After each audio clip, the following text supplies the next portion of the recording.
The Fleeting Prince by Jacob Mark Schaefer. Print publication by Bold Ventures Press. This production is brought to you by the Jake Schaefer Campaign and is read for you by Jacob Mark Schaefer.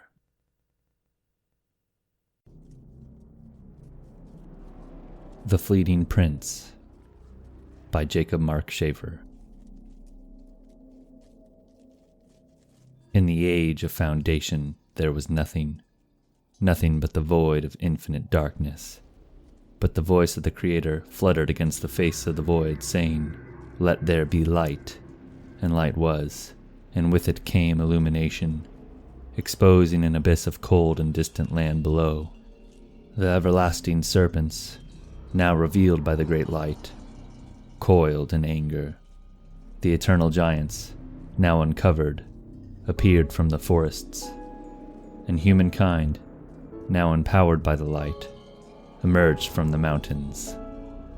With the strength of gods they waged war, serpents, giants, and man. Mountains crumbled, great forests were leveled, and many fell into the seas until finally the giants were no more. Then, from the heavens, they descended, the watchers sent to guide mankind. Beitral, the first of the Black Flame, the sorcerer of Armoros, with the knowledge of enchantments, Azazel, the Lord of War, and Shem, who held the knowledge of all names. With the watchers there to lead man, the tides of war turned against the serpents. Azazel taught man the ways of war, and with the fire Beitral, mankind burned their flesh. The enchanted armor of Armoros kept them safe from poison, and Shem revealed the serpents' names, separating the chasm and casting them into the depths. With the serpents abolished, the voice of the Creator called out to the watchers, saying, "Return." But they did not. Worshipped as gods they stayed, placing themselves above the cities of man and ruling as tetrarchs.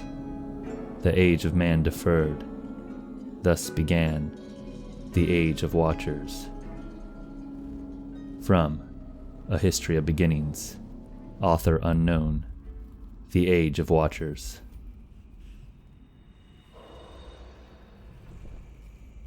Chapter 1. Men of bones stalked across the hallway, never once turning their heads towards the cell, never once looking inside. They couldn't if they wanted, stuck almost in a dream. Their armor was heavy, but it didn't show. Large, circular shields of iron were carried with ease. Thick chainmail covered their heads and chest, falling down below their waists. In their hands were simple straight swords, the steel old and chipped. They paced endlessly, never stopping, never taking a break. Their slow steps rattled their chainmail. The tip of their swords dragged limply on the stone floor behind them. Their minds gone, they were shadows of themselves. Lennox sat inside his cell with his back leaning against the wall. How long had he been imprisoned? He could not remember. His eyes were closed, and he listened to the steps of the guards. He was beginning to forget what they looked like. Not the charred and empty faces they wore now, their true faces, what they were before they had become hollow. "What were your names again? I'm beginning to forget." Lennox spoke the words aloud, but to no effect. The hollowed men continued their empty walk. "Golliff, right?" he asked, watching as one of the men strode across his cell. "I don't remember your brother's name, but then he never spoke, at least not to me." Large torches hung on the walls in each direction. Great thick spirals of iron held the flames, casting warm light into the air. "We could have helped each other. It would have been mutually beneficial, I think. But alas." The roof shook. He tilted his head back. It was hard to look up in his armor, but he managed. He kept his gaze on the wooden beams above and waited. The roof shook a second time, and then a third, then a fourth. He looked back towards the iron bars and watched. "Not long now," he thought. The roof shook a 5th time, and a 6th, and then he stopped counting. He was waiting for the caretakers. He wouldn't have to wait long, not with the beast rampaging so markedly. They would come soon, too much to repair if they waited long. The undead cathedral was large, and had been built tall and strong, but time had passed, and the stones were old and weary, and with the bishop dead, most of the caretakers had left, but not all. Lennox smiled underneath his helm and waited. He could wait. Though he was tired of his cell, it was a primal place, dark and damp, with a hole cut into the stone floor that acted as a latrine. He had never once used it, but the unbroken stench still lingered in the air, his constant companion. He could endure it. He had endured so much already. A bench of rotten wood acted as a bed, but it was even more uncomfortable than the floor. At least the floor was even, and he had grown accustomed to sleeping in his armor. How long since he had taken it off? He could not remember. To take it off meant death. The room grew cold. Lennox watched the torches on the wall begin to dwindle down until only the smallest flames remained. The men of bones continued their march, when around the corner 2 other men approached. Cloaked in black with their faces hidden, they moved like ghosts, almost floating across the hallway. The cowls were pinned forward, hiding their smooth white skin from the light of the flames, but not from Lennox. They walked in a single file, each of them turning to look inside the cell as they passed. "I see you," Lennox said as he peered inside their eyes, past their enchantments, into the deepest part of what they were. They continued to move past his cell when Lennox spoke aloud, words in a language he should not have known. The caretakers faltered, pausing momentarily. Lennox smiled beneath his helm, but a moment later they continued, and his smile vanished. "Pity." He shook his head. "I felt so sure this time." He watched them reach the end of the hallway and begin to ascend the stairs when suddenly he called out to them, "Weren't there 3 of you last time?" But they were already gone, the hallway abandoned except for the hollow guards. A great pounding shook the cathedral from above then, and continued for some time before gradually growing quiet. The wooden beams above ached as they went back and forth with the sway of the great stones they supported. One of the beams could endure no longer, and split down the middle, tossing up a puff of dust that lingered in the air for the briefest of moments before drifting down and finally settling onto Lennox. He hardly seemed to notice. The great pounding ceased, and all had been still for some time before once again the flames diminished. Lennox watched his breath pour out of his helm and disappear into the frozen air. With each inhale the air grew colder, and the flames a little bit darker. Not a sound could be heard as the caretakers descended the stairway, not so much as a whisper. They kept their eyes forward this time as they passed, no longer interested with the man in the cage. Lennox said nothing. He was done for the time being. He had failed again, but no matter. He would triumph in the end. It was the only certainty he knew. With the caretakers gone, peace returned to the undead cathedral. The burning torches grew brighter, casting their light into Lennox's cell. The outline of shadowed bars fell upon him, quivering gently. The men of bones continued their march, and he watched them for some time, until finally he closed his eyes. Not to sleep. He no longer slept, but to dream a living dream, and to help time pass. He had been in here so long. How much longer must he wait? It was irrelevant. Eventually all ages must come to an end. An unfamiliar sound boomed throughout the stone archways of the cathedral. Lennox opened his eyes, lifting his sights up first to the wooden beams above, and then back down towards the guards. If they had heard the disturbance, they showed no signs of it. All was quiet for some time, and Lennox was beginning to doubt what he had heard, when a loud and shrill scream echoed in the distance. It was not the cry of an undead. Little or nothing at all left their mouths, once they had become hollowed. This was a man with blood and soul intact.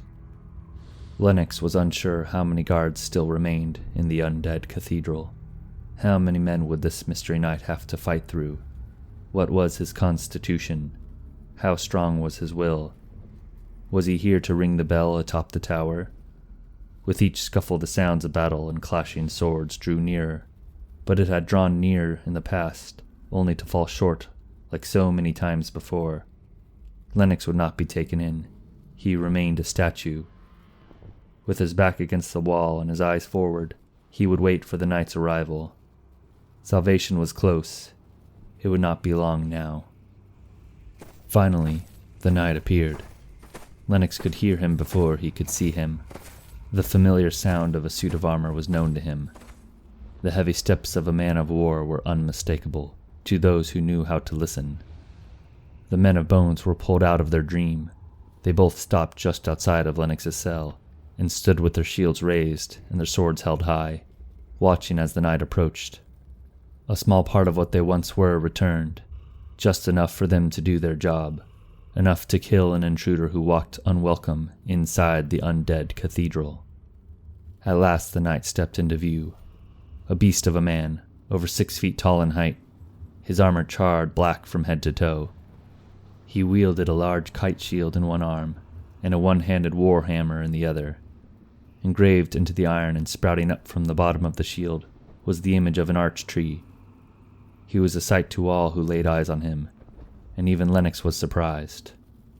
The guards moved towards him with reckless speed, swinging their swords down upon the intruder. The Black Knight blocked their attacks with ease, turning his shield sideways so that he could not be flanked. Slowly he pushed forward. Occasionally they struck at him, but each time he simply blocked the attack and took another step through the hall, until finally he was just outside Lennox's cell. The Black Knight glanced upwards, and seeing that the roof had risen, rushed forward, swinging his shield to the side and casting Golif to the ground. He lifted his great warhammer and brought it down on the second guard who was attempting to raise his shield. The hammer hit the shield like thunder and sent it crashing down. The knight brought his hammer up for a second strike, and this time the hammer found its mark, crushing the guard's skull beneath its heavy iron. He fell limply to the ground just as Golif rose. They faced each other for a moment, the Black Knight and the hollow ghoul. Lennox watched, a quiet spectator. Golif shifted backwards before lunging towards the knight. Lennox didn't think the undead could move so quickly. The Black Knight sidestepped and brought up his shield, deflecting the sword at an angle before charging into Golif and pinning him against the iron bars of the cell. In one smooth gesture, the knight quickly let go of his warhammer and drew a dagger from his side. He brought the blade up to Golif's face and leaned forward. A moment later, Golif went limp. The Black Knight stepped backwards, removing his blade from the hollow skull. Golif fell to the ground with a crash, his round buckler rolling loudly on the stone floors before coming to a halt. "Well done. You handle yourself beautifully," Lennox said. He was standing now, and moved up close to the iron bars. Had he wished, he could have reached through and touched the Black Knight. Had he wished. The Black Knight shifted his gaze up towards Lennox and examined him for a moment. "Oh, still human, are you?" He wiped off his dagger and returned it to its sheath. Then he took a step back and picked up his warhammer and leaned it against the wall before looking once more at Lennox. His eyes took in the Golden Knight standing inside his prison. "Why is there a cell inside a cathedral?" Lennox folded his arms. "Well, there certainly is a reason, but not one that I know. It was already here when I arrived." The Black Knight stood silent for a moment, and then turned and took up his warhammer, and began moving towards the stairs. "Sir, I would not go to the roof alone if I were you. A giant gargoyle guards the tower, and I have yet to see anyone return alive." The Black Knight turned. "A gargoyle?" Lennox nodded. "He guards the bell tower?" "Yes." The Black Knight moved back towards Lennox and stopped just outside the bars. "Tell me about the creature." "Please, I have duties that cannot be left undone. Release me, and I will tell you all I know. and fight with you against the creature. Are you here to ring the bell of calling? Of course.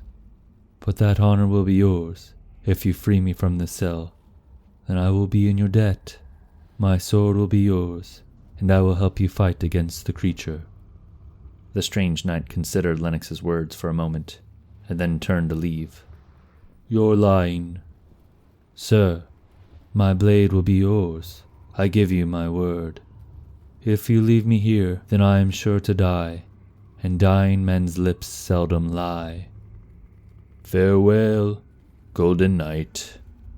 Heavy iron footsteps disappeared down the hallway as warm light flickered against the charred black armor of ash. Slowly, the giant knight disappeared up the stairwell. Yet another lamb rushes to slaughter, Lennox thought. He turned and walked back towards the wall of his cell and sat down, leaving one of his legs bent to lean against. The hollow guards lay dead in the hallway, truly dead now, and no longer moving. Goluf's twisted and broken face lay in plain sight. Another wasted opportunity, Lennox said aloud, shaking his head. He had time. His vision was narrow inside his helm, but he wore a mail coif instead of a steel-collared gorget, which let him turn his head freely. He tilted his head back and looked up towards the wooden beams, carrying his gaze past the wood towards the stone roof above. There was a crescent-arched window cut out of stone high above that would have let in light had there been any to let in. Endless darkness lay just outside the crescent moon, but he gazed up at the window nonetheless, until finally the roof began to shake. It was different than before, a true fight, not just a hungry beast. He was hoping for a show, and was not disappointed despite his limited view. Streams of fire flew past the crescent window, lighting up the night and illuminating the beast. Only for a moment, but still the great gargoyle was revealed. The beast appeared just as Lennox had remembered him, and then the flames were gone, and with them the beast. The roof continued to shake as the fight went on. The Black Knight seemed to be doing better than Lennox thought he would, but eventually the flames stopped, and soon after a quiet calm returned to the undead cathedral. The stones were once again silent. The shaking ceased. The caretakers would come again. It was rare to see them so soon after their last visit. Goluf's twisted head lay staring at Lennox. Dark, empty sockets where eyes should have been haunted him. Endless gawking, as though it were all one big joke. Lennox had seen dark souls staring back at him before. He could bear the eyes of some undead soldier. Still, it wasn't pleasant if he thought about it. He considered turning the head away, but ended up leaving it as it was. In the quiet calm of his cell, he could hear a latch begin to open, and the heavy footsteps of a fully clad knight descending the stairwell. The Black Iron Knight returns at last, Lennox thought. It's bad luck I didn't catch your name. The Black Knight's movements were not what they had once been. They were dull and sluggish, the movements of a dead man, made up only of bones. His armor was still intact, but was cracked all along the chest piece and dented inward.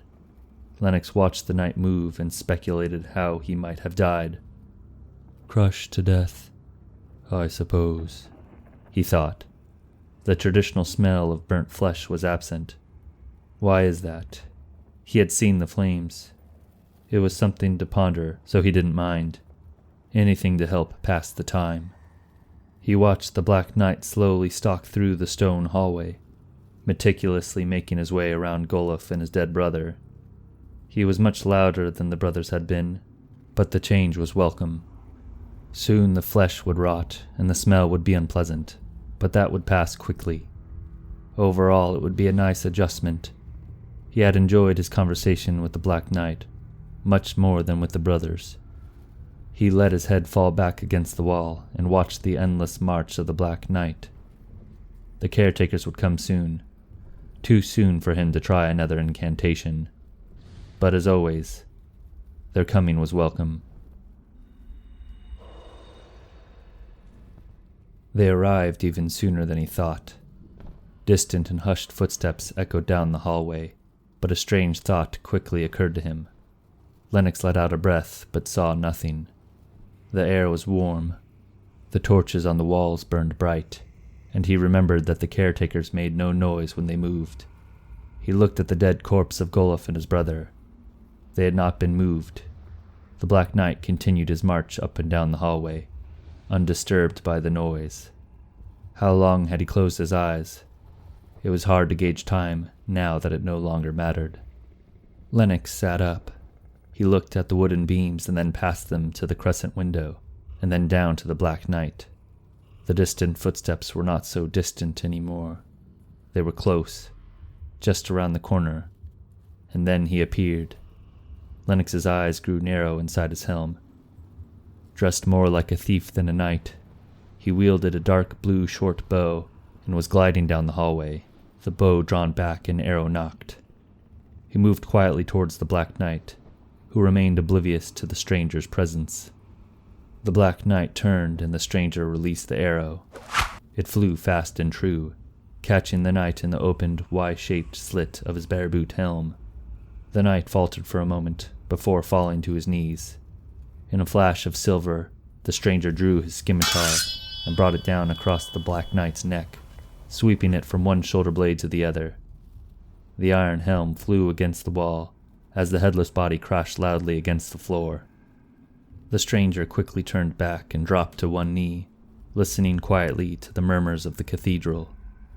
Soon, the last echoes of the Black Knight died, and a quiet calm fell upon the stones.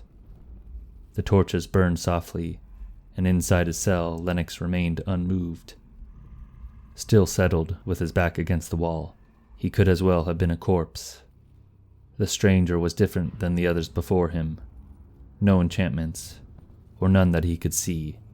Yet there was an element of sorcery about the man, something that he could not place. That alone made him wonder. The stranger rose.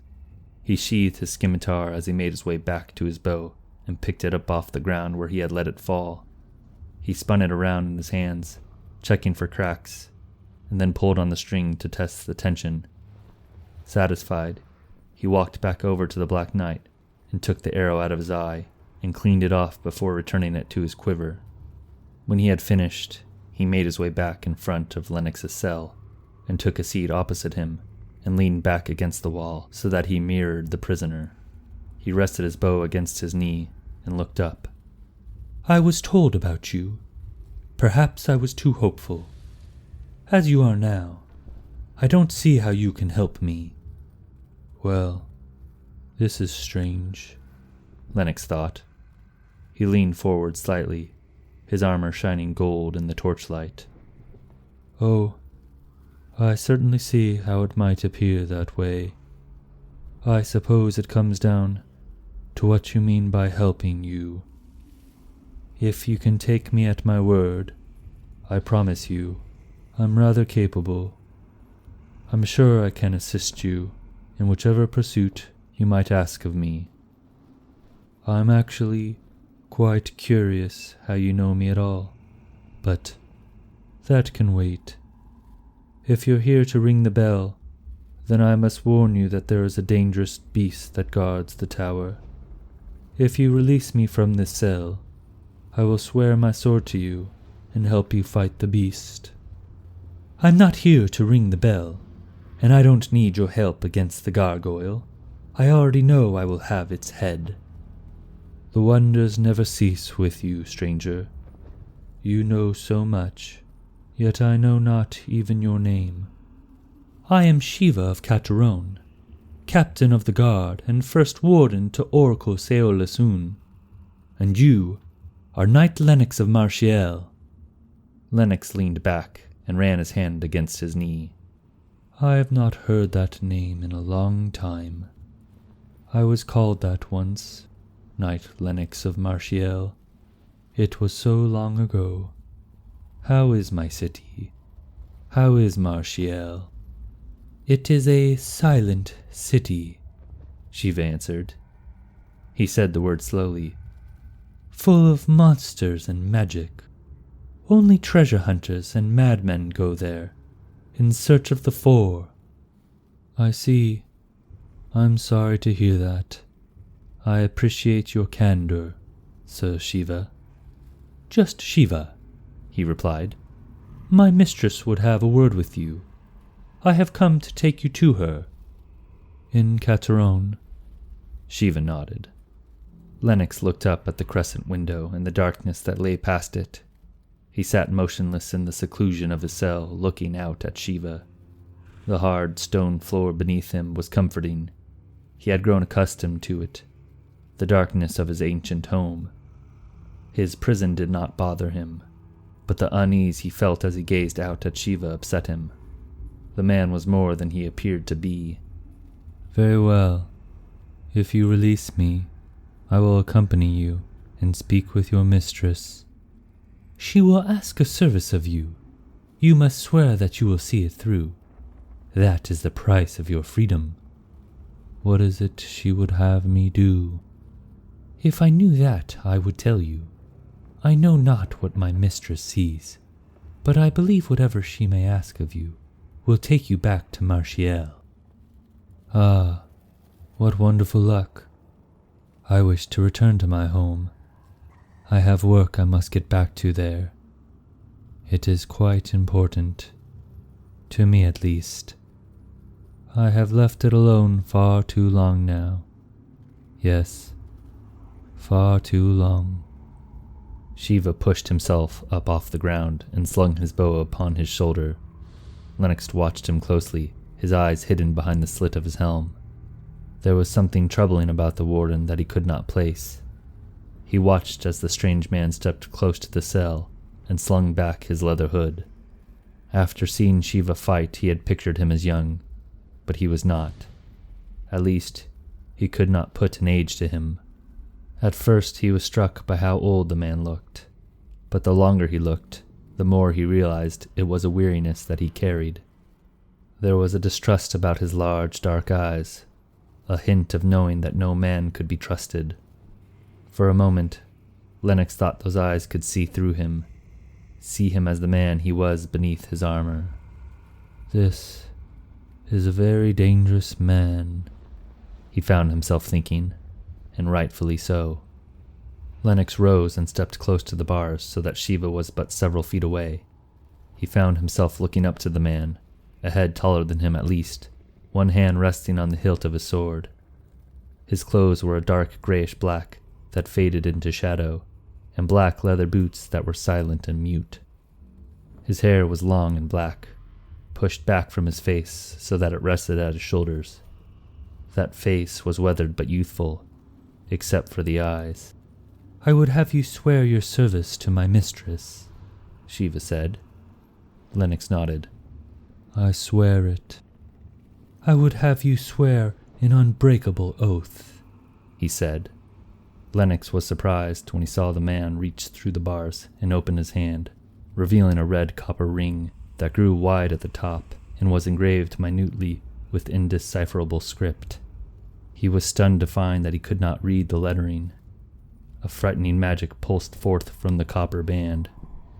"This is old magic," he said, his eyes locked on the ring. "Where did you come by such a thing?" "Ah, you have keen eyes to notice so quickly. My mistress gave this to me. It will bind you to your word. If you were to abandon your duty, well, the world is not big enough to hide you from me." "This ring's twin," Lennox whispered. "Your mistress wears it?" Shiva nodded. "She made them, the pair, and bound them to each other as brother and sister." "More like master and slave," Lennox growled. "This is dangerous magic." "Only if you break your oath." "What is it she wishes me to do?" "I have told you already. I do not know. But I will be with you, and 2 others as well." "To Marchiel?" "In the end, yes. But I cannot say when. You are the second of 3 I was sent to gather. The first is waiting for us outside of this mountain. and the third resides in the Wizard's Guild, near Solaire. Lennox reached his hand toward Shiva's and left it hovering just above the ring. How long had he been imprisoned? An eternity. He could continue waiting. Another night would come, eventually. One who would free him with fewer demands. It was a great debt before him, and the weight of the ring was heavy. Could he bear it? He was not one to go against his word. "I'm simply trading one prison for another," he thought. He picked up the ring and looked up toward Shiva. "My work has waited a long time. I suppose it can wait a little bit more," he said, and slipped off his glove before placing the ring onto the ring finger of his left hand. He quickly replaced his glove. "Now, I would be very grateful to you if you could free me of this cell. If you make your way to the stairs just down the hallway, you'll come to an attic. There should be a wooden case hanging on the inside wall. The key should be there." Shiva smiled, and Lennox questioned if he had just made the wrong decision in taking the ring. He could feel it burning him where he stood, its magic calling out to its master. It was then that he saw a similar ring resting on the middle finger of Shiva's hand. "Curious," he thought. He watched as Shiva stepped away, his eyes still taking in the golden night, weighing him upon the scales of his mind. There was no telling how well he had measured. The stranger turned and made his way along the hallway, placing his hood back upon his head as he reached the stairwell and ascended.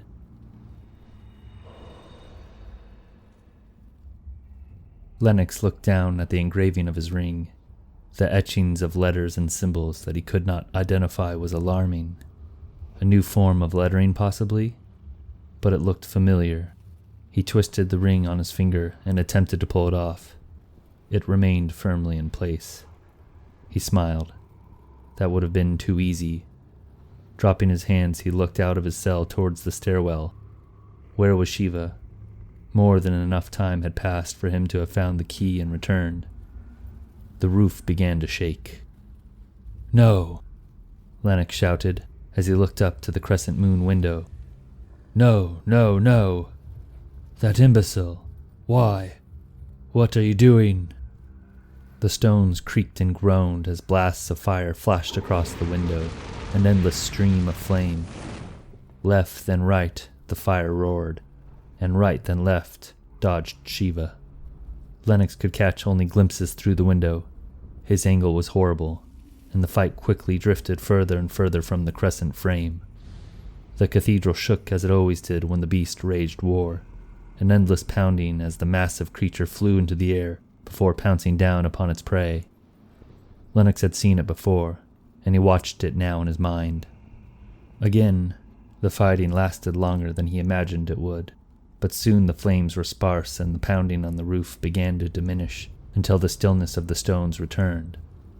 "That fool," Lennox thought, as rage began to take him. He grabbed at the iron bars and screamed into the silence, and that is when he heard it. Overtaking his calls of anguish came a piercing shriek, a long, drawn-out call of death. It was nothing close to human, more beast than man. It was something else, a demon. Lennox's hands ran down the rough iron bars. The cold texture was lost upon his thick gloves. He stepped along the bars until he reached the far corner wall of his cell, hoping for a glimpse of something, anything through the crescent window. Lennox's heart raced. He was not afraid. Far from it. A rapturous hope filled his heart. It seemed as though he had been standing a long while, when at last he heard the faint sound of footsteps descending down the stairwell. Lennox wished Shiva would hasten his return. As it was, there was nothing for him to do but wait. When at last Shiva appeared, he was moving rather slowly, and was favoring his right leg. Still, his movements had a certain grace to them, a poise lost to men who don full suits of armor, such as himself. Lennox found himself watching the mysterious stranger in a daze, the limping figure moving towards the door of his cell, his hand gripping a large circular ring with an excess of keys dangling and clinking together with each step. He stopped just outside the door opposite Lennox. "Which one is it?" he said, lifting the large ring up for Lennox to see. "Ah, well, let me look." He reached his hand out and took the ring from Shiva, pushing the keys aside one by one until he reached the end. He held the ring up and passed it back to Shiva. "I couldn't say. I guess you'll have to try them all." An irritated scowl flashed across Shiva's face. It was gone a moment later as he quietly went about trying each of the keys on the cell door. One by one he tried them all, until at last the key turned inside the lock and the door swung open. "You'd better be worth all of this," Shiva said, staring at Lennox through the open door. "I imagine we'll find out soon enough. The both of us." And with that, Lennox stepped outside of his cell and closed the door behind him.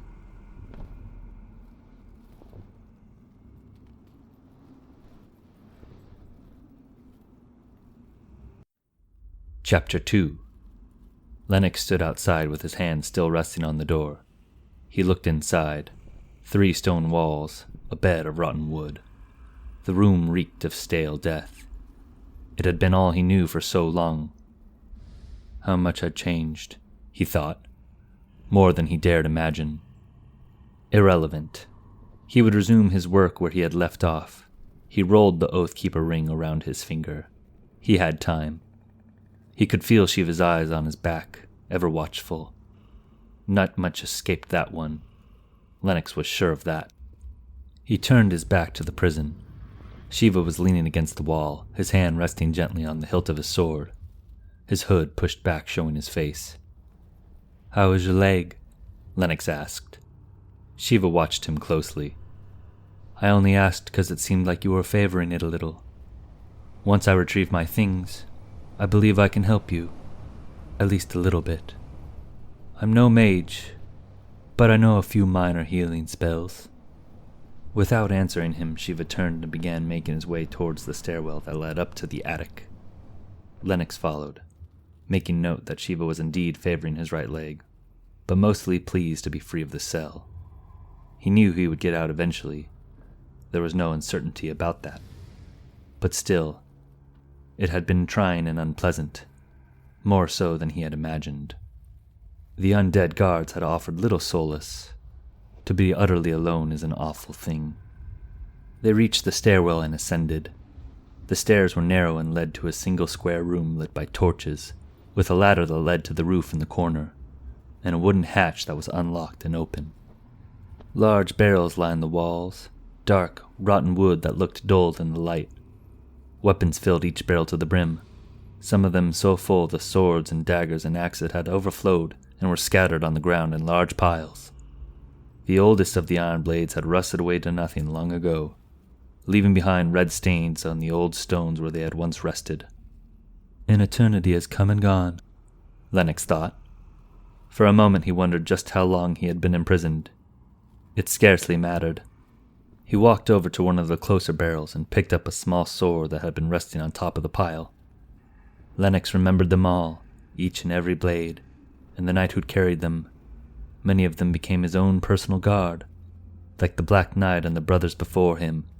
So many, yet they all fell to the gargoyle. Lennox turned. Shiva was stepping from barrel to barrel, looking inside. "What are you looking for?" he asked. Shiva either ignored the question or was too preoccupied to hear it. Lennox assumed the first. He stood watching as Shiva began pulling out weapons and tossing them to the floor. Not all of them were old and shattered. Some of the steel was well made, castle forged with jewels glittering in the hilt and blade. Shiva tossed them to the ground, the red rubies scattering across the stone floor like sparks of fire. "I need an axe, a large one, heavy, and with a sharp blade," Shiva said. "Oh, well, I can help you with that." Without waiting for a reply, Lennox turned and looked furtively out across the room at the different barrels. He walked slowly across the room until he found what he was looking for. He stepped up close to one of the barrels and tipped it over, spilling out the contents, blades and swords alike. "Here," he said. and knelt down before pulling out a huge double-bladed battle axe, a cruel weapon, heavy and sharp on both edges. "Why, look at you. That will service me nicely." Shiva moved towards Lennox, who handed him the axe happily. "You have a fine blade," Lennox said. "What do you need this for?" "The beast's head," Shiva answered. He handled the axe with ease, a heavy war blade that Lennox could scarcely lift. He watched Shiva move towards the ladder and begin his ascent. The man was an everlasting mystery to him. He followed up the ladder and emerged upon the rooftop of the undead cathedral. It was just as he remembered it to be. The large, slanted roof was long and wide. Entire sections of the wooden shingles still burned red from where the gargoyle's fire had landed. Some of the wood still glowed fiery and black like coals. On the other side of the roof stood the bell tower, its entrance a small doorway one must cross the roof to reach. Lining the tower were spiring torches like the ones inside the cathedral, but larger, much larger. Their fire was the only light the cathedral would ever see. Their flames were bright, their reach long. Even from here Lennox could see them illuminating the walls of the mountain which surrounded them. He could not quite see the roof of the cave, but the light crawled up the cold stone walls to an incredible height. He stepped off the stone ledge onto the roof, his eyes landing upon the beast that lay slain by the bell tower, resting on its side almost as though it were sleeping. Shiva was already moving towards the beast, the mighty axe in hand. He was moving slowly, limping slightly as he walked. Lennox followed. "Do you plan on cutting him into pieces?" Lennox asked. The beast was larger than he remembered, 9 feet tall at least, with broad shoulders. Broader than any 2 men put together, a towering giant. The gargoyle's spear lay fallen beside it, a black piece of iron, long and sharp, the longest spear he had ever seen. "No," Shiva answered. "I only want its head." "Naturally. You should have let me fight the beast with you. Perhaps then you would have avoided that injury to your leg." "And have you shared in the hunt? Ha!" Shiva was looking at him with a wildness in his eyes. It left just as quickly as it had come, but it had not escaped Lennox's notice. He watched the hunter move towards the gargoyle's head, and then stepped to the side, carefully lining up the blade of the axe. He took off the beast's head with a single, sure stroke. Blood sprayed out across the rooftop, red as wine, shining brightly in the torchlight. Lennox watched it seep into the cracks. The wooden shingles drank it eagerly, and dyed the dark wood black. A hint of a smile touched Shiva's mouth as he dropped the war axe and walked towards the severed head. He picked it up by the horns and displayed it to Lennox as his prize. "The lone hunter scores the best treasure," he said. Lennox nodded. "I must ask, what treasure is the gargoyle's head to you?" "Oh, don't worry now. I will show you when we return to Caterone. Why spoil a surprise?"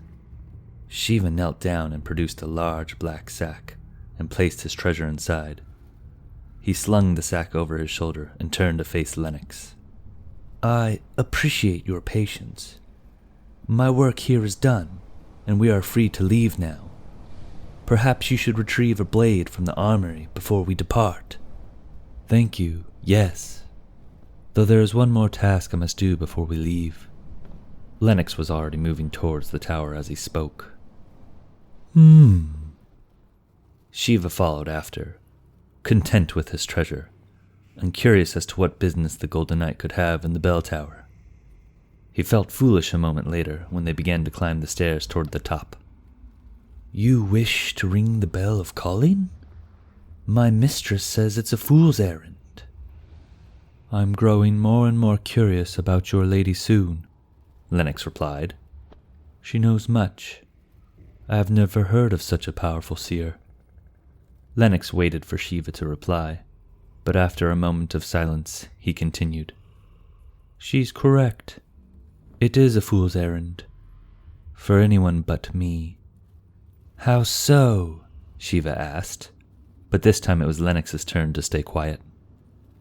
The bell of calling hung at the top of the tower, mounted upon a headstock cast of iron, and fixed upon 2 stone pillars to bear the weight. The bell itself was cast of silver and gold, as well as some copper and tin. Writing was engraved from the top to bottom around its circumference. "What does it say?" Shiva asked. "It's a record," Lennox answered. Shiva stepped up close to the bell and ran his fingers across the imprinted script. "It looks old." "It is old," Lennox replied. "It very well might be the oldest bell ever made. It once sat atop the 3rd temple of R'hllor during the Age of Foundation. Some say the 4 lords crafted it themselves, and that it rang loud, signaling the victory of the lords when the final serpent was slain. At least, that's what some say." Lennox was circling the bell, looking for the rope and switch. He found the lever fastened to the stone floor opposite the staircase. The switch was cast of the same gold and silver as the bell, the same copper and tin. It was almost as tall as Lennox, coming just up to his chest. "It's not true, though." Shiva watched as Lennox grabbed at the lever and tugged. "Huh." Lennox stopped and took a knee and looked down at the base of the lever. "It's rusted through." He placed his hands back on the lever and set his foot against the wall and pushed. After a moment there was a clear and audible click, and the lever released. Lennox pulled it back and stepped away. The web of ropes that hung above the bell began to move, and any slack in the lines grew taut before at last the great bell turned. It reached the height of its arc and dropped, swinging wide. The internal clapper at last found the hollow cup of the bell and released. It was perfect. The large bell struck note on E, its hum tone a near octave below. All else rang true. The minor 3rd, 5th octave, and major 3rd sang beautifully, its sound untainted by the passage of time. The tower was heavy with sound. Shiva stood with hands clapped across his ears to guard them from the sound. But Lennox stood with his head tilted back and his eyes up among the ropes and pulleys of the tower. He smiled underneath his helm, his eyes gleaming. He had not been free until this moment, not truly. All concerns that the tower may have fallen to disrepair were washed away, baptized by the clean song of the bell. The last chime echoed out as the swinging arc diminished, and the bell finally came to rest. Shiva dropped his hands. He was looking at the bell, but shifted his eyes towards Lennox and waited. The Golden Knight remained where he stood, looking up into nothing. Shiva opened his mouth to speak, but nothing came. He closed his mouth and moved towards one of the windows and looked out. The tower was high, higher than he thought.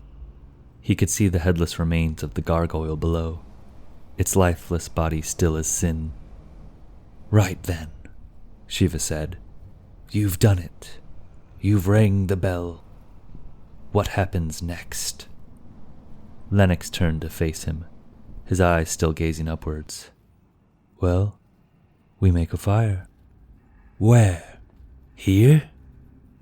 "No, beside the cathedral, up close to the water," Lennox answered. He was making his way towards the stairs, and Shiva followed after. "Why a fire?"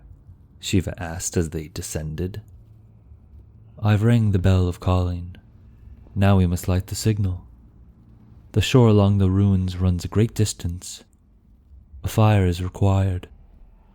The legend speaks of ringing the bell. I've heard nothing of lighting a signal." "Well, it seems like what you've heard is incomplete then. I promise a fire is necessary.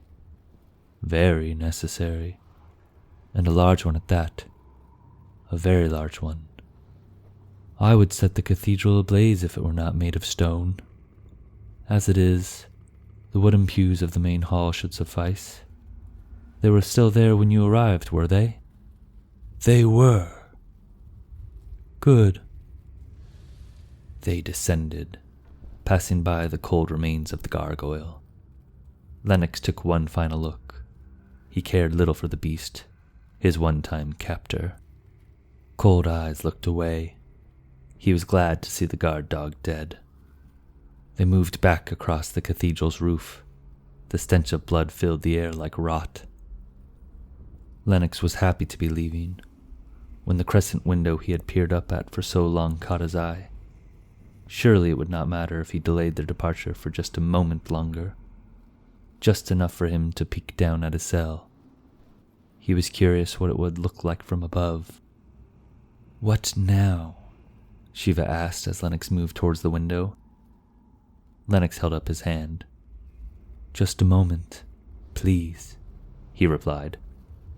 The crescent window only came up to his knees now that he stood beside it. He knelt down and placed his hand on the stone and peered inside. He saw his cell dimly lit by torchlight, empty. It looked bigger from the outside. It had not felt big at all, not while on the other side of the iron gate. Silence filled the cell and hallway below, and then brooding shadows appeared, moving quickly across the bars, followed swiftly by their masters. Lennox's heart wavered. The caretakers glanced inside the empty cell and turned away in a flurry, their milk-white faces hidden in shadows, their eyes searching. Lennox backed away just as they gazed up at the crescent moon. Had they seen him? Lennox couldn't be sure. He dared not move. The roof was old and creaked with every step. Shiva stood watching him, somewhat curious by his actions. Lennox was happy for the man's silence, when realization struck.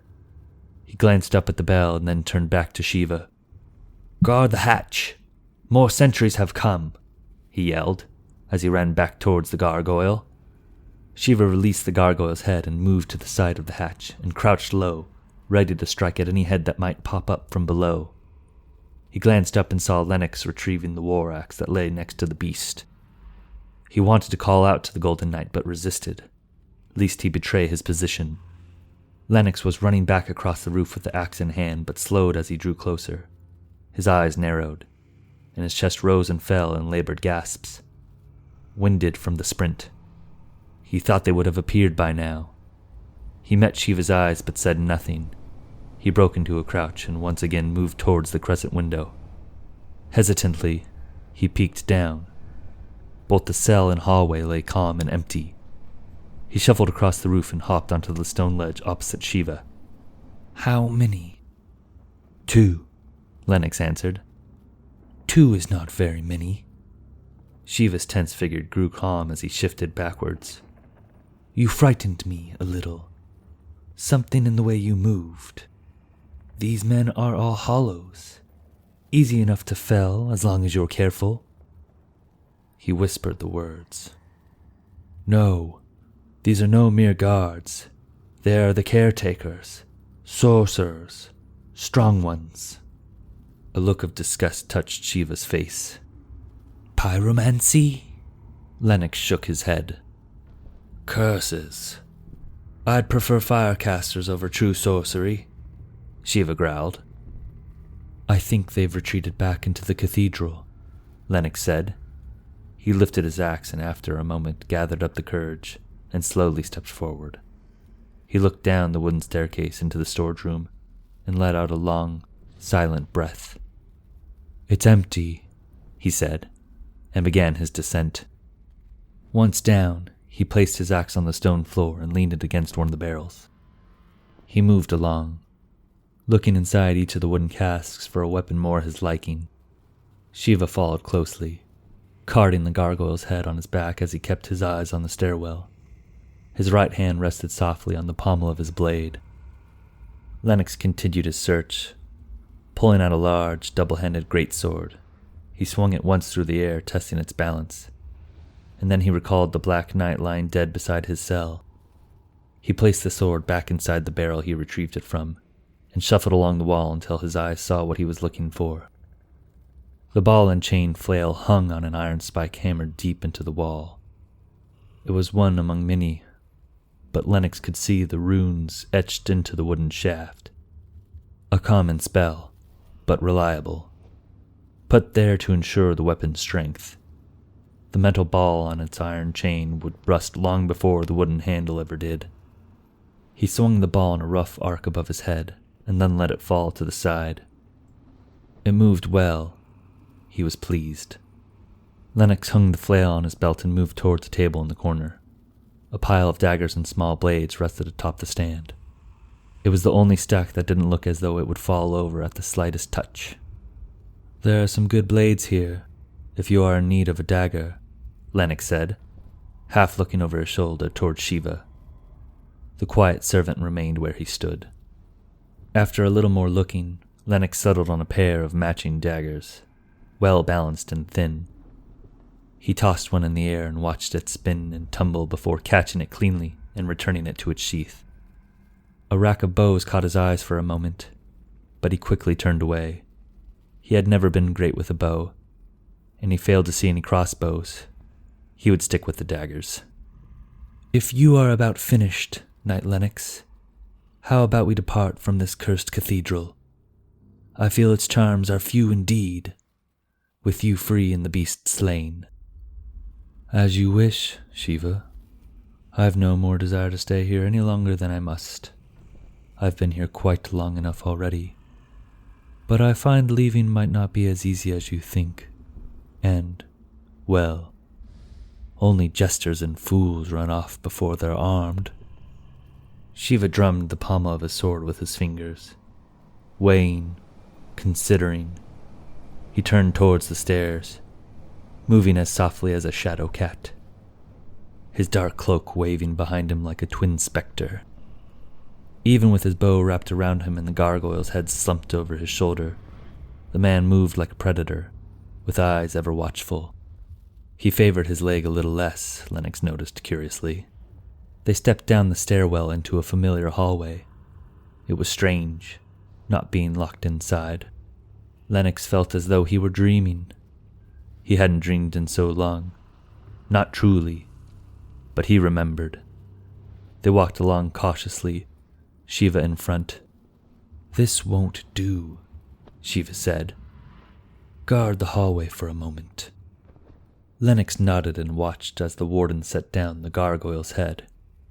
He walked past Shiva and moved towards where the Black Knight lay slain. The dead knight's black kite shield rested beside him. Lennox picked it up and gripped the leather handle tightly in his fist. It was light, lighter than it should have been. The black shield smelled like ash, and the arch tree design ran all along the back of the shield as well as the front. He looked at the runes etched along the inside and smiled. At least he would be safe against fire. It wouldn't help much against the caretakers, but there were other beasts who wielded flame, and they would be out soon enough. Shiva had tied the sack around him like a sash, so that the gargoyle's head now hung on his back, leaving his arms free. He had his bow in one hand and an arrow nocked in the other, ready to draw. His eyes met Lennox's. He moved forward with a slight nod, once again taking his place in the front. Lennox was happy for it. He had seen the man move. He had seen him slay the gargoyle. Well, he had heard him. Shiva could no doubt handle the caretakers by himself, but Lennox was happy to help. He smiled at the thought of swinging his flail into the pale milk faces of the men. It was less than they deserved. They moved down the hallway and turned the corner. Lennox's cell at last behind him. Spiraling torches lined the walls, illuminating a narrow hallway with small living quarters packed close opposite the torches, their wooden doors rotting or already falling from their posts. Each room sported a wooden bed similar to the one in Lennox's cell, each bed just as foul and decrepit as his own. More than a few of the rooms held corpses, truly dead men. They had not moved in a long time. The room smelled of earth and dust. Shiva moved cautiously down the gloomy hallway, glancing warily inside each of the doorways. He would not be caught by surprise. They passed the final room and moved down a spiraling staircase, across a second hallway packed with even more rooms than the first. There the hallway turned, and the pathway sloped downward in a long half-arc, and ended in a medium-sized room that rested behind the main amphitheater. The once decorated room now stood in ruin. Large, torn tapestries hung black and charred, half burned down from a fire long ago. The ground was covered in dirty puddles and scattered pages of decaying books. Lennox remembered what it had once looked like, long ago. It made him sad to see such a beautiful room reduced to such a state. Though, nothing lasts forever, he thought. The whole cathedral had been beautiful once, a shining beacon that stood above a now flooded city. The light was dim in the room, only a single torch burned, but Lennox's eyes were accustomed to the blackness of the cathedral. He hopped over one of the larger puddles and stepped up to the door. His hand found the heavy ring set in the middle and wavered. Hesitantly, he pulled at it. For a moment the door resisted. Then it released, and slowly began to swing inward with a groan so loud, Lennox was certain its echo could be heard all throughout the cathedral. He opened the door just enough for Shiva to peek through and see out into the auditorium. It's no good. The angle is wrong. I can't see anything. Lennox pulled at the door once more. This time it swung easily. Unlike the dim room in which they stood, the main auditorium was a mass of burning light. Familiar spiral torches lined the pillars and walls, and 3 chandeliers ran across the roof, each one twinkling in the light of 1,000 candles. The chandeliers were decorated with all kinds of rubies and sapphires, each gem glowing exquisitely in the light, as though the stones themselves were set ablaze. Well, I won't lie. I'm worried a trap lies ahead, but, well, Lennox felt the Oath Keeper ring on his finger. We have our obligations. Shiva nodded and stepped forward. They moved down the center walkway, gazing down the aisles one by one, their eyes dancing across the auditorium. The trap was sprung just as they reached the center. The large chandelier fell without noise, not a single sound. 500 pounds of iron and fire crashing down in utter silence. If Lennox had not already been looking up, it would have crushed them in the beat of a heart. But Lennox had been looking up. He rushed toward Shiva, tackling him to the ground as the chandelier fell behind them. All sound was lost, stolen by sorcery, and then the caretakers were upon them. Lennox was just rising to his feet when a white orb flew past his head, glowing hot white like lightning. Lennox ducked down as the second orb flew past him and smashed into the broken chandelier, tossing up shattered iron and burning candles into the air. He took cover behind one of the pews and ducked low. Shiva was across from him, one aisle over with his head bent down.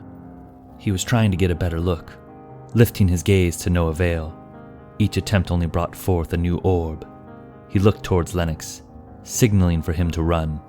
Lennox understood, grimacing beneath his helm. Curses, he thought. Curse this whole damned cathedral. It should have been built a prison. Very well. He pushed himself up to one knee and nodded. A moment later he was sprinting across the amphitheater, moving towards the stone pillars. White orbs flew at him 2 at a time, flashing like lightning and crashing into the pews behind him. The wooden benches cracked and splintered in the cold silence, casting up wooden shards high into the air. He reached the pillar and looked back toward Shiva. The hunter was kneeling with his bow drawn back. He seemed to be waiting for something. Another white orb struck the pillar close to Lennox's head, and the Golden Knight quickly looked away. When he turned back, Shiva had let fly his arrow, and the white orb stopped. Suddenly, the noises of the cathedral returned. Are you well? Lennox called out. Shiva didn't answer. He had already knocked his bow with another arrow and was pulling back on the string. He was aiming the bow just above Lennox's head when he let the arrow fly. Lennox's feet slipped out from beneath him as he ducked down, out of the path of the arrow. He landed on his back, and like that, his shield was thrown clear. When he turned his head to look for it, he saw the second caretaker on the ground beside him, an arrow sticking out of one of his arms. The man showed no sign of pain and eyed Lennox with a cool gaze. The caretaker's hand went for a dagger at his side, but Lennox was already swinging his flail in a high arc. The spiked ball found its mark, and blood gushed from beneath its dark iron. The caretaker's foot jerked, and then his hand, but nothing else. He lay motionless from then on. Lennox let his head fall back. He was lying in a small pool of water with blood slowly seeping in, turning the liquid a smoky red. Lennox didn't move. He didn't care. His chest rose and fell as he looked up at the ceiling towards one of the chandeliers. He could hear Shiva's footsteps as he walked through the scattered puddles. Lennox couldn't see him, but he knew Shiva was searching the fallen caretakers. Claiming his loot, Lennox thought, or treasure, whatever he wished to call it. It was all the same to Lennox. He pushed himself up so that he was leaning back on his hands and listened as Shiva made his way across the cathedral.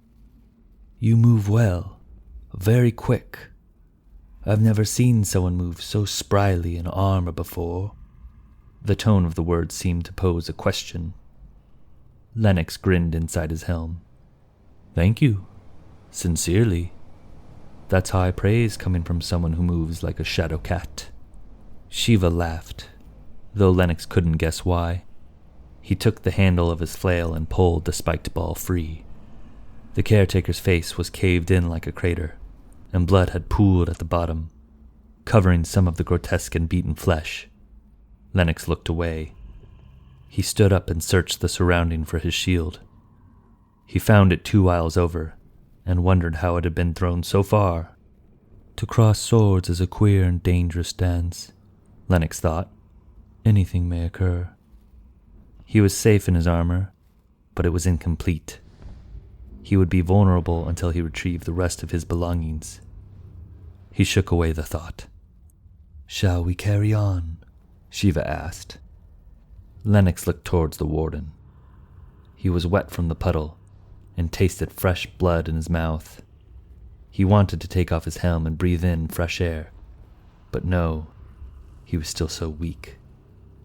He was confident he could cast a decent glamour, but Shiva had penetrating eyes that saw much. Would he see through it? Would he care? As it was, Lennox didn't even raise his visor. He nodded and moved across the auditorium towards Shiva, and together they continued towards the main entrance. Lennox observed that Shiva was no longer favoring his right leg. What a specimen, Lennox thought, as he took in the bear-sized man. He thumbed at his Oathkeeper ring, rolling it on his finger beneath his glove. Shiva had one as well. It was identical to his own. The warden wore other rings on his left hand. 4 in total, Lennox counted. The Oathkeeper ring, and 3 others. Only the gods knew what enchantments were upon them. But no, even they didn't know. Lennox was certain of that. At last they stood before the heavy stone doors of the undead cathedral's entrance. Lennox hardly knew what to think. He glanced back towards the caretakers, his eyes landing on the one he had killed, and then moving to the other, watching them, making certain they were truly dead. He would have to check thoroughly. After he had set the fire, they would not rise quickly. The one he had killed would not rise at all, not with the wound he had inflicted, but the other, he was not so certain. Shiva placed his hand upon the stone and pushed. The door opened quietly. Shiva stepped out, but Lennox paused at the foot of the door and looked out into the darkness beyond. He could see a trail of torches that hung upon the side of the cave's wall and traveled up in the distance before turning black completely. The first steps home are often the hardest, he thought, and stepped outside, away from the cathedral and into the surrounding darkness.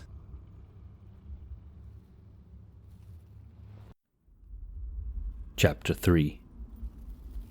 Lennox stood at the shore of the Black Lake, gazing out across the void.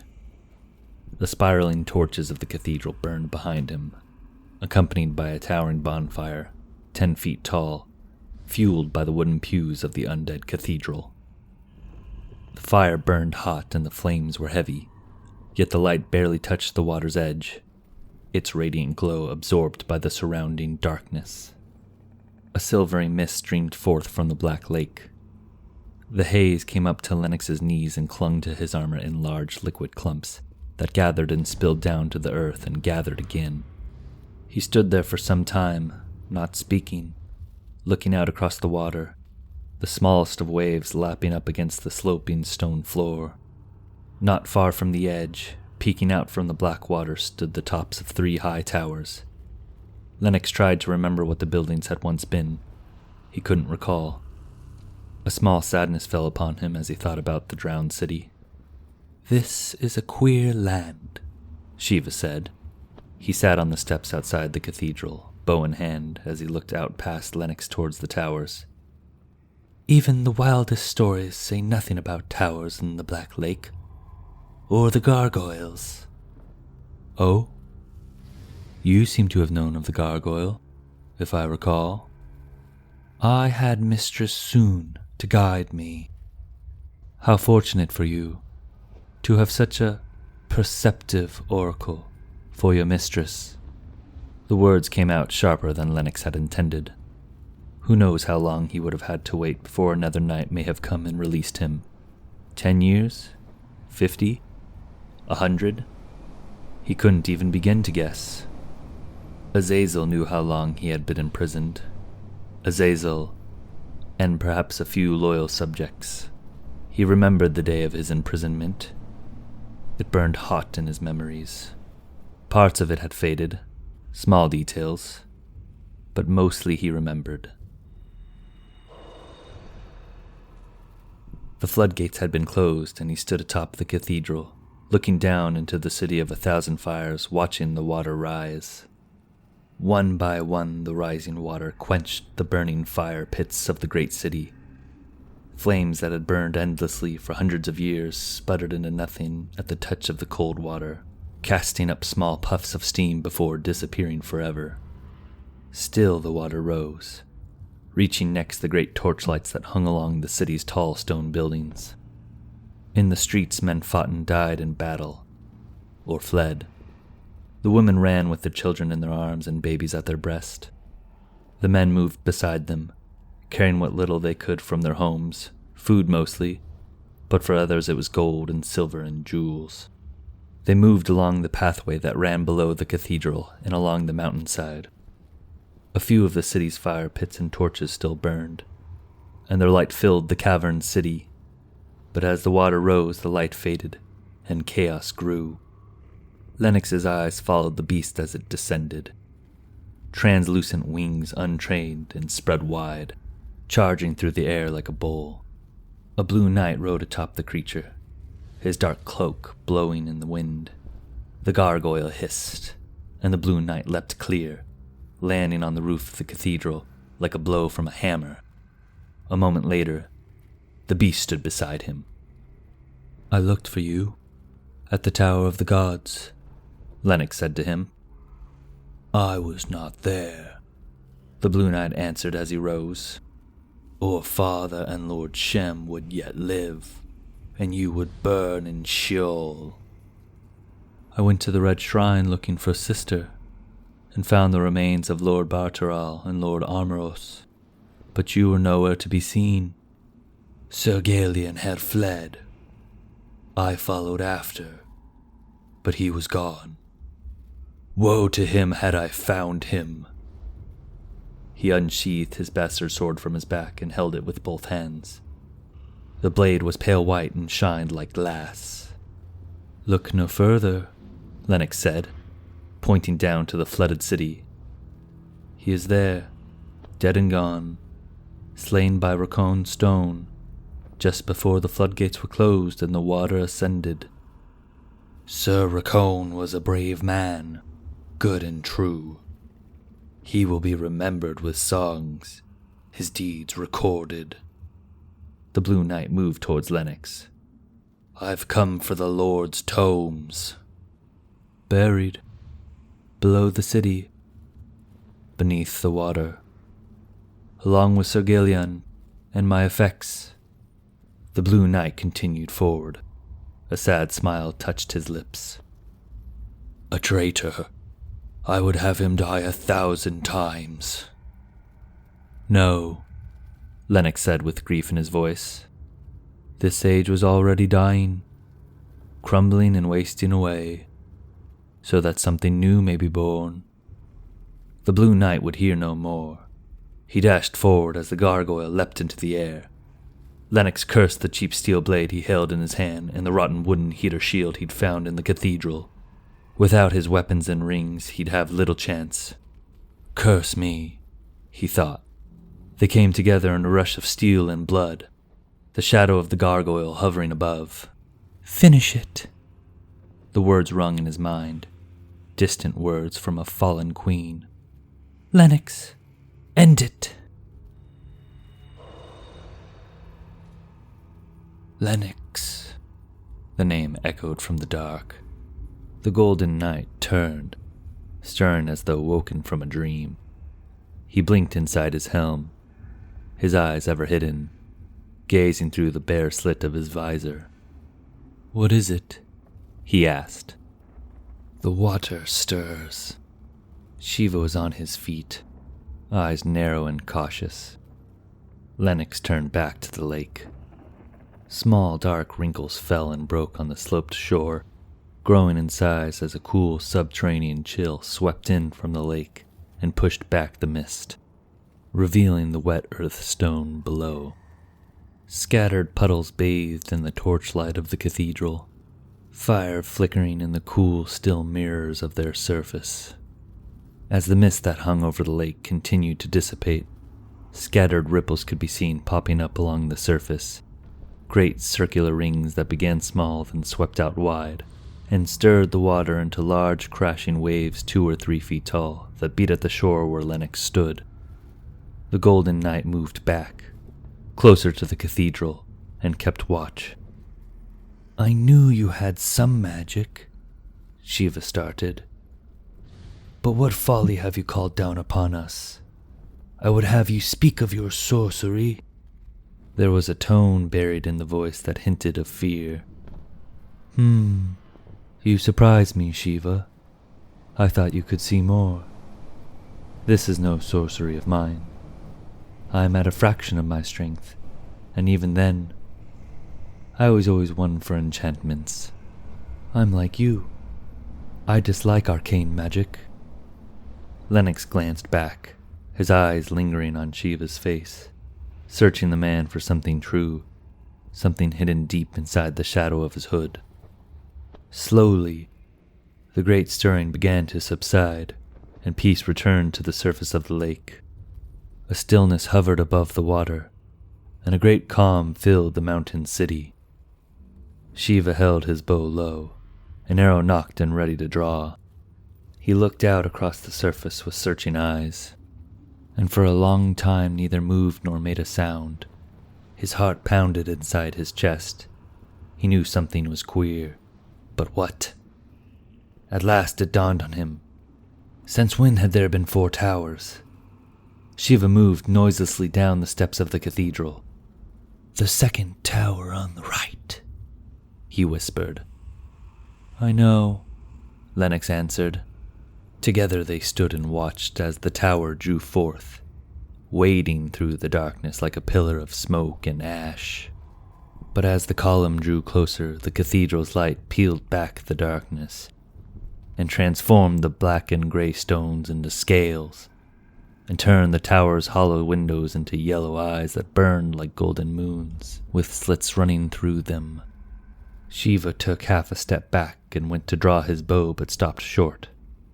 Lennox endured, remaining where he stood, his gaze piercing across the water into the eyes of the everlasting serpent.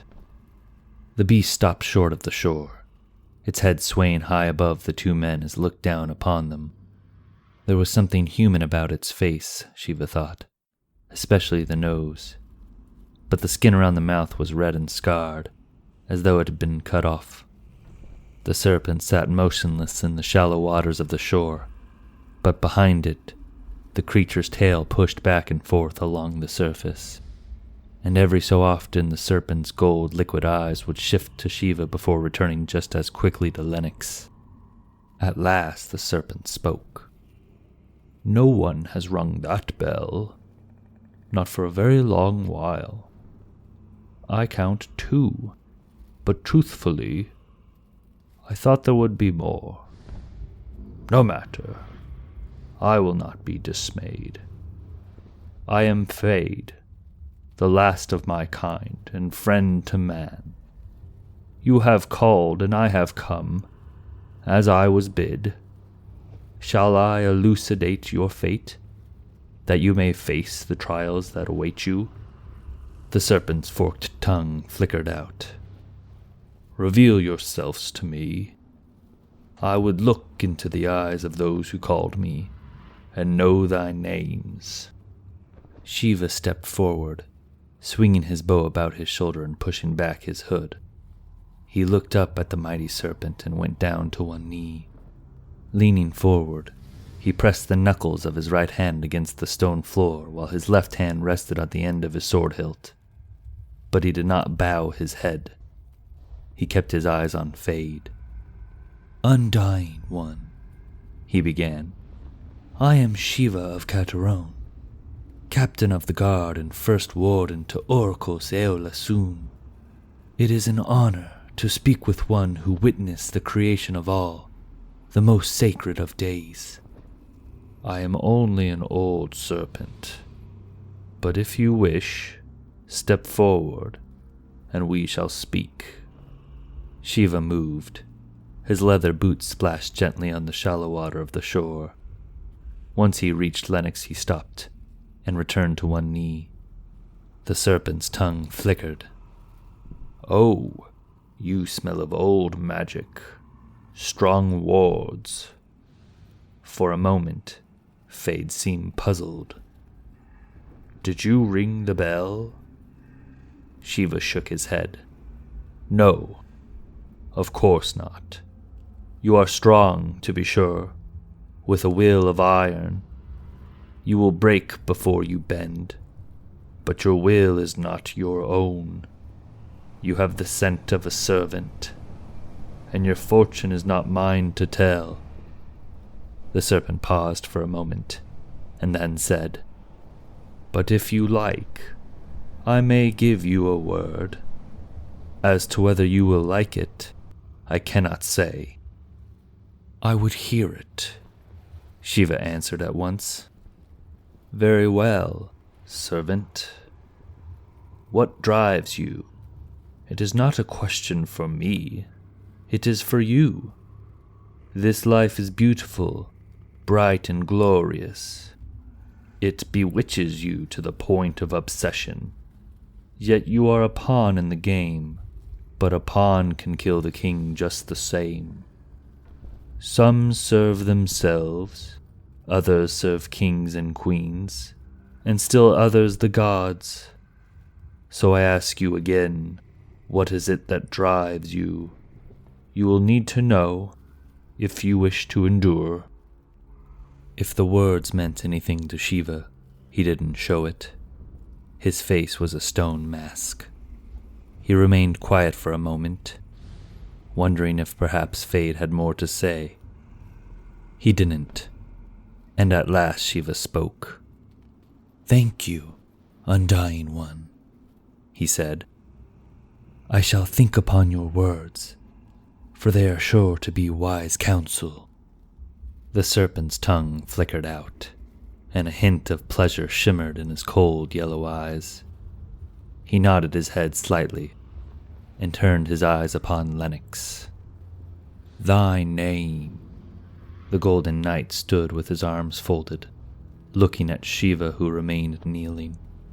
He stood casually, as though he were watching a play, and the great show amused him. After a moment, he unfolded his arms and turned to face the serpent. Has it been so long, he said, as he reached up to remove his helm. Have I grown so weak that I am a stranger to those who would know me? Shiva's eyes widened as the Golden Knight lowered his helm. The taint of the undead had made its mark. The decayed flesh that wrapped around his skull was a pale blue, as though he had been drowned. What little hair remained clung thin and clumpy to the patchy flesh, and large chunks of bone poked through where skin had rotted away. "Transient being, I see only a cursed man, and one without much time remaining." The serpent spoke in a rich, deep voice that held the knowledge of 10,000 years. He dipped his head low and kept his eyes on Sir Lennox. "You are brave, I see it clearly. But are you wise? I cannot say. You fascinate me, to be sure.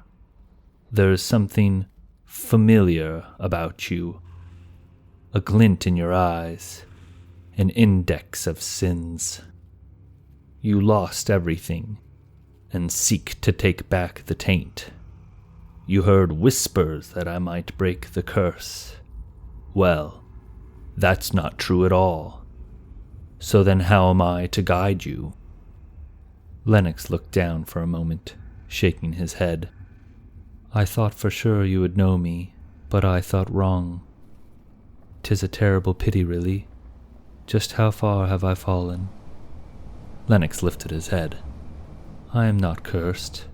At least, not how you believe. I did not breathe in the taint." Lennox's eyes flickered to Shiva. "My vessel has decayed, but what is done can be undone, and you will help me as you promised you would." The serpent's eyes regarded the golden knight carefully, considering the words that had been said. After a long moment, the serpent spoke. "I do not know your face, Sir Knight. Perhaps your name."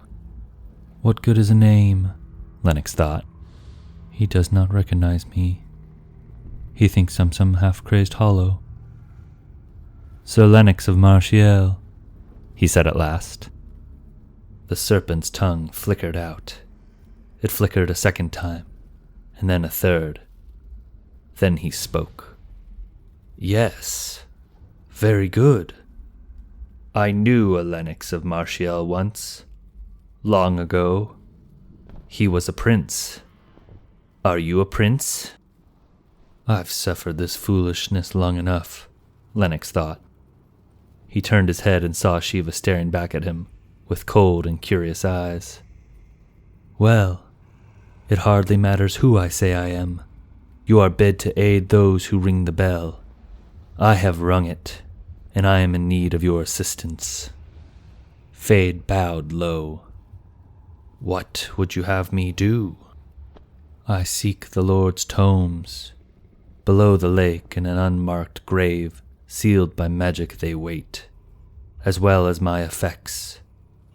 Only you can break the seal, and only when bid by one who rang the bell. I know you swore yourself to Sir Gillian. I have come to see you true to your word." The serpent's tongue flickered. Behind the beast, a grey stirring within the water began once more, as quickly the serpent's tail emerged and crept along the black water. The end of the tail was long and thin, coiled in on itself in many layers, but ever so slowly. The coil began to unwind as it reached the shore. "Take this. It is a gift freely given," said Fade. Lennox looked down at the tail and saw embedded into one of the scales a ring of pure silver. He picked up the ring and held it in his palm. The band was a perfect replica of Fade, shaped like a serpent, the silver snake wrapped around itself in a circle with its tail curving away, and placed upon the head were 2 yellow sapphires for eyes. He could feel the magic woven into the silver, as he could with all rings of power. "But what power do you hold?" he thought. He could place the ring on his finger and find out, but that was not always the wisest choice. "A sweet gift indeed. What is its purpose?" he asked. "It is a ring of great illusion, forged for a wizard long ago. It will hide your curse from the eyes of men. But, like all enchantments, it can be broken by a strong spell, and it will only bewitch the eyes. Your flesh will still be as ice to any who touch you." Lennox had already taken off his glove as he reached out to take the gift. He slid the ring onto his middle finger, and the effect was instantaneous. The skin along his hand looked warm with blood as color returned to his flesh. A decent spell, he thought, but incomplete. A true enchantment would have brought warmth back to his skin as well, though that would be a powerful ring indeed. He turned and saw Shiva staring at him from the corner of his eyes. The big man was standing now, and even had a small amount of surprise breaking through his icy features.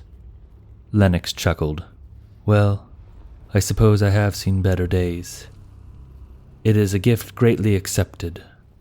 When he turned back to face Fade, the serpent's eyes gleamed in recognition, and the ancient snake bowed his head low, almost to the water's surface before raising it again. My prince, he began, his tone rich and unsettling. You look as though you have been born anew. Please, forgive my ignorance. Truly, I thought you dead long ago. I needed to see who you really were, not the hollow that you appeared to be.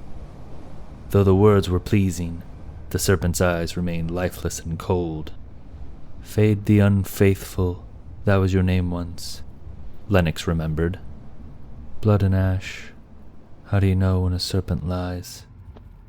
He grunted and smiled up at the creature. Fade was still bound to his word. The serpent would serve when commanded. The tomes and my belongings, he repeated. Fade's tongue flickered out. It seems. He paused, his voice uncertain.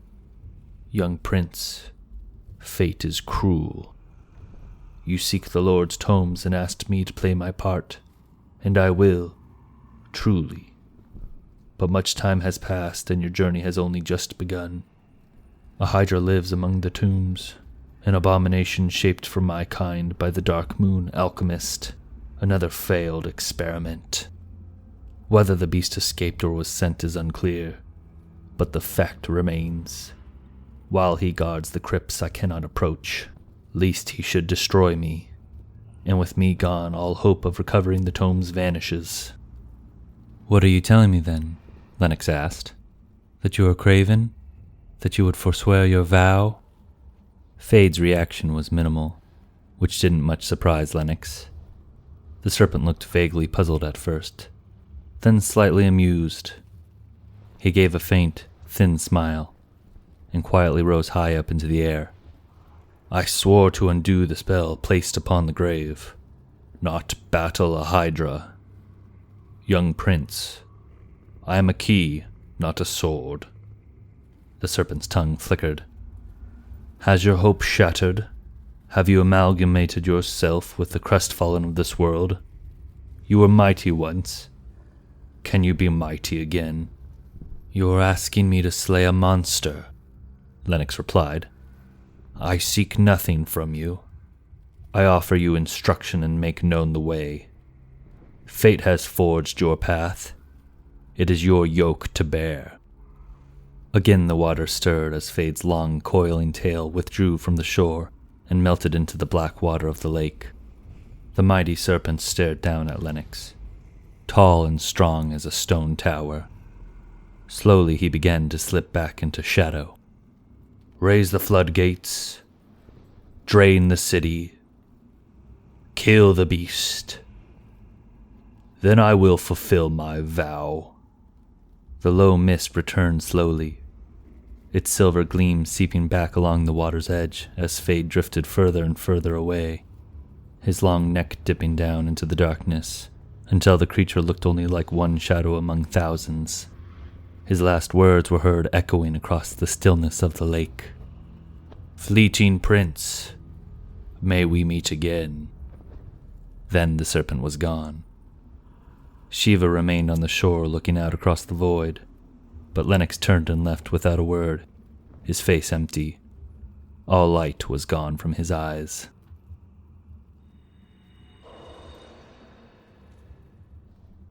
Shiva found Lennox inside the undead cathedral, sitting in one of the few pews that remained. His helmet was off, and Shiva could see the long hair falling dark across his golden armor. The big man stood at the doorway and took in the ruined hall. Shattered crystals and bent steel littered the floor where the chandeliers had fallen. Otherwise, the hall was empty.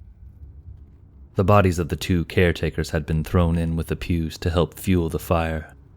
They had burned hot and bright, but went to ash quickly, and now nothing remained of the fire outside but the red embers of the extinguished flame. Shiva took another step forward, his feet resting in the shallow water of a large puddle. He could feel the water beginning to seep through the soft leather stitches. "Sir Lennox," he called out.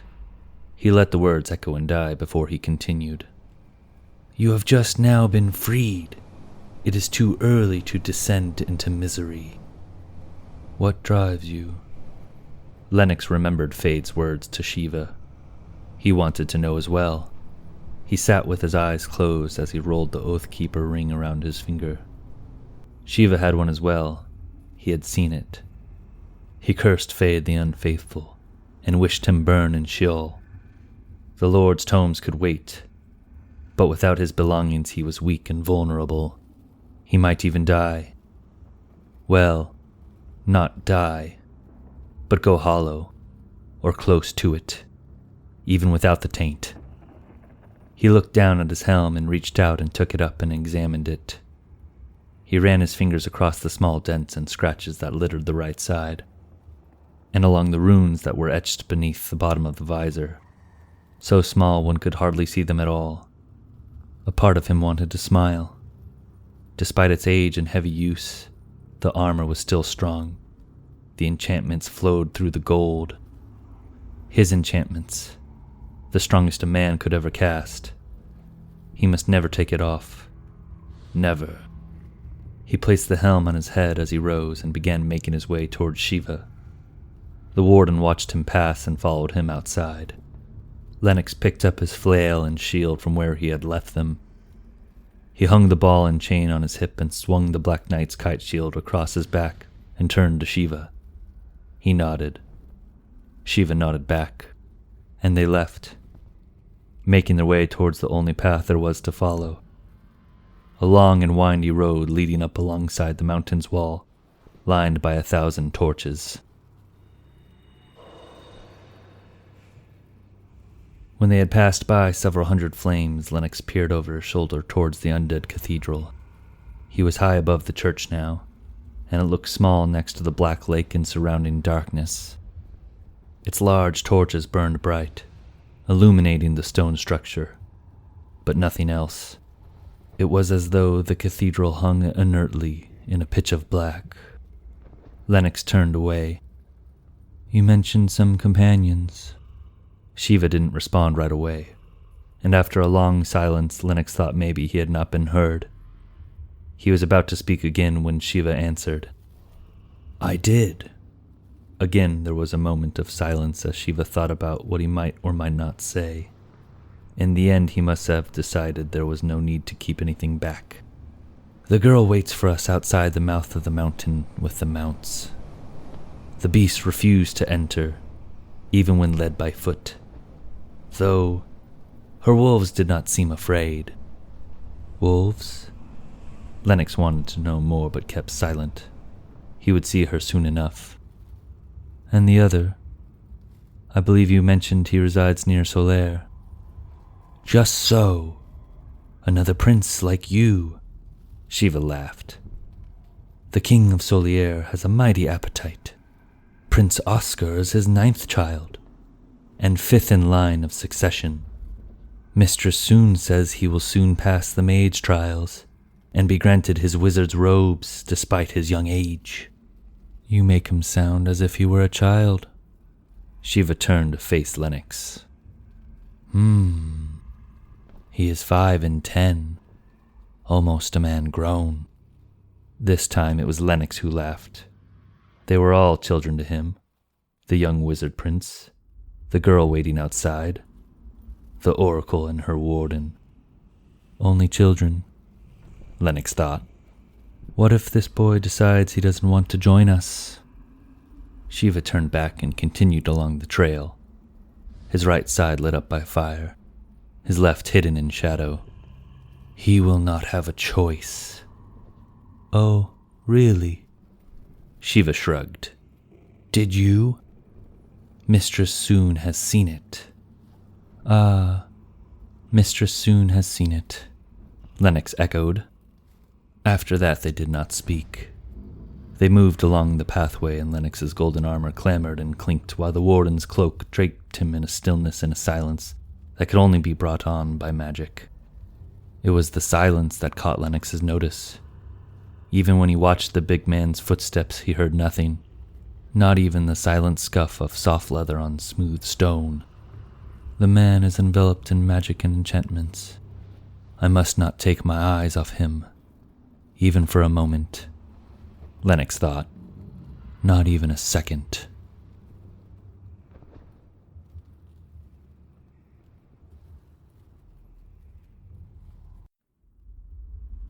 Chapter 4. The sun was beginning to get low as the evening light fell across the floor, lighting the mouth of the mountain passage. The entrance had been divine once. Large ivory pillars so shiny one might have thought they were cut from pearls, and so wide that 6 wagons pulled by elephants could have passed by one another and not have come close to touching. A honeycomb of passageways had run along the ceiling of the tunnel, filled with murder holes and arrow slits, and cut from the stone in the shape of stars and crescent moons that twinkled by firelight at night. The sleepless stars they had been called, both lovely and lethal. All of it was gone now, reduced to rubble, the shortcomings of rock and stone made visible to mankind, to be seen by anyone who knew what it was they saw. Lennox knew. It made him sad. He had played in the honeycomb tunnels as a child. The memory came to him from far away. He didn't even know he remembered it till it was there with him.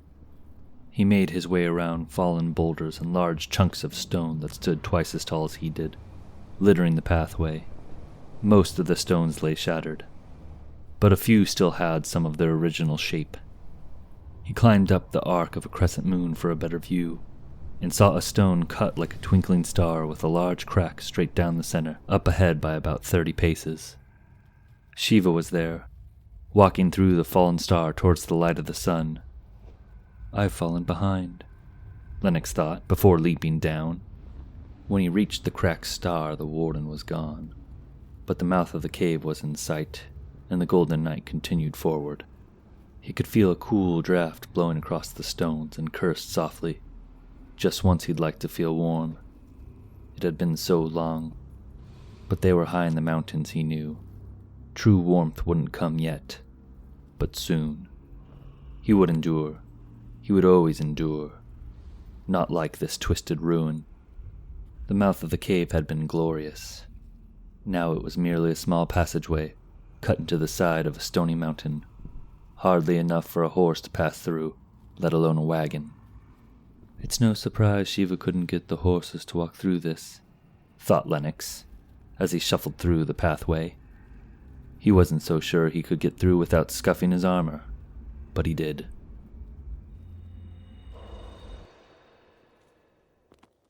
The icy wind came in gusts, howling along the mountainside and whipping Shiva's cloak back like a banner, its grayish-black cloth a dark blur against the white drifting snow. In the distance the clouds were storm-black, but above they were thin with wisps of white against blue. Lennox searched the sky for the sun. It had been so long since he had seen it, since he had felt its warmth.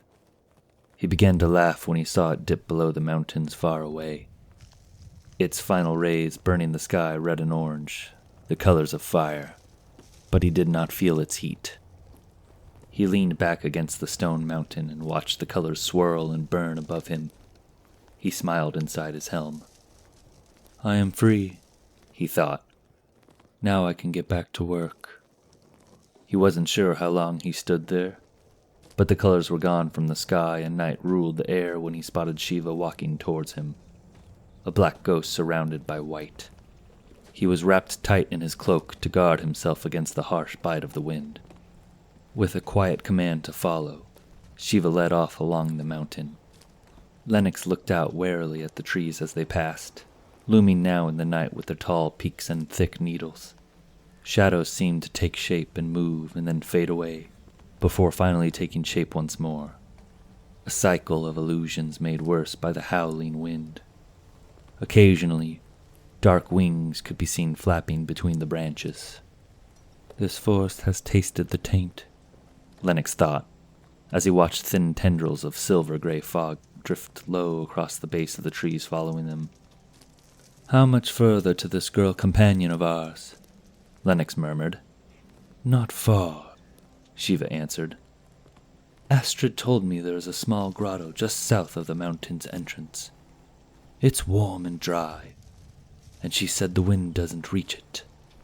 She'll be waiting for us there." Shiva pointed back along the ridge. "We've passed 2 small peaks. Just one more now." Uncertain, Lennox's eyes watched the forest edge. The fingers of the gray mist had splintered and grown fat as the mist oozed out along the tree line not more than a knee-high off the ground. A faint and silvery light accompanied the fog and grew brighter as the mist collected. Yet the fog clung closely to the tree line, exceeding only a foot or 2 out into the clearing between the trees and the mountainside. He broke off from the mountain trail and walked slowly towards the fog. The misty tendrils were as thick as arms now, and swayed back and forth aimlessly. He stopped well short of the tree line, and studied them as they hovered softly in the air. "What are they?" Shiva asked from behind. "Something very dark," Lennox replied. "It is the taint, the curse of the undead taken shape. Unseen, unthinking, it leaches through water and burrows through the earth, seeking hosts to attach itself to. If you breathe it in, you will be corrupted, and the curse will be upon you. Can we burn it away?" Lennox's laugh was bitter and short. "The taint is vast, Warden. The entire lake is corrupt, and I'm sure the surrounding lands as well. Still, it can only spread so far from its source. Once we're clear of the mountain, we'll be safe enough. In the meantime, if you happen to fall or trip, it'd be best if you held your breath." "Huh." "Don't worry now," Shiva answered. He was smiling as he spoke. "I can't remember when last I faltered. Oh, well, perhaps I was mistaken in my concerns. Showing concern for a friend is never a mistake." "Is that what we are?" Lennox wondered. He nodded to the big man and made his way back to the trail. Shiva was staring at the fog, his eyes unfeeling and cold. When Lennox reached the path, he turned, and together they continued their march through the wind. The 3rd peak was not far now, but the wind blew harsher with each step. It caught Shiva's cloak and ripped it from his grasp, throwing the dark wool to his side in a tangled rage. He murmured something in an angry tone, and wished his coat were thicker that it might not catch the wind so easily. Trying to keep his cloak around him was near impossible. He had just gotten a handful of the cloth when a strong gust grabbed at his cloak once more, ripping it from his shoulders. It would have blown away completely had the warden not had quick hands. Lennox watched through the small slit in his helm with amusement in his eyes and a smile tugging on the corners of his mouth. He passed the warden, leaving the big man alone in his struggles as he marched the last few paces alone towards the peak. The cold was everywhere. It hung onto the mountain and blew in from across the forest, cutting through his armor like a heavy blade. But the girl had spoken true. Not far from the small peak was the grotto, hidden behind the next pass. The side of the mountain burned red like a kiln, beckoning for him to come. "Ah, hello there," Lennox thought. He turned and called out to Shiva. "We've made it!" He had to yell to be heard over the howling wind. "I can see the fire's glow. Not long now." Somehow, Shiva had managed to reattach his cloak despite the wind, and was trudging along the trail towards Lennox. The snowfall was heavy. Large, white flakes as big as silver coins swirled about them, and would soon hinder their vision if the weather continued to worsen. Now it was Lennox who led them. With the grotto in sight, there was only one way to go. Shiva followed behind, ever grasping at his cloak. From time to time, Lennox would throw a watchful look back as they walked. But the weather had turned bad quickly, and soon they found themselves in the heart of a storm. It would not do to get separated so close to refuge. Lennox would not have it. As weak as he was, he needed the warden. The world was dangerous, and had changed much, Lennox knew. It would not do to face it alone. He glanced back once more and called out to Shiva. Silence answered. Silence and snow. His heart raced, and he took a step into the blinding white of the storm, and called out to the warden once more. "I'm here," a voice answered. It sounded far away, but a moment later Shiva appeared, huddled in his cloak. He shook off the snow and lifted his eyes upward. "How far?" "I couldn't say," Lennox answered, shaking his head. "I can't see the fire anymore. If we follow the mountain, we'll come across it soon enough. We'd have to be blind to miss it." "We are blind," was all the Golden Knight replied. Then he turned and continued on, with Shiva safely behind. They heard the deep howls of wolves behind them before they had gone half a league, and later, more howls from the forest to their right. Shiva grunted, but said nothing, leaving Lennox alone in his fears. "At least we have the mountain on one side," he thought. It would be hard to fight if they got surrounded on all sides by a pack. The small comfort left him when his mind wandered to the shadow cats. He realized the beasts could be stalking them from above and he would never know it. He pushed the thought aside. Again the wolves took up the call. "Blood and ash," Lennox said, and picked up his pace. Doubt of ever reaching the grotto was rising quickly in his mind, when at last he saw the orange glow of the stone walls and cried out, "We're here! Yes, we're here!" He turned just as Shiva moved up beside him. The big man said nothing, and together they took the final steps out of the storm and into the burning warmth of the grotto.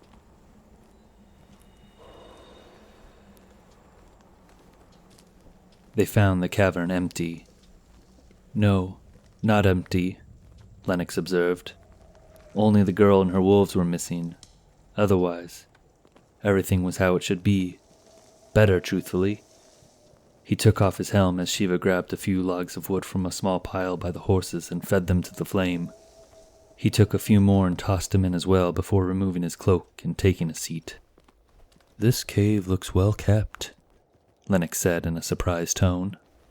The fire pit wasn't much, but there was a decent supply of wood and a small fence built from crudely cut beams in the back that served as a stable for the horses.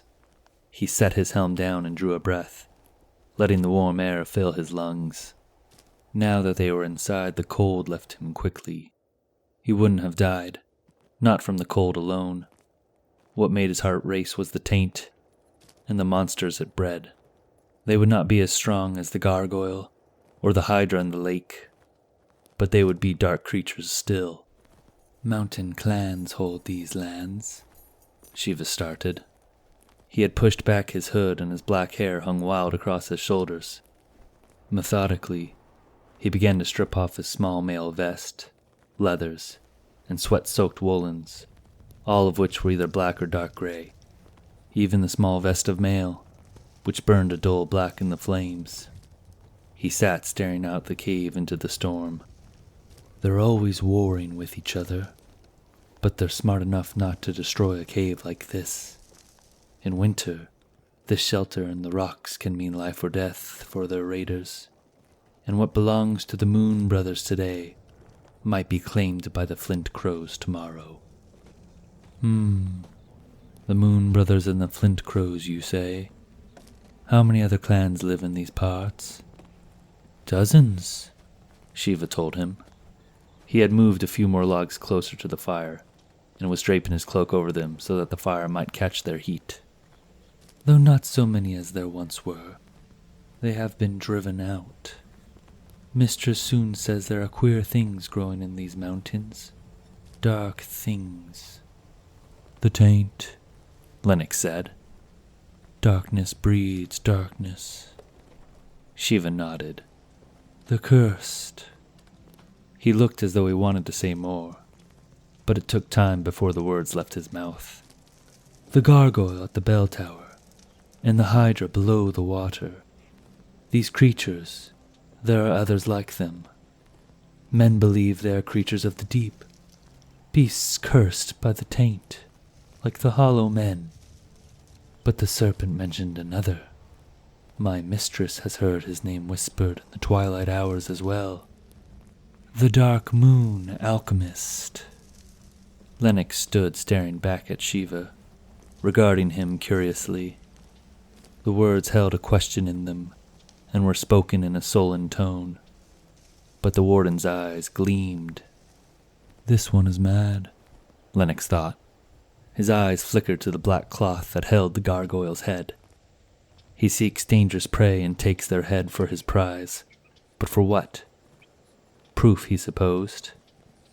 Lennox felt the Oathkeeper ring tighten softly around his finger like a noose. The man is a servant, and now so am I. He paused for a moment. It is a name best left in whispers, the golden-eyed answered quietly. Perhaps he thought Shiva would let it end there. She says he is the father of all the greater beasts, their maker. The great serpent called them failures, but they do not seem like failures to me. These are questions best left alone. Outside, the wind howled and the night grew darker, the air colder. Mistress soon wishes to know more of this alchemist and of his creations. All she needs do is ask, and I will tell her what I can. But she is not here, and I will speak of it no more tonight. Shiva shrugged and turned to his pack and began shuffling aside. His casual indifference both confused and vexed Lennox. He'll get his answers sooner or later, the knight understood. He's in no hurry. A moment later, Shiva pulled out 2 large strips of salted beef and a small loaf of stale bread. He returned to his pack and pulled out a small block of hard cheese to round off the meal. He held out the block of cheese to Lennox, but the knight shook his head no. Do you even eat food?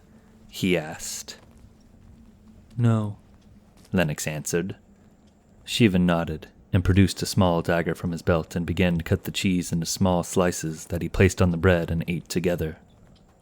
Afterward, he checked his cloak and was pleased to find it dry. Do you sleep? He asked, turning to face Lennox. Lennox shook his head. Shiva eyed him sharply. Then he laughed. A quick, short laugh of amusement that came bursting out of his mouth. He shook his head as the laugh turned into a smile. Well, we need not draw lots for the watch then. The night is yours, and you have sharp eyes too. I might just sleep well tonight. He had rolled his cloak into a ball and set it under his head as he lay out before the fire, happy for its warmth. Keep watch for the girl. I suspect she'll make her return sooner or later. The girl. He had forgotten about the girl. I thought perhaps she may have left us, Lennox replied. Ha! We all serve Mistress soon, Sir Knight. The girl most of all. She'll return, and you need not fear her wolves. She has them well trained. He turned his head to the fire. She's half-wolf herself, that one. A pureblood from the northern clans across the slender sea. Not like those vagabonds that fill these cursed mountains. Does Kay still stand? Lennox asked, eager to hear of the outside world. So the northern folk say, Shiva replied. But the girl says the ice is spreading quickly, and that half the city has been consumed by the cold and left abandoned. In another 100 years, the entire city will be lost. In 1,000 more, the land as well. And what of the other jewel cities? The warden's eyes perked up. He gazed across the fire with renewed curiosity, as though Lennox had just whispered some great secret. Just how long were you imprisoned? After a lengthy span of silence, Lennox answered. A long time. Shiva smiled. He's a bit more cheerful now that we're out of that cursed mountain, Lennox observed. But then, who wouldn't be? Mistress soon told me about you, Sir Knight. Were you there when the taint fell upon Martial? I suspected it would come, Lennox said gloomily. But I was never there to see it. He was looking at the fire, but his eyes were in the past. Shiva's words drew him back. Doom fell upon the city quickly once the taint appeared. A great judgment sent down by the Four. There are many tales of that day, many stories and legends, all grim, and only fragments are known, even to my mistress. But they all start with the taint. Some say it appeared suddenly, others that it crept in slowly, seeping up from out of the sewers like a morning fog.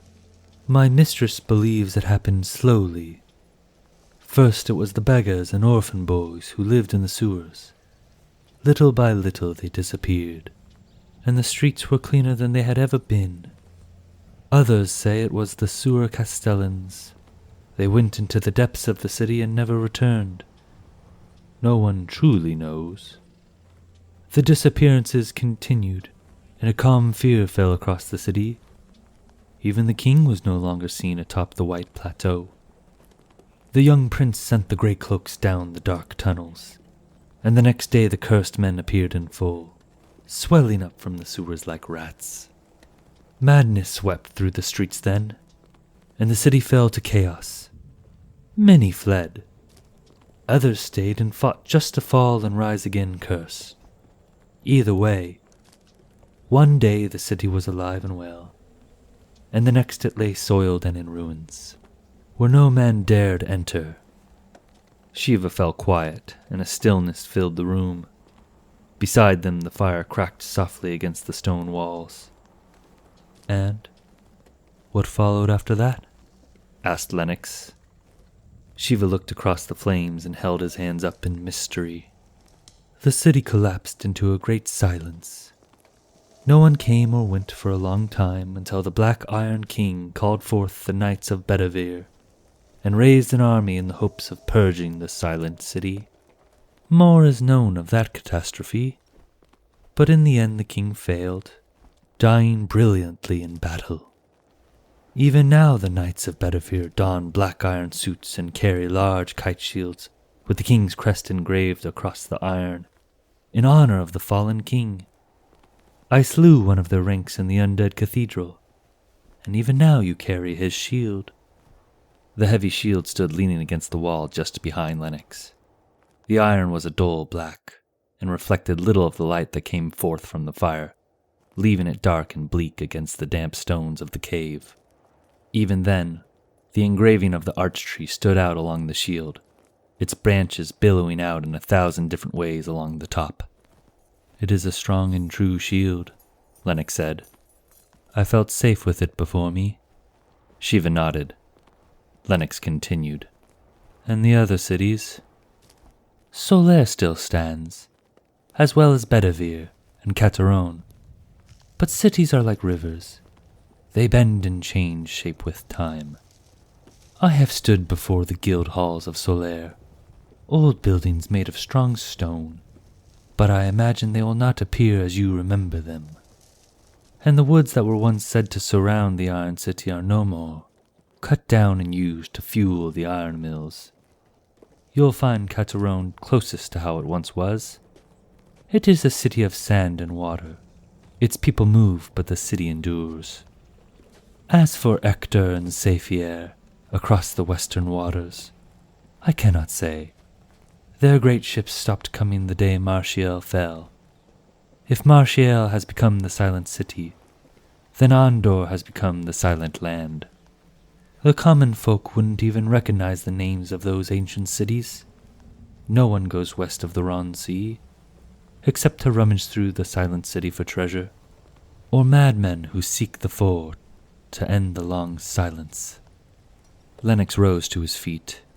The horses had begun to whine and he wanted to see them up close. A curse sent down by the four, he said. Too true, Shiva answered with a smile. He lifted his gaze and watched the golden night as he moved across the cave. There are some oats in the satchel by the wood. If you're bored, you could feed them. Lennox picked up the satchel and took out a handful of oats and offered them to the horses. Shiva dropped his head back down to his rolled-up cloak.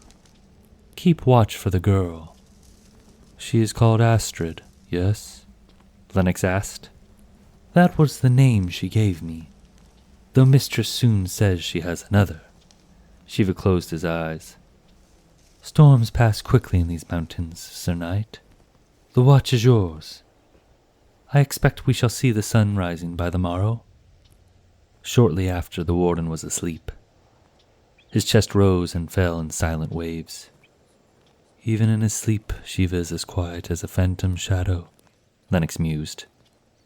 The man is an enigma. An assassin, perhaps? He would think on it. The serpent's words burned in him like a hot iron. Just a pawn in their game. But a pawn can kill the king just the same. The storm had raged for 10 days now, and every so often Lennox would let out a mocking laugh, mumbling something about the storm passing quickly. At first he had been upset at the storm, wishing to set his eyes upon the warm sun after so long a time, only to be greeted by cold winds and white snow. But his anger had subsided quickly. He was a patient man. He had learned patience, been taught it well. He had learned to endure and persist, and it was as much a part of him as his own beating heart. Sometimes the wind would soften and the snow would cease, and an orange glow of the sun could be made out behind the gray and black clouds, but it was a false sky, and as quickly as the light came it would disappear. All of the joy the big man may have shown upon leaving the undead cathedral had been stolen away by the cold. They talked little, and more than once Lennox caught the warden staring him down with his cold, dark eyes, calculating eyes, hunter's eyes. He had known the type.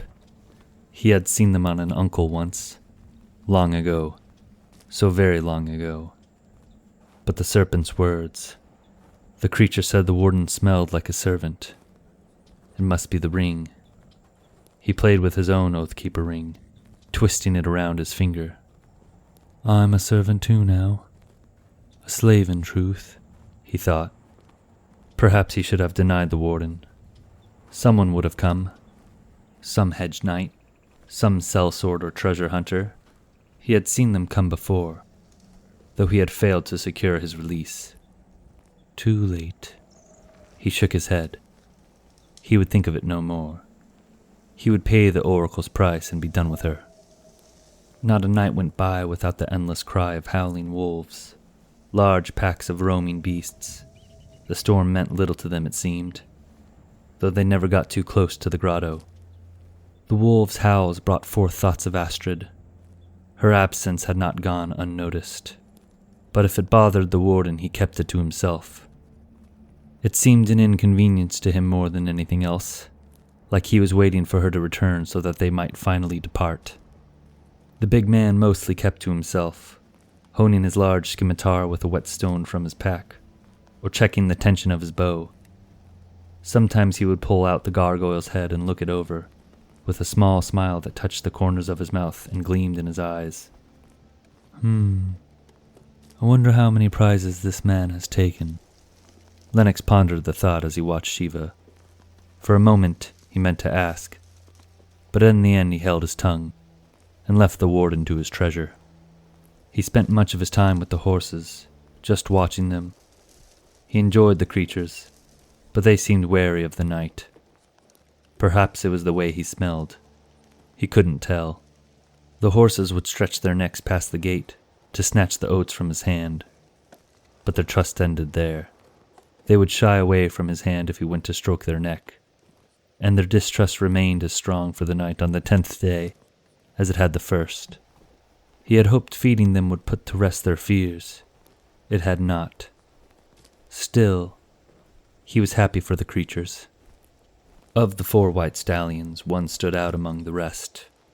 He may not have liked Lennox, but he did not seem afraid of the night. He would take the oats freely, and then leave as carelessly as he had come. Lennox found himself smiling as he watched the big horse. Which is it? He said the words aloud. Do you not know fear? Or perhaps it's only the oats. The horse looked away. Lennox smiled. That one's smarter than he seems, Lennox thought. Go on then. Pretend you didn't hear me. We both know the truth.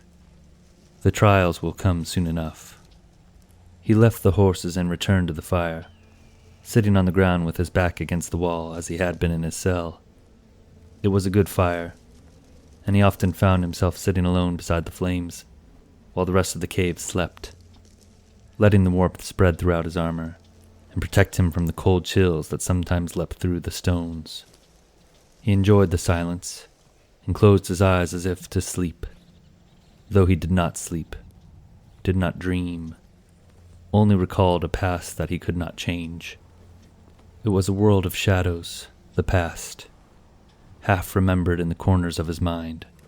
Details would turn to smoke if he didn't concentrate, or become black shadows lost completely in the far reaches of his mind. But the most precious memories, the ones that mattered, were never far. He had etched them along the inside of his armor, in between runes of magic and other enchantments, where he could reach them when he will.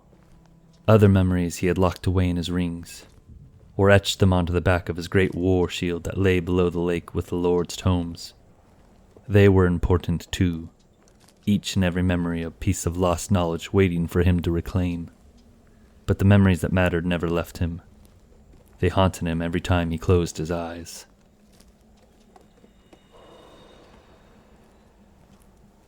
Finish it, the queen said as blood pooled around her. Lennox, end it. He looked at her through his narrow visor. The queen, his queen, draped in red from head to toe. The dead were everywhere, palace guards, struck down by the golden knight, pierced by his lightning spear. The tip of the blade dripped with blood and crackled with blue magic. Finish it, she was screaming. End it. The words were a high shrill. She was holding on to the great Lord Shem, her red eyes a blaze of fire.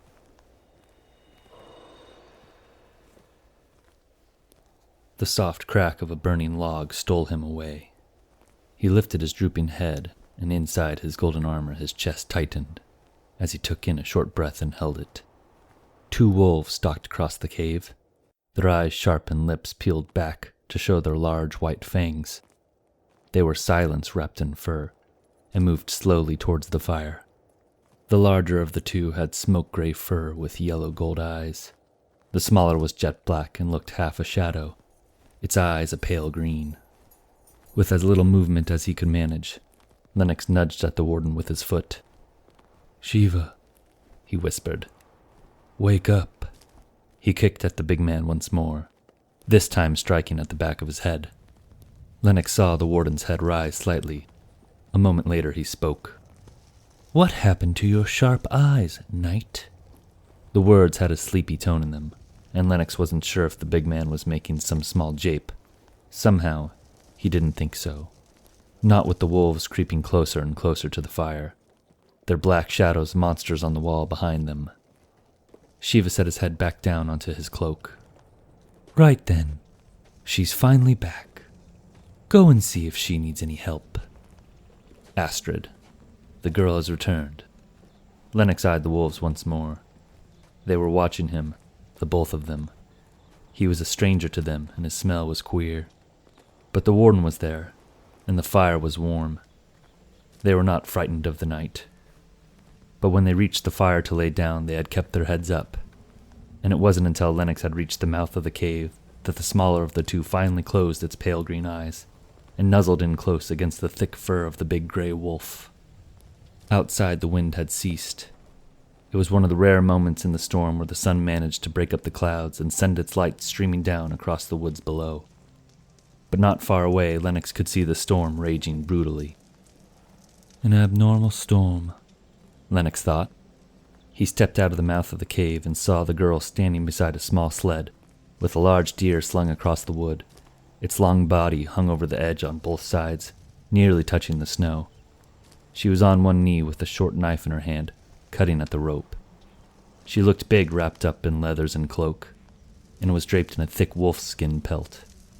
But when she stood, Lennox saw just how tall she was. not much shorter than myself, he thought, as he made his way towards her. She turned and saw the golden knight approaching when their eyes met. The hood of her soft gray cloak shaded her face, but her blue eyes watched him cautiously. She looked calm, clutching her knife firmly. Hello. Might I take you to be Lady Astrid? Lennox asked. She nodded slightly and looked him up and down. The prisoner. It was not a question. She gestured towards the dead deer. Grab the other side. As Lennox stepped around the sled, a great howl went up from the woods as 100 wolves bellowed as one. The golden knight stopped and scanned the woods through his helm, but the light was fading as the clouds above curled black. Astrid finished cutting the last rope and went to grab the deer. Prisoner, she said again loudly. Lennox turned. My lady, please, call me Lennox. But Astrid was already reaching down, and Lennox moved quickly to assist her. He would be spending some time in the company of both the warden and this girl.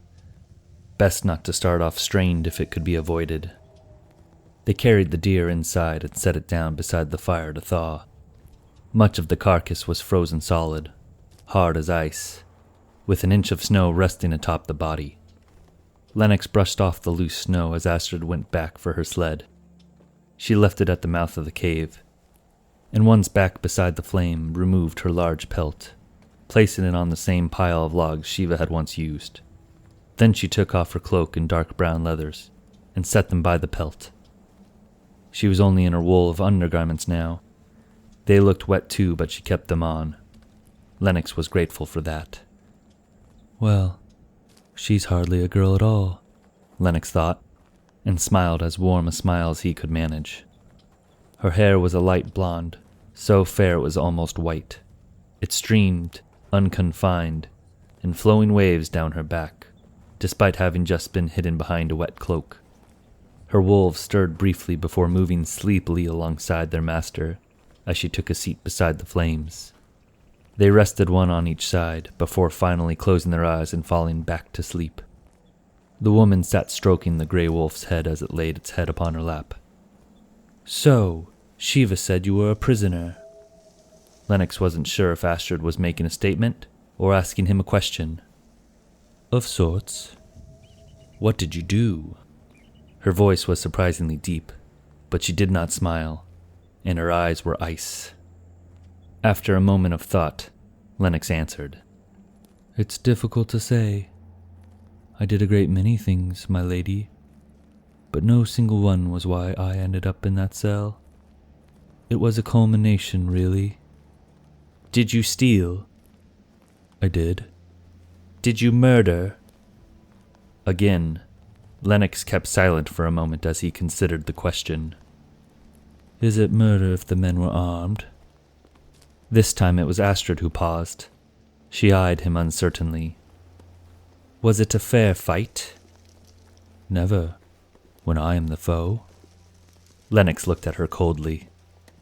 But the men I killed had sword and shield in hand, and they could have run, or yielded. I have never struck down a man who bent the knee. Astrid's hand stroked the great wolf's neck, her fingers running through the thick fur. Yes, of course. I would not be presumptuous.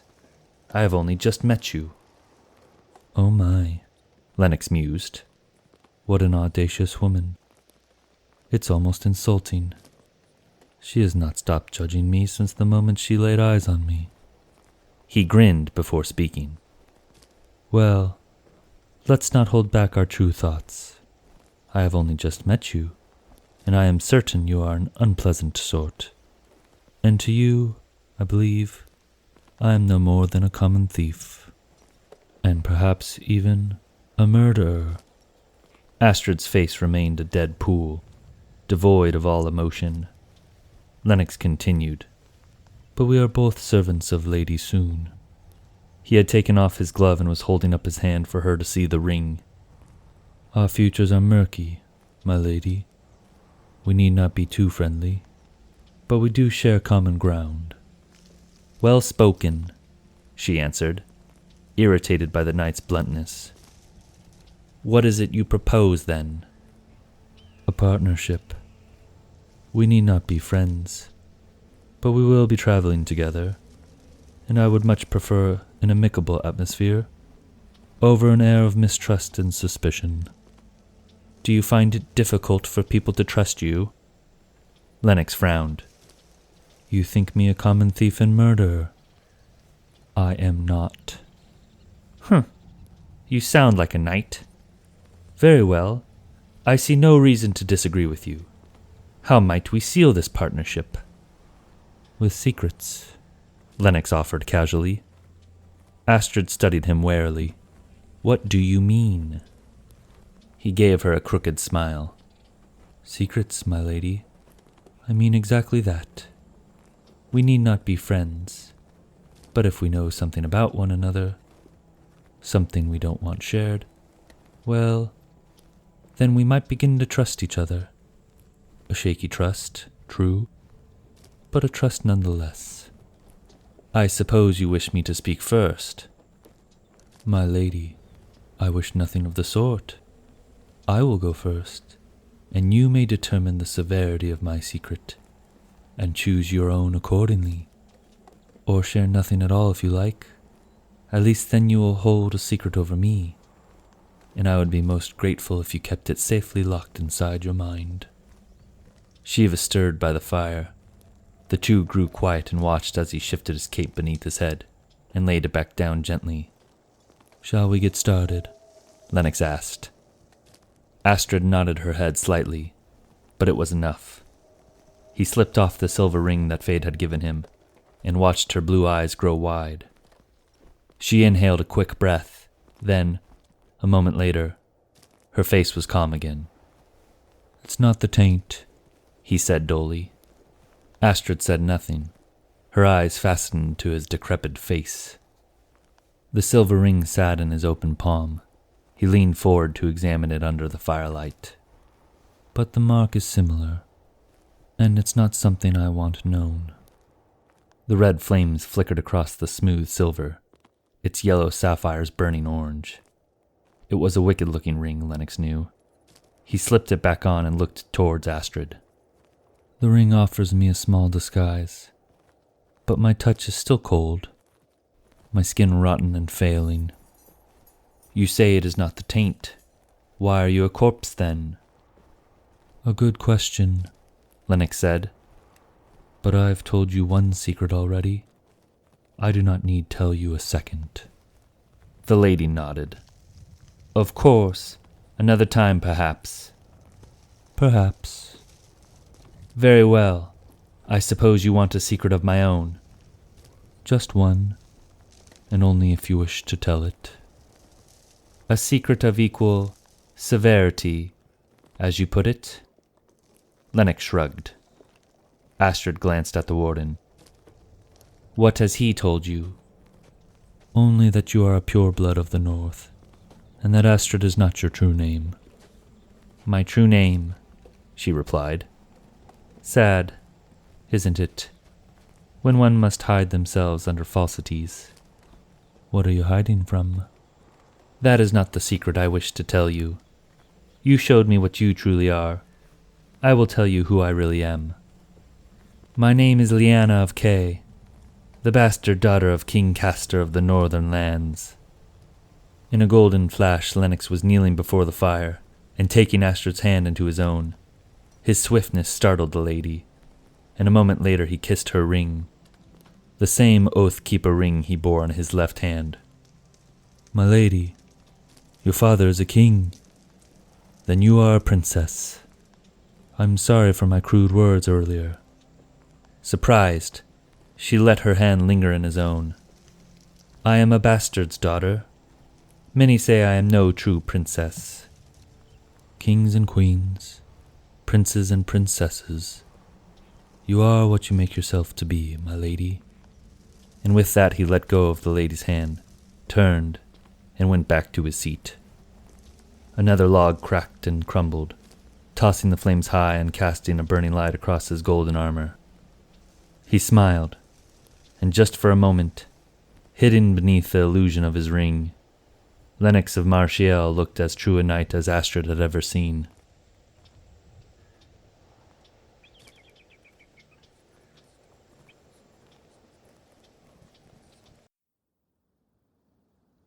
Chapter 5. It had been ages since Lennox had last ridden a horse, but the stallion he now sat was well trained and the motions returned quickly. They had been 5 days traveling, but at some point the mountain paths had turned into no more than game trails, easily lost beneath mountain snows. Still, Astrid knew the ways, and they rarely got lost or had to double back. The storm had passed, but the skies were gray. Most of the time the sun remained hidden from view, but sometimes at midday, its rays would pierce through the clouds, lighting up the mountain range and surrounding woods. It was nice. Lennox would always stop then and let the warm rays knock back some of the cold that crept in through his armor. "Speed is of great concern here in these woods," Shiva said, as he passed by atop his horse. "We cannot stop every time the sun appears. We have spent too long in these lands as it is." True to his words, he moved on quickly, pushing his horse to a trot. Lennox picked up his reins and turned his horse when Astrid rode up beside him. "I would not name him a patient man." Lennox watched the warden as he rode off before them. "Oh, I'm not so sure of that. I believe he knows how to wait, when waiting is needed. Just as I believe he knows how to move, when moving is called for. That storm kept us trapped for some time." Astrid laughed contemptuously. "He wishes to return to his woman." "The lady soon?" Lennox said. "He is bound to her as we are bound. He wears the Oathkeeper ring." "Yes, he wears the ring, but he is not like us." Astrid turned her head. Her cold eyes shone beneath her grey hood. "I've watched you, Sir Knight, seen you staring into the fires as you fiddle with your ring. We are her slaves. He serves willingly. I think he loves her." Lennox remembered the serpent's words. The scent of a servant. That is what Fade had said. He is a wild man," Lennox answered. "He lives to hunt and kill. He is calm enough now, but his eyes—" Lennox shook his head. "He has no room in him to love a woman." "Think what you will. The way he is unlike us. It would be wise to remember that." "I will. Thank you." He smiled beneath his helm, his tone suddenly cheerful. "See? This trust of ours is already producing rewards. Tell me, do you know much of our fourth companion? Prince Oscar?" "The boy prince." She spoke with disdain, her mouth tight with disapproval. But Lennox saw a flicker in her eyes, something soft. "Well, that's odd," he thought, and continued on. "The boy is 5 and 10, I am told. Closer to a man than a boy at that age, I would think." "Not in the north," was all she said. They were falling behind, so Astrid gave her steed the reins and kicked into a slow gallop. Lennox followed after. They gained on Shiva quickly, and soon were at his side before falling back into a trot. They had been riding down narrow paths and thick forests for 2 days, and Lennox was relieved to see they were finally approaching a proper pathway. It was not the paved marble streets of Marchiel, or the tightly packed bricks of Bedivere, or even the cobblestone roads of Solaire. The path was nothing of the sort, barely wide enough for a wagon. The dirt was a mix of mud and snow, but the trees were somewhat cut back, and it ran straight enough. I should think we'll make better time now, Lennox offered as he led his stallion around the newly fallen pine thick with brush. He jumped the cracked stump and emerged onto the road. No, Astrid answered. It will only grow more dangerous from now, at least until we clear the woods. Lennox gave Astrid an inquiring look.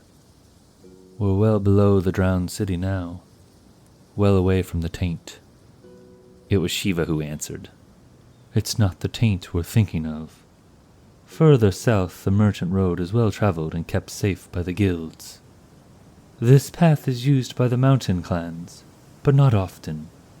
There is not enough commerce for the guilds to keep patrols and clean out the thieves.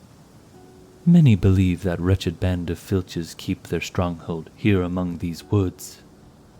It's not just the thieves, Astrid commented.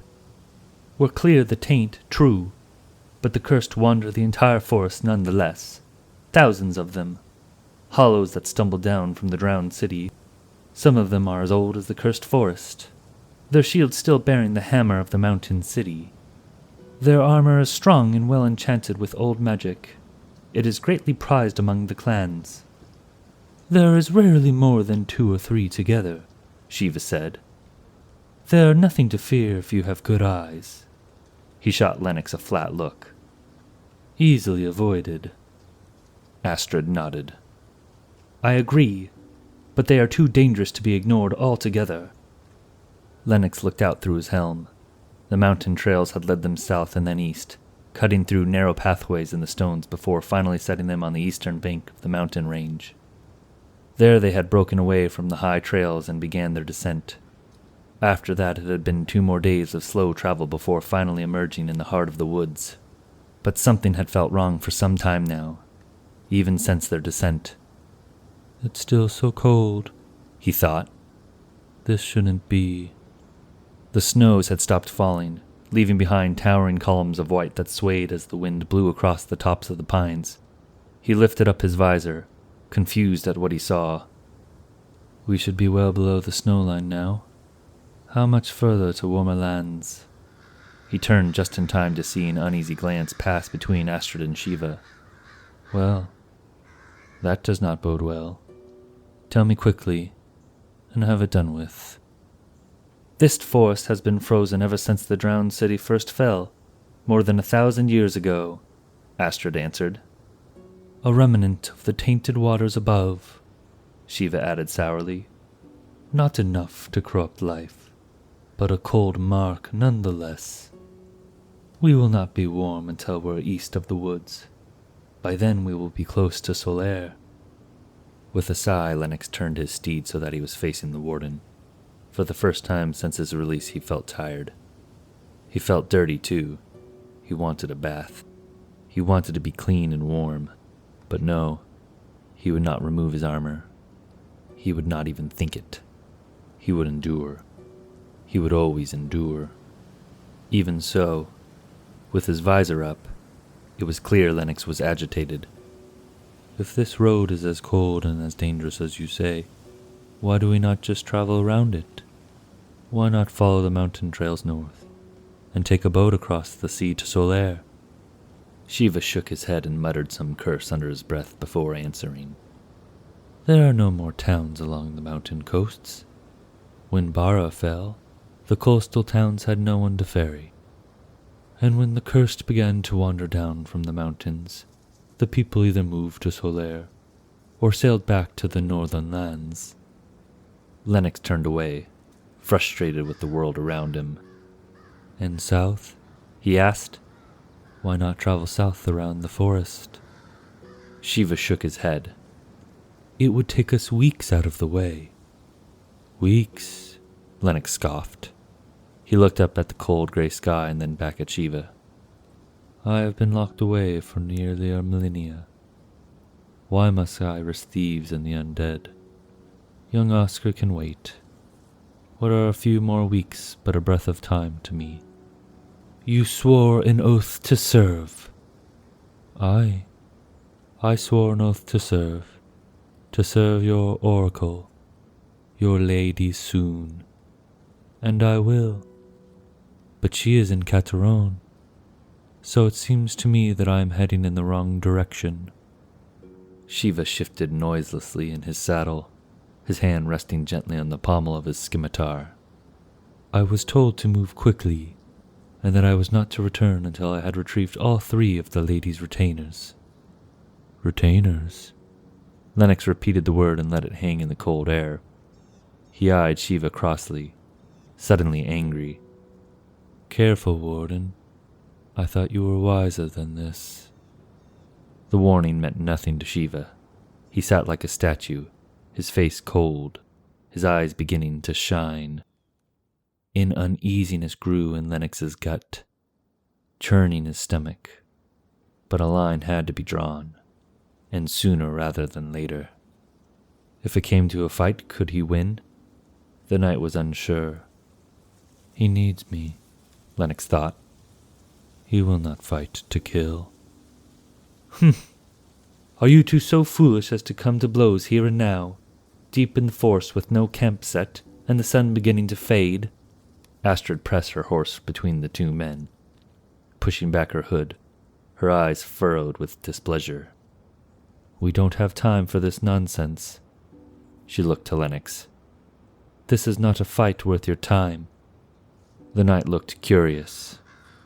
We're halfway through the woods already. It's 2 days back to the mountain, or 2 days east to the clearing. What difference does it make now? None, Lennox realized. He tilted his head slowly, keeping his eyes locked on the warden before holding up his hand in a playful manner. You're right, he said in a casual tone. He flashed both Shiva and Astrid a quizzical grin. I apologize for being difficult. I've been alone a rather long time. Shiva was quiet for a moment, then nodded stiffly. The glimmer in his eyes dwindled, but his hand remained atop his sword. Lennox eyed the blade once more, wondering. Astrid took up her reins, hoping it was settled. Once we're clear of the path, we'll set up camp. She had already turned her mount and was leading the horse down a small slope that ran along the road. Lennox followed behind, all tension seemingly washed away as he carefully led his horse along the narrow tread Astrid had created in the snow. The trees were thick and white, but the ground remained more or less traversable, with the snow only ankle-high off the ground. It wasn't until Lennox's back was turned and he was halfway down the slope that Shiva finally removed his hand from his blade. He watched the knight with a cold expression, his face a mask of tranquility. At last he followed after, bringing up the rear. A half span from the road they found Astrid's 2 wolves sitting in a small clearing of tall pines, their branches so thick and intertwined that the ground beneath was all but dry, with only small patches of snow encroaching along the edges. The 2 beasts seemed to have been waiting for their master, and the black one's tail shook with joy upon seeing her. Astrid seemed pleased as well, and dismounted quickly as the 2 rose to meet her. It was a fine moment, and Lennox watched it intently. She looked softer than the first day he had met her. If only the same could be said about the warden. I had not seen them for days, he said. I thought perhaps they had left us. These 2, Astrid said with a laugh. I think not. They have barely left our sight since we entered the forest. Lennox seemed troubled by the words. The woman only smiled. Don't worry. I doubt the warden knew as well. Shiva made no attempt to argue as he dismounted from his steed and tied him to a tree. Astrid knelt down, running her hands through the black fur of the young wolf. This is their home, Sir Knight. The woods and the trees and the snow. This is where they were born. They know it better than we ever will. Are there any packs we should be worried about? Astrid shook her head. She looked as though she might say more, but kept it to herself. I'll brush the horses down, Lennox offered. You 2 should rest. Neither of them argued. They shared a meager meal of bread and cheese, and finished off the rest of Astrid's deer before curling up beside the smallest fire the knight had ever seen. hardly more than a pile of embers, but it was better than nothing, he supposed. The cold was different for him. It was a discomfort, but it couldn't kill him. It could hardly slow him down, for that matter. Still, as night fell, he found himself sitting before the embers, one leg crossed beneath him as he leaned against the other, the dying flames burning against his golden armor. He had taken off his helm and set it beside the flames and watched as it glowed warm in the firelight. Shiva was fast asleep, a silent spectre beneath his black cloak. If Lennox had not seen the smallest rising and falling of the man's chest, he would have sworn the warden dead. Astrid had taken longer. She had spent some time sitting beside the fire with her wolves, running her hands along their necks and feeding them treats from her sack. But soon enough she lay sleeping before the flame, a wolf nuzzled up beside her on either side. Night carried on in a perfect stillness, and Lennox enjoyed the silence. He was used to silence. He knew it well, and he liked it. But he knew its dangers. He had drunk them deeply. There were stretches in his cell where he had had no guard, and was left alone with himself. In some of the longer stretches, being alone had nearly driven him mad. Man is too splintered to be anything but bad company with himself. But another night would always come and fall to the beast above, and return to him hollow, his new guardsmen. Lennox remembered their faces, all of them, if not their names. He saw them sometimes when he closed his eyes. He saw them now. They had been his salvation. He had been left alone for so long, but to be left alone is not always to be forsaken. The Creator had seen him, seen and provided. It was a comforting thought, and it made him smile. Sitting beside the fire, Lennox watched as Merrick lifted his head and gazed out into the woods. The wolf's ears perked up as he looked out among the trees and drifting snow. Lennox turned towards the woods, but all he could hear was the soft crackling of the flame. Did you hear something? He asked, looking towards the beast. A moment later, Zev lifted her head as well and stared out alongside her brother. Blood and ash, Lennox muttered as he reached for his helm and placed it on his head. He took up his kite shield and turned to face the trees where the wolves were looking. He stood there for a long time, him and the wolves, ever watchful. On impulse he took a step forward, his hand tightening on the grip of his shield. A flicker of motion caught his eye and he froze where he stood, his shield half raised in defense. The light from the fire barely reached the closest trees.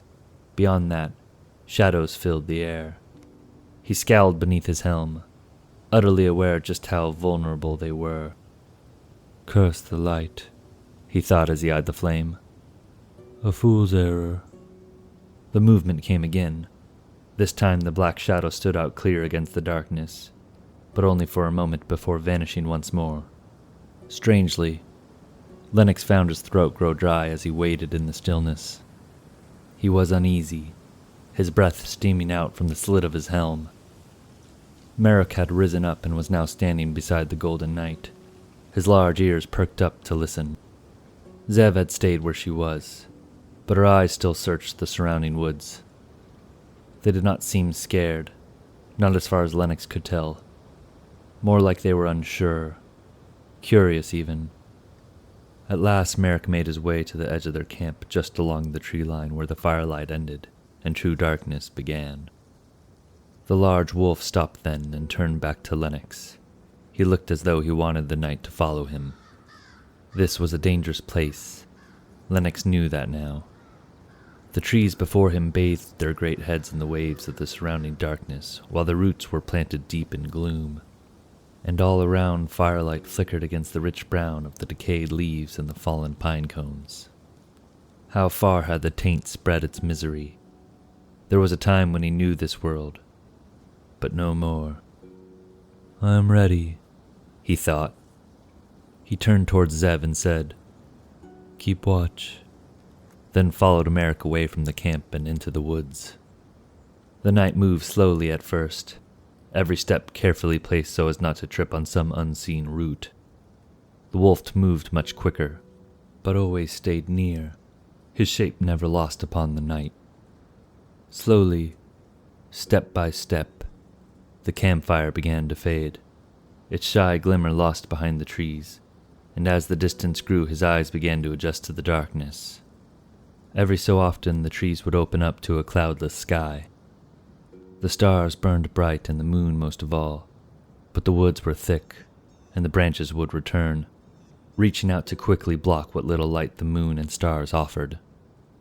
A silent breeze flowed through the woods, a cold draft that chilled the bone, and with no fire to cut the cold, the knight found himself shaking if he stood still for too long.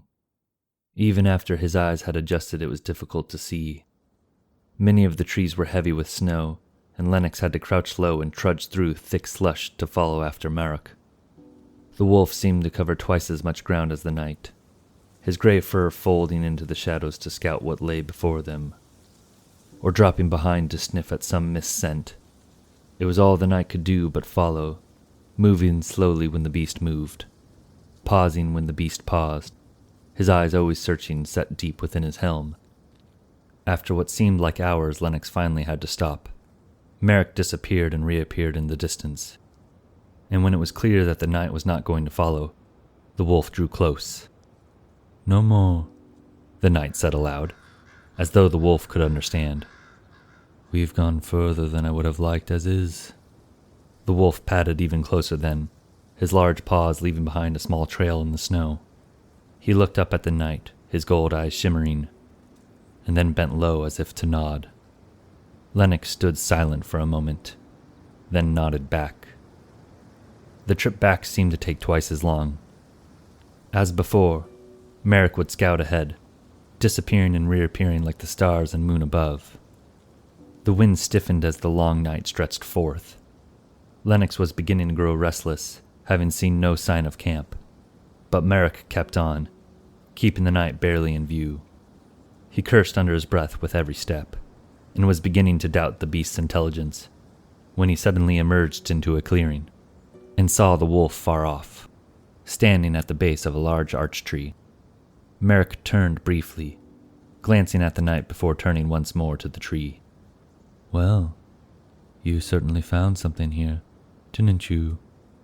The ground was thick with humus, its dark soil swallowing the sound of Lennox's steps as he made his way across.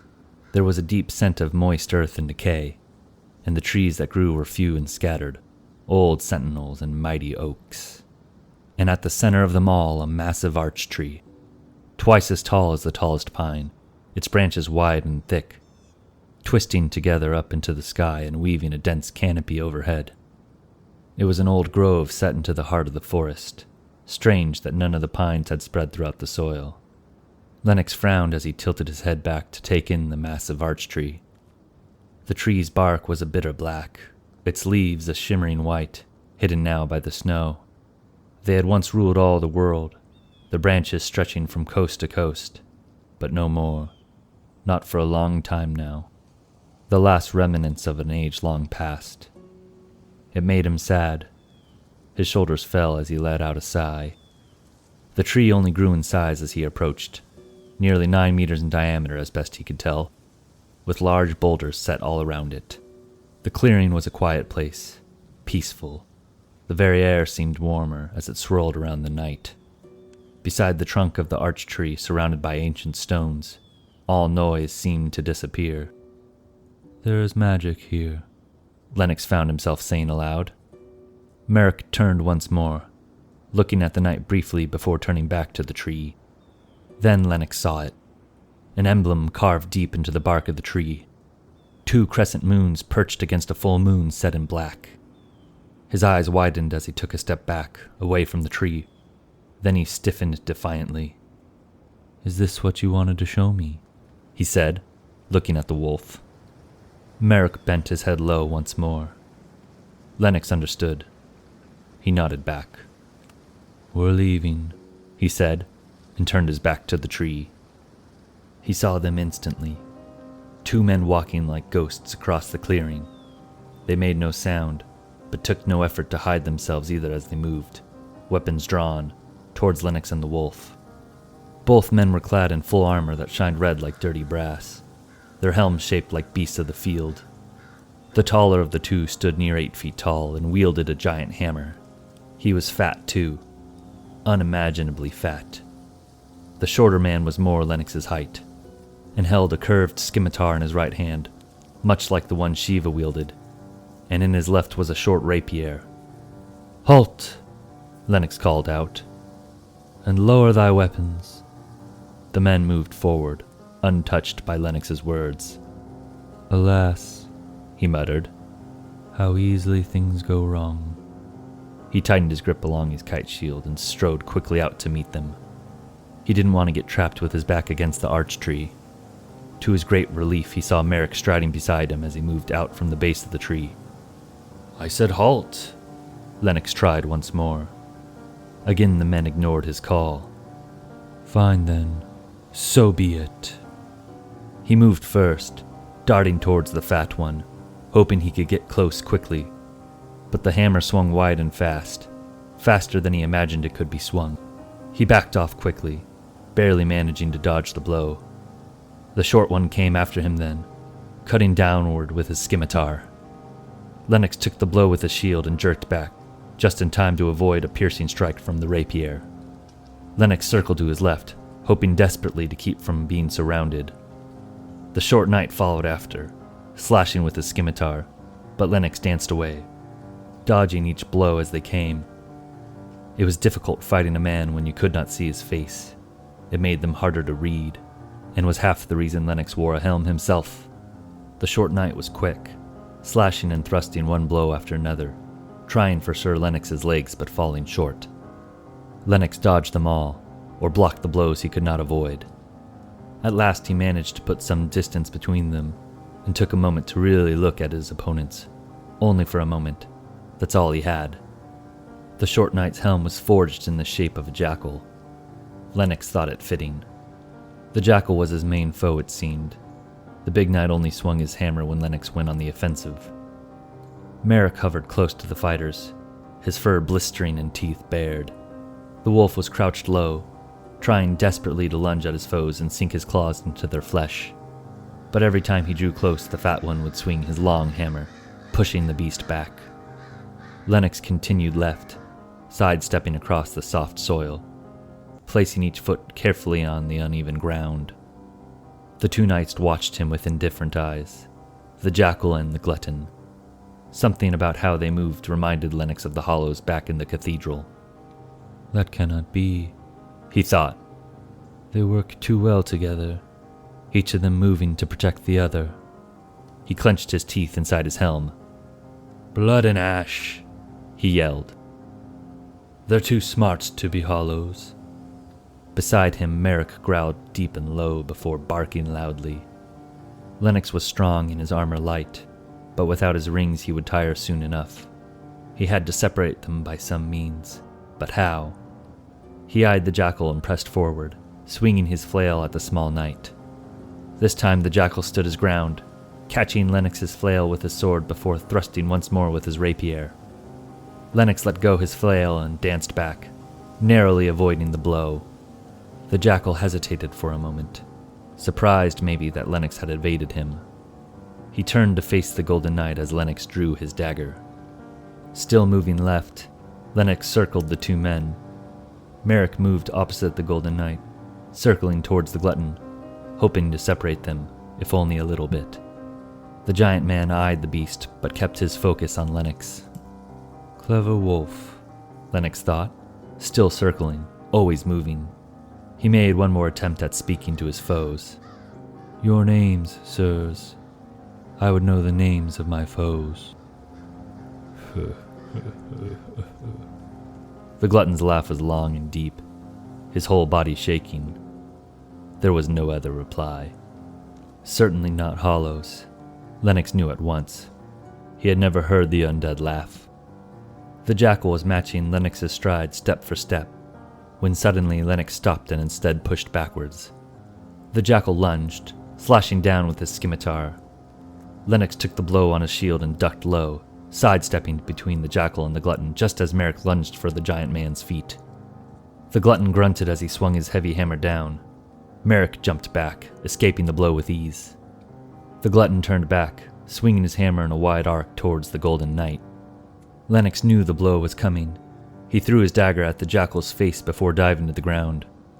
The jackal struck at the dagger with his scimitar, tossing it to the floor just as the glutton's hammer took him from the side. The small knight managed to raise his arm in defense just as the hammer struck, crushing the thin lobstered metal that protected his elbow in a loud crunch before beating into his side and sending him flying to the ground in a twist of metal and bones. The glutton pressed forward, showing no remorse for his fallen comrade. He raised his hammer up for another strike, and then Merrick was on him, bearing him down. He twisted around and kicked at the wolf before losing his balance and falling to the ground with a shout. Lennox took up the jackal's fallen rapier and ran forward, falling to one knee as he grabbed at the glutton's helm and pushed it to the side, revealing a small, unprotected spot of flesh. He drove the rapier forward, leaning into the sword with all his weight until the blade was halfway into the glutton's chest. The giant man shuddered and lay still. Lennox fell away, silent except for his labored breathing. He looked over towards the jackal, but the knight lay unmoving, his body broken near in half. Merrick stood beside the glutton's corpse, teeth bared, waiting to see if the man would rise. When enough time had passed, he left the glutton and moved to the smaller man and began sniffing at the body. Lennox was about to call out to him when the wolf bent down and tore into the jackal's throat. That put to rest, and he thought that the man was still alive. "Well fought," Lennox said as Merrick patted his way across the soil to where the Golden Knight rested.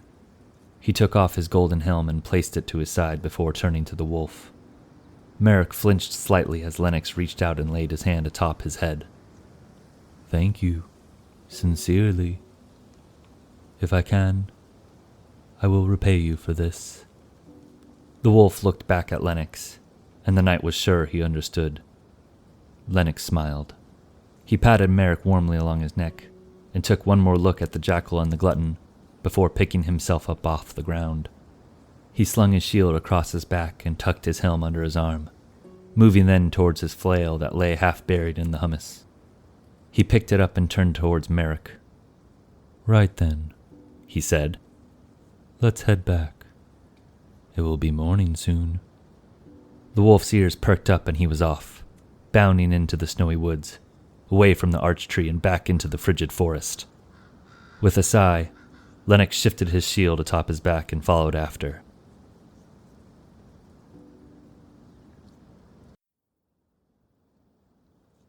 Chapter 6. Both Shiva and Astrid were awake when Lennox returned to where they had set camp. The clouds were clear for the first time in days, and the sun was just crusting in the sky, its golden rays flooding through the frozen trees. Nothing moved as he peered out through the woods. The morning was cold and peaceful. It was strange to Lennox how different the woods looked during the day. The gloom seemed to be lifted away with the morning light, but some of the magic was gone as well. He frowned slightly beneath his helm.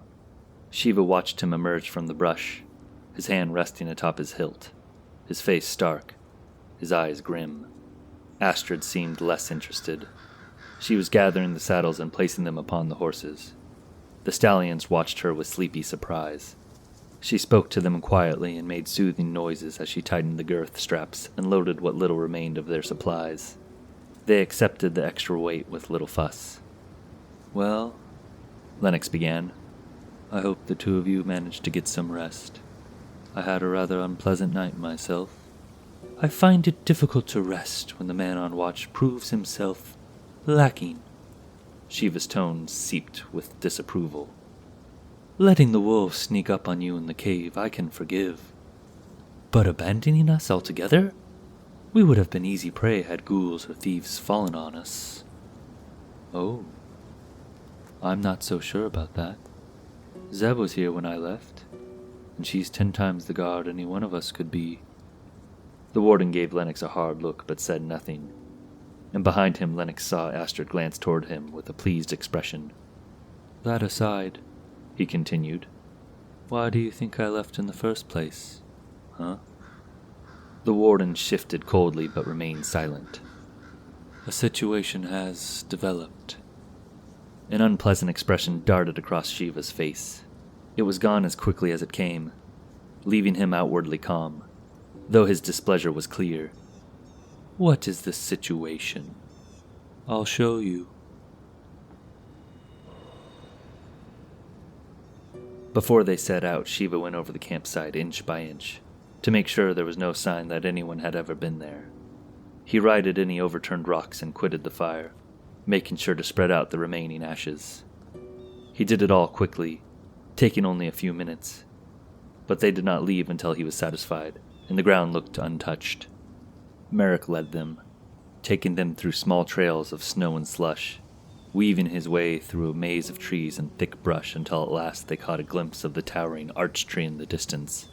During the night, the sky was black, hiding the mighty tree as it stretched its branches out into the air, but in the light of the day the tree could be seen a mile out. Merrick quickly disappeared then, and they were left to weave the rest of the way themselves. By the time they reached the clearing, gray clouds ruled the sky. The last rays of sunlight dwindled into nothing, and a cold breeze began to blow through the trees. A pity, Lennox thought. He was tired of being cold. In the daylight, he could see it all. The clearing was a perfect circle with a towering arch tree standing square in the center. The smell of earth and decay was heavy, and the dark humus stood out in stark contrast to the white snow of the surrounding woods. There were a few trees interspersed throughout the clearing, but beside that it was an open land. Where is the snow? Shiva asked aloud. Lennox gestured to the arch tree. There is magic in the tree. It keeps the land warm and the soil alive with life. What is this place? Astrid asked, speaking up. A garden, Lennox answered. This does not look like any garden I've seen. I'm not surprised. This land was crafted by the giants before the war destroyed them. With no one left to cultivate the land, they quickly disappeared, except for a very few. It is said Armoros himself set the wards, protecting the arch trees and preserving the legacy of the giants. He smiled sadly inside his helm as he looked once more upon the massive tree. This might very well be the last living garden of the giants. And now it's been tainted. He said the last words quietly to himself as he kicked his horse forward. The others quickly followed after. The bodies of the two men Lennox had slain lay sprawled out across the earth, their forms settling into the soil where they rested. The jackal was on his side, half broken, wrapped in twisted and warped metal.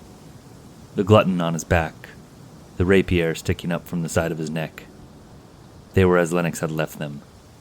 Why, look at you, Shiva said as they drew near.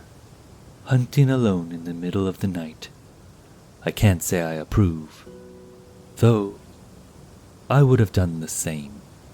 He was smiling as he spoke, the joy of the hunt clear by his expression. He pushed ahead, eager to reach the fallen knights. The fat one must be 3 meters tall, he called back. Lennox turned towards Astrid. The woman's eyes were fierce, her face displeased with what she saw. You are familiar with these men? He asked. Perhaps, was all she said. They continued forward towards Shiva, who had already dismounted for a closer look, tying off his stallion to a nearby oak. They followed suit, dismounting from the rides before tying them off together. Even in her mute state, Astrid's eyes searched all around them, staring out across the clearing as if there was something to see except the same cold forest they'd been traveling through day after day. If she did see anything, it evaded Lennox. He eyed the two men cautiously as he approached, raising his visor for a better look. Their armor looked faded to him somehow. In the heart of the night when they fought, their rust-red armor almost seemed to glow, as though the men themselves had been wrapped in embers. Now it looked pale and dead, as lifeless as the men it once protected. Sir Knight, Shiva called out, still smiling, waving for Lennox to come to him. You'll want to see this. A deep knot began to form in Lennox's stomach. He mistrusted Shiva's smile. "Just here," Shiva said, pointing. He was on one knee, cradling the jackal's helm in his hand and twisting the head so that the sigil could be seen clearly. "These are his servants, the Dark Moon Alchemist. This is his sigil, yes?" The crest was etched into the back of the jackal's helm, a perfect match to the marking set in the arch tree. Lennox inhaled quickly, surprised at his own foolishness. He turned and strode towards the glutton, bending down to examine the fat man's helm.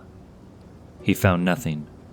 Unsatisfied, he grabbed at the rapier, pushing it forward with all his might, hoping to turn the glutton's head. When nothing happened, he called out to Shiva for help. With the two of them together, they managed to turn the body enough for Lennox to grab the helmet and lift it clear of the hummus. He turned the head sideways before letting go. The heavy helm hit the earth with a thud, and the dark moon sigil showed clearly on the glutton's forehead. He stepped away, looking once more at the jackal's twisted body with furrowed eyes. He was breathing deeply and was angry. He had suspected, but to see the dark moon sigil so blatantly embedded on the arch tree and in the knight's armor, it was troubling. He retrieved the rapier from the glutton's head, tugging at it several times before it finally came loose. Both Astrid and Shiva watched him with curious eyes, but kept quiet. With the rapier in hand, he made his way to the arch tree, pausing only a moment before plunging the sword's tip into the etching on the tree, piercing the black moon with the blade as he called out words from an ancient tongue. Immondationum lucem. The world went white as light spilled forth from the pierced tree, a striking blast, as bright as the sun but without the heat, blinding all who gazed upon it. Large clusters of smoke followed, billowing out in clumps of dark death. They engulfed Lennox, blocking him from sight as he clutched at the rapier and screamed out another spell. The building chaos only grew, until, all at once, the light retreated, and the earth grew silent. For a time, no one moved. An arresting stillness fell upon the woods. "Sir Knight," Astrid called out, taking a step. "Wait," Shiva said, taking her by the wrist. "Don't go into the smoke." She hesitated, looking back into the thick cloud of black. She went to move forward. "Stop it," I said. "He just broke a curse. A powerful one. That smoke could kill you if you breathe it in. Or worse." With great hesitation, she relented. The warden released his grip, and together they waited, watching as the smoke hovered about the arch tree like a morning mist, until, at last, it began to dissipate, and the smallest glimpses of Lennox's golden armor could be seen twinkling through the smoke. He was kneeling with his head bent low, his armor rising and falling in slow, rolling breaths. Astrid watched nervously when, to her great surprise, Lennox rose. She could see it was difficult for him. His hunched shoulders and heavy head seemed to weigh him down until finally he took off his helm and let it fall to the ground as he emerged from the thinning smoke. It was Shiva who met him first, taking his arm and resting it along his shoulders as he helped the knight away from the arch tree towards one of the smaller oaks. "No need to go quick, Sir Knight," he said before helping Lennox to the ground and leaning him against the trunk of the tree. Lennox sat there for some time, sitting in a somber and crestfallen daze, his face troubled. He shook his head, his long hair dripping with sweat. The cold returned quickly, but he didn't mind. He drew in on himself, saying nothing. His companions waited as well, watching the Golden Knight, waiting for him to come back. For once Shiva looked concerned, and after a time the warden knelt beside the knight and took him by the chin, turning his head gently. Shiva's mouth tightened, but when he spoke, all he said was, "Can you ride?" Some sort of understanding returned to Lennox then. His eyes rolled to Astrid and then back to the warden before nodding yes.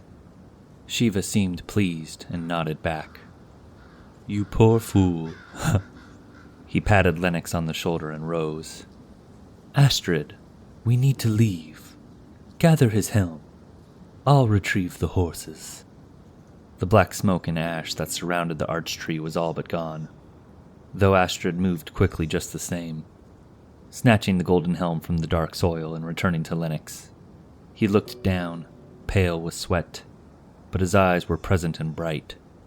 She knelt beside him, placing his helm in his lap. He chuckled. Thank you. He held the helm in his hands, gazing down into the empty visor. I don't remember losing it. You were having trouble breathing, after taking in so much of that foul smoke. He nodded as though he already knew. Yes, well, it was a foolish work, but it needed to be done. I don't understand. Why risk yourself breaking the curse? And who is this Dark Moon alchemist Shiva keeps speaking of? Lennox blinked in surprise. She had recognized the two knights. He was certain of that. Yet she knew nothing of the Dark Moon alchemist. What was her part in this? Those men, he said, gesturing to the dead knights. You know them. Don't deny it. I can't be sure, she answered. You can, and you are. Now tell me. I can't, she said. You assume too much. I have never seen those men. As you say, my lady. But you know them nonetheless, yes? He watched her closely, watched as doubt crept in. I told you, she started, her words softer this time. I don't know, but their armor, their masks. She shook her head, her eyes stern. I cannot say. My father would not approve. My lady, you have obligations to fulfill, as do I. Else, I would not have put on this Oathkeeper ring.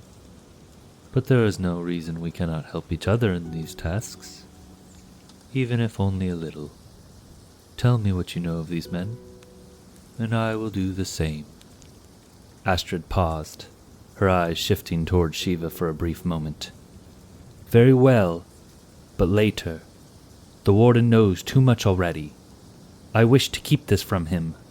Consider it another secret between allies. Lennox chuckled deep in his throat, a tired laugh. Of course, my lady. Nothing would please me more. When the moment presents itself, we shall speak on the matter. Satisfied, Astrid gave a curt nod just as Shiva appeared atop his stallion, leading the horses towards the small oak. It's time, he called out. It would be unwise for us to delay any longer. Of course, Lennox said with a nod, sounding as if he had found a second wind. He placed his helm atop his head and held out his hand. My lady, if you may. She took his arm and helped him to his feet. His body shook as he rose, but once on his feet he seemed steady enough. Are you sure you can ride? Shiva asked. He eyed the knight warily. Lennox lifted his visor. His eyes were strong. The warden nodded and threw over a pair of reins, watching as they quickly mounted. Right then, off we go. Be sure not to fall behind. He wheeled his horse about as Astrid and Shiva followed wordlessly after.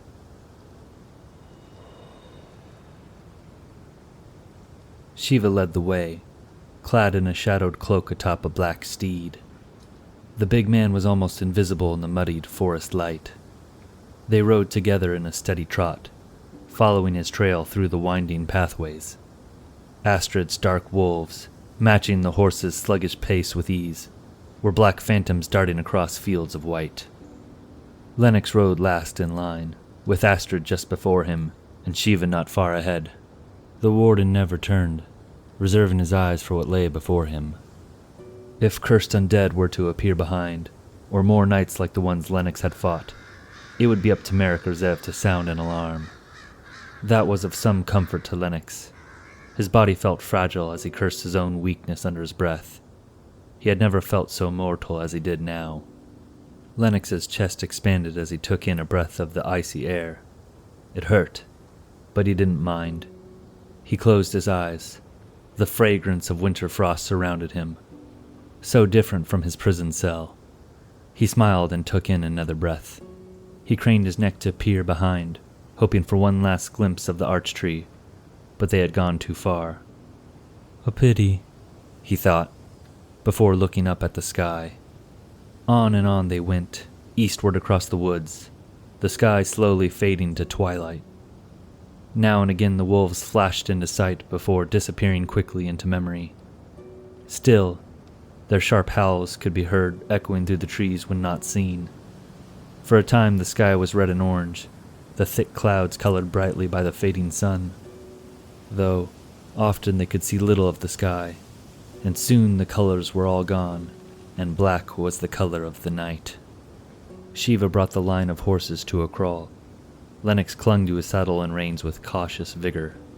It was dangerous to ride in darkness. One misstep or unseen rock could trip the horses, and if they went lame, they would need to be put down. There was no other option considering their state. He had saved the arch tree when he destroyed the Dark Moon's sigil, but he had lit a beacon in doing so. Their location was known, and the enemy would come.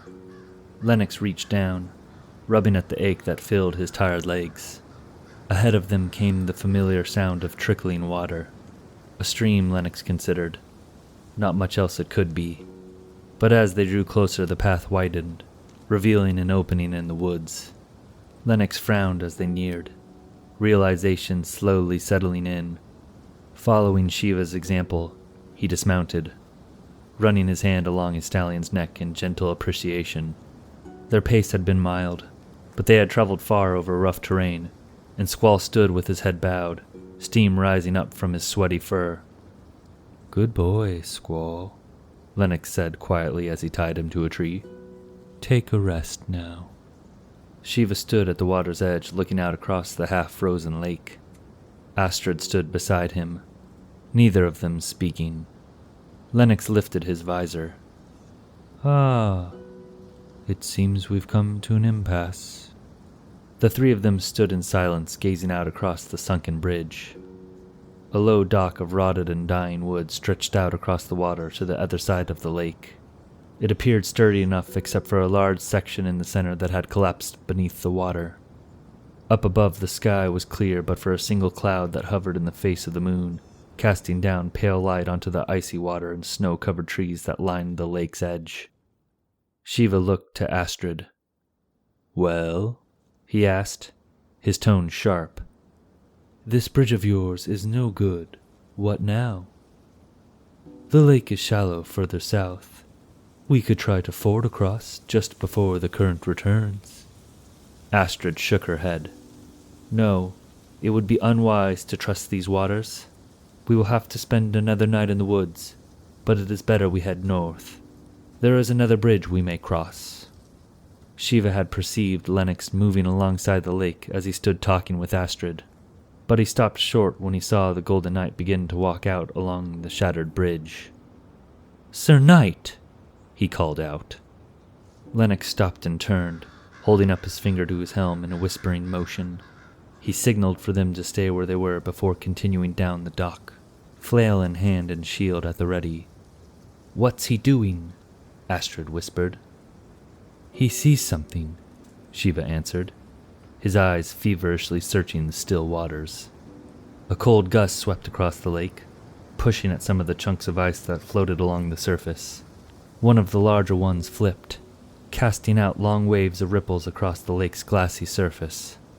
Both Shiva and Astrid reached for their weapons as Lennox froze where he stood. But the gust passed and the ripples died out, leaving the lake peaceful once more. Lennox let out a sigh of relief before pressing forward, half-crouched, along the decrepit bridge. The wood was covered with a thin layer of ice that made each step more dangerous than the last, as the wood slowly cracked beneath his weight. "There," he thought, pleased that he had been right. He couldn't be sure, not from the shore, but he saw it now, a single corpse, hidden among the rubble of the fallen bridge. He reached the end of the bridge and scanned the lake's surface once more, but saw nothing except the outline of Shiva and Astrid as they watched silently from the shore. Content, he set his mace aside and crawled down to his stomach, and went about pulling out the corpse. Perhaps I should have brought Shiva along, he reflected. The body was heavy and frozen through, but the bridge hovered close to the water's surface, and he managed to pull the body up on his third attempt. At first he thought the corpse was a child, but a second glance told him it was actually a dwarf. He was happy for that. Had it been a full-sized man, he doubted he would have been able to lift the corpse alone. The dwarf's clothes were half torn and frozen in clumps, and Lennox had to smash him with his flail to break the ice off.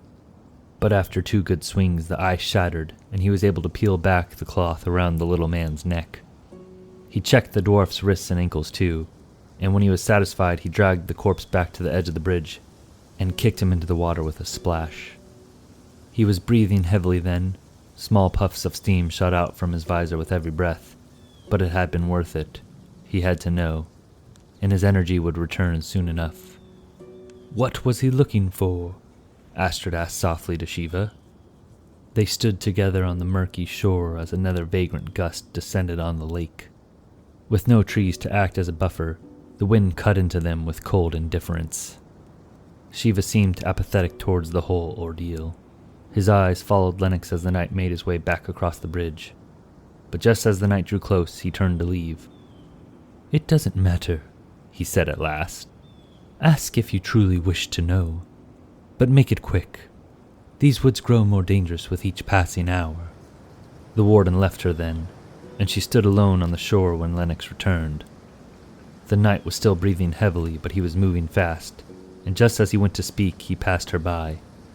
"We need to go," he said hurriedly. "Wait," Astrid said, grabbing at Lennox's arm. "What did you find out there? And who is this Dark Moon alchemist? Shiva has been unsettled ever since you broke the curse on the arch tree. I want to know just who might be after us." Lennox paused, glancing toward Shiva and the horses before lowering his voice. "Now is not the time to discuss the Dark Moon. As to what I found, it was a corpse, a small man, a dwarf actually. I needed to see if he bore the Dark Moon's sigil. He did not." "A ghoul, then?" Lennox shook his head. "A ghoul would have been better. I don't know who the man was. An alchemist, maybe." "An alchemist?" Lennox shrugged. "I can't say for certain, but he had some sort of marking tattooed onto the side of his ankle. It looked alchemic in nature. Overlapping triangles, one of them inverted. I don't know what it means." Astrid understood. "The man was no alchemist," she corrected. "He's a thief." "Are you certain?" "Yes."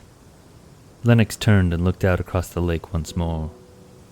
"Ah, well, whatever he was, he's dead now, and we should be going as well.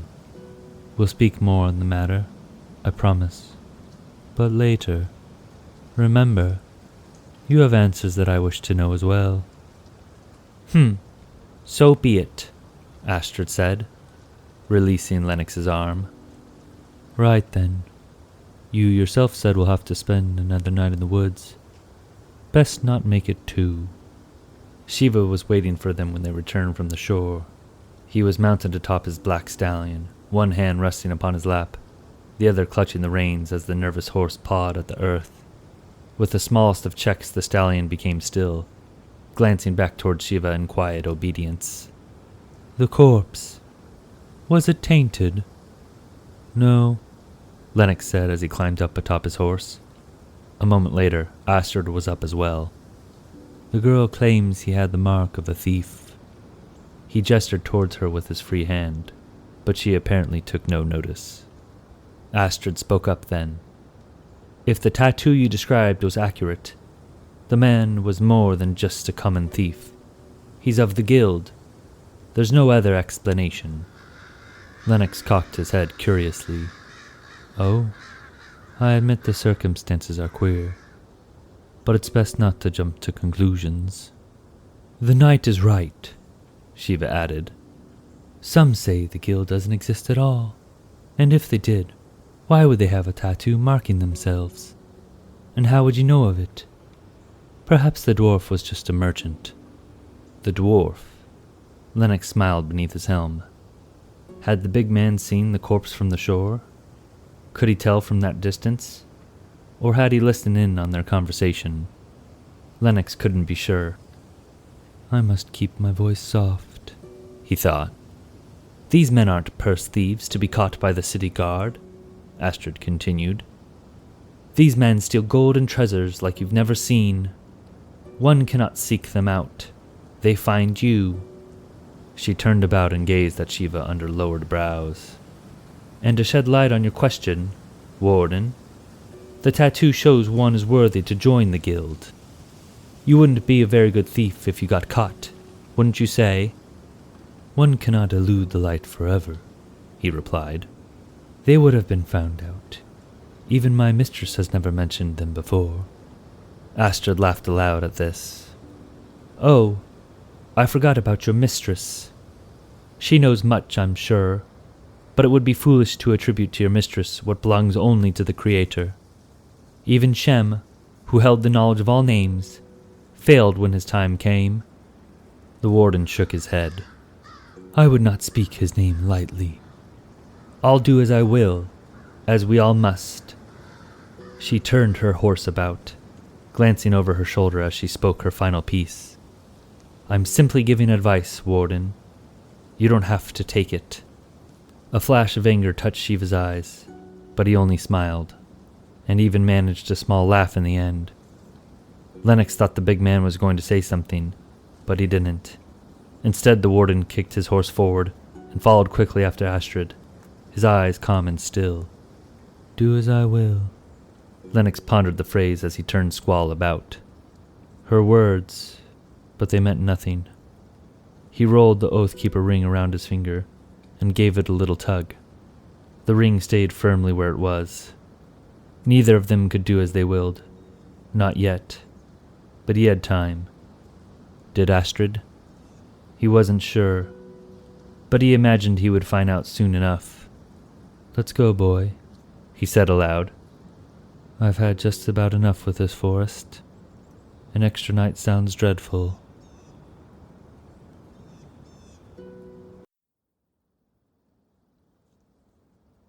Chapter 7. Under the laden sky, Squall trudged north along the icy river. Lennox sat atop the stallion, rubbing at the ache that ran along his legs. They were better than they had been upon first leaving the mountain, but his legs were still unaccustomed to such heavy riding, and sometimes the ache seemed to seep deep into his bones. He grimaced as they came to a halt, his helm hiding any discomfort he felt from his companions. The knight looked out to see why they had stopped and caught a quick glimpse of Merrick slipping through the woods not far ahead. The wolves had been absent most of the morning, and seeing them now was a small comfort to Lennox. He was able to relax, if only a little, knowing the two wolves were near. The big wolf disappeared quickly, though, and before Lennox managed to speak 2 words, Shiva was pressing on. The Golden Knight let out a sigh and kicked his horse forward. He wished they could stop, if only for a small stretch, but the forest was dangerous, and he pressed those thoughts aside. The warden had the right of it.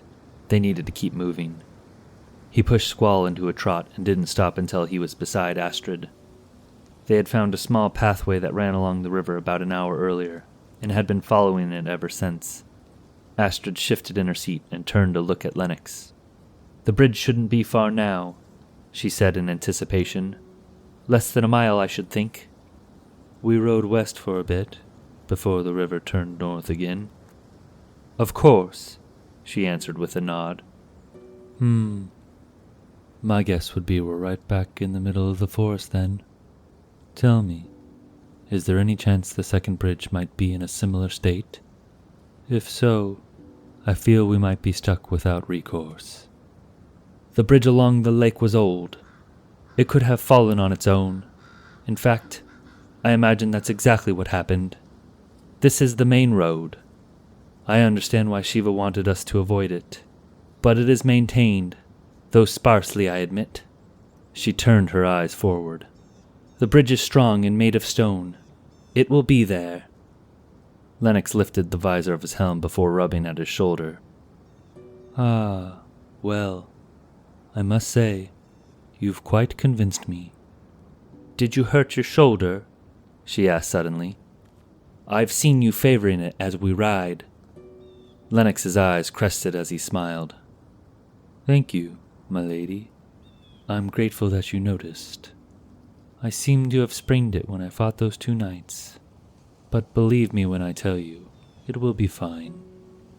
It's sore is all. I've been indolent for so long. I feel as though my body has begun to petrify." Astrid smiled, amused by the knight's words. "There is a light-heartedness to you, Sir Knight. It is not something I would have expected. And you, my lady, are not as cold as I first thought. In fact, I would almost say you have a warm nature to you." Astrid looked unimpressed by the knight's compliment. He continued, "I said, almost." They turned a small bend in the river, and suddenly the stone bridge was in view. It was a long viaduct passage made up of 6 arches that spanned across a small valley. The river ran swiftly below, but the bridge was built strong with a dark, nice stone inlaid with layers of red that stood concrete above the flowing waters. Its columns were made thick and drove deep into the river, casting about great waves of spray as the running water broke upon them. The girl was right, Lennox recognized. The bridge was made to endure. The road broke off from the river then, driving deep into the forest on a slight incline, but soon enough it curved back towards the river and emerged atop the valley. From there it was a straight path to the bridge, and they reached it within the hour. The sky was cloudy with scattered patches of blue where the sun would burst through in streaming rays of light that opened and closed and opened again as the clouds shifted above. The brilliant rays cascaded upon the bridge like a waterfall of light, but there was little warmth to be felt, and snow still covered the stone where the river spray could not reach. They pressed forward, their stallions' hooves silent as they beat against the soft snow. A single archway sat over the central pier with an engraving written deep into the stone. The 3 riders eyed it warily as they passed beneath.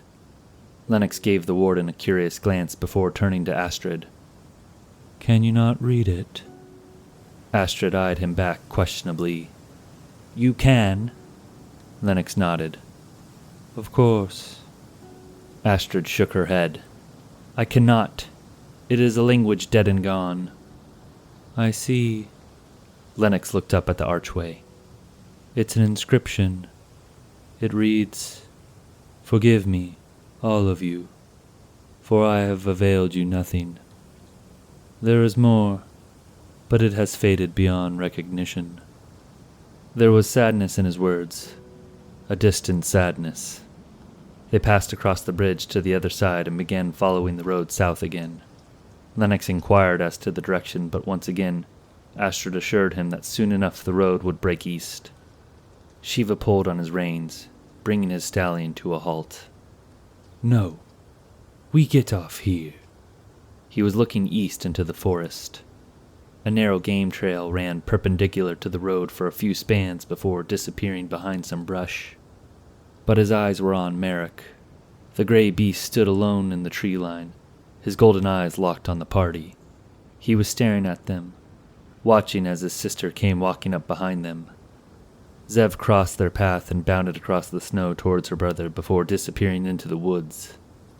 Without a word, Shiva turned his horse and made his way across the road towards the 2 wolves. Lennox and Astrid followed after. "Your wolves have taken a liking to Shiva," Lennox began. "He didn't make them swear an oath of service, did he?"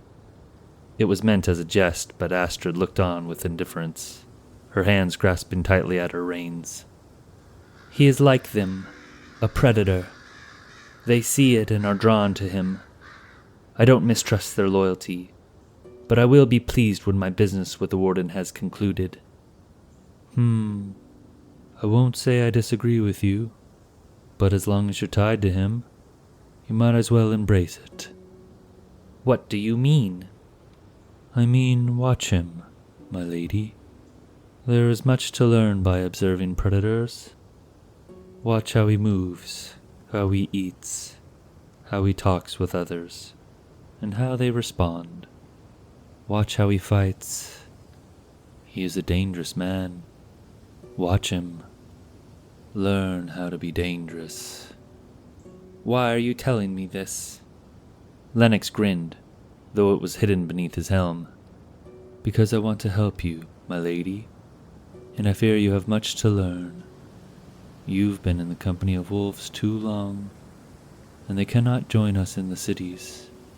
I'm afraid you'll only have me, and that sour man there, and neither of us is the best of companions. 10 hells. I've been locked away for 1,000 years. I can't imagine my conduct is in the right. You seem quite normal to me. My lady, I am a knight. I imagine in some ways that makes it easier for me. Men and women see my armor and expect me to act a certain way, and I oblige them. Even so, one cannot be too careful in a city like Solaire. You are of the mountains in the north. That is good. Things are simpler there. Men do their work and say what they mean. But Solaire is a city of wizards and philosophers, kings and nobility. Frankly said, my lady, it's a terrible place. Of all the jewel cities, it was my least favorite. You said yourself, Sir Knight, much time has passed. Perhaps you will find the city has changed. Lennox paused thoughtfully for a moment, and then said, I imagine the city has changed a great deal, my lady. I'm sure new buildings have been erected and fallen. Certain houses held power, and then lost it. Hypocrites as well as the devout led the faith of the cathedrals. And yet, despite all this, Solaire remains. You cannot change the heart of a city, my lady. If the people of Solaire found out what was hidden beneath this enchanted ring, why, half the city guard and most of the clergy would wish me burned, right then and there for being hollow. The wizards and scholars would desire to study me, and only the Creator knows what the nobility would want with me. Cities have never been a place for the civilized, she replied, though if your true state was to be revealed, I cannot imagine you would be safe anywhere. My lady, you misunderstand me. It's not my well-being I'm concerned about. I would bring that city to its knees if they tried to harm me, but I can't be with you at all times. I'm offering you advice. Solaire was always a home of vipers. I'm simply telling you not to get bit. At that, Lennox found herself at a loss for words. She could only bow her head politely and say, Thank you for your guidance, Sir Knight. Some time later, when the sun was beginning to settle, Lennox offered Astrid another word, almost as though he had forgotten to mention it. And yet, despite all I have said, perhaps I am wrong. It wouldn't be the first time. After that he spoke no more, not until the sun had all but set, and they had found a small clearing to set a fireless camp. Shiva had insisted there be no fire, and both Lennox and Astrid didn't argue. There had been an odd feeling lingering among them, ever since they encountered the fallen bridge. Something about the dwarf had shaken Lennox, and he found himself seeking out the wolf's presence, hoping to find them near. I see one, but where is her brother? After looking around the camp, he saw no sign of the wolf. Have you seen Merrick? He asked Astrid. She sat huddled against the base of a tree, hoping she might fall asleep quickly. She shook her head. Probably off hunting. Not long after, she was asleep, and the camp was quiet except for a soft whining of the horses who stood tied together in the brisk night air. Lennox sat with Shiva until the warden fell asleep, leaving Lennox alone to keep an eye on the camp and watched as the starry sky above twinkled like the jewels of God's crest. Lennox laughed. So far his freedom had not been what he had hoped it might be. Failure followed his every step, it seemed. But no matter. Pain is temporal, he told himself. It makes its mark and moves on, and always he endures. He twisted his Oathkeeper ring around his finger and smiled, anticipating the day he would take it off. It was not far off. Not truly.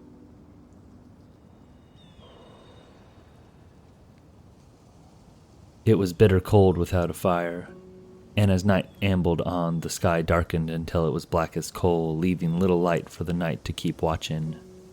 Lennox stood leaning against the tree with his arms crossed before him. Zev lay beside him, her eyes a smoldering green. He was all but blind in the dark, squinting hopelessly out into the forest trees when a pair of yellow gold eyes suddenly appeared from the shadows. He reached out for his flail but stopped short, watching as the yellow orbs drifted closer through the dark. Zev stood, but was otherwise unalarmed. Merrick, he called out quietly. The big wolf waded forward, and Lennox let out a breath of relief. He shook his head, grinning at the wolf. Why, for a moment there, I thought you were death incarnate, come to take me away. Zev had walked out to meet him and was rubbing her neck upon his in a soothing motion. He nuzzled back, and when she was done, she returned to the camp and sat down beside Astrid, who seemed happy for the extra warmth. Lennox stepped out to meet Merrick, scratching at the gray wolf behind the ears. The yellow gold eyes watched him coolly. The great beast came up nearly to his chest, and Astrid told him the beast was still growing. I know what you want, Lennox said, shaking his head. But I won't have it. The last time I followed after you, I found myself in quite a mess. Merrick understood. The great wolf moved past Lennox towards his sister, rubbing up against her once more before breaking off back into the woods like a shadow. After that, Zev rose and began circling the camp. She had shaken away her sleep and now stood sentry. Her eyes were wary and her ears up and out, listening for what was to come. Lennox watched her inquiringly. Perhaps things are worse than I thought, he said aloud. But what he thought was, what damn beasts are coming this time? Then the wind began to shriek, and a cold shiver ran along his spine.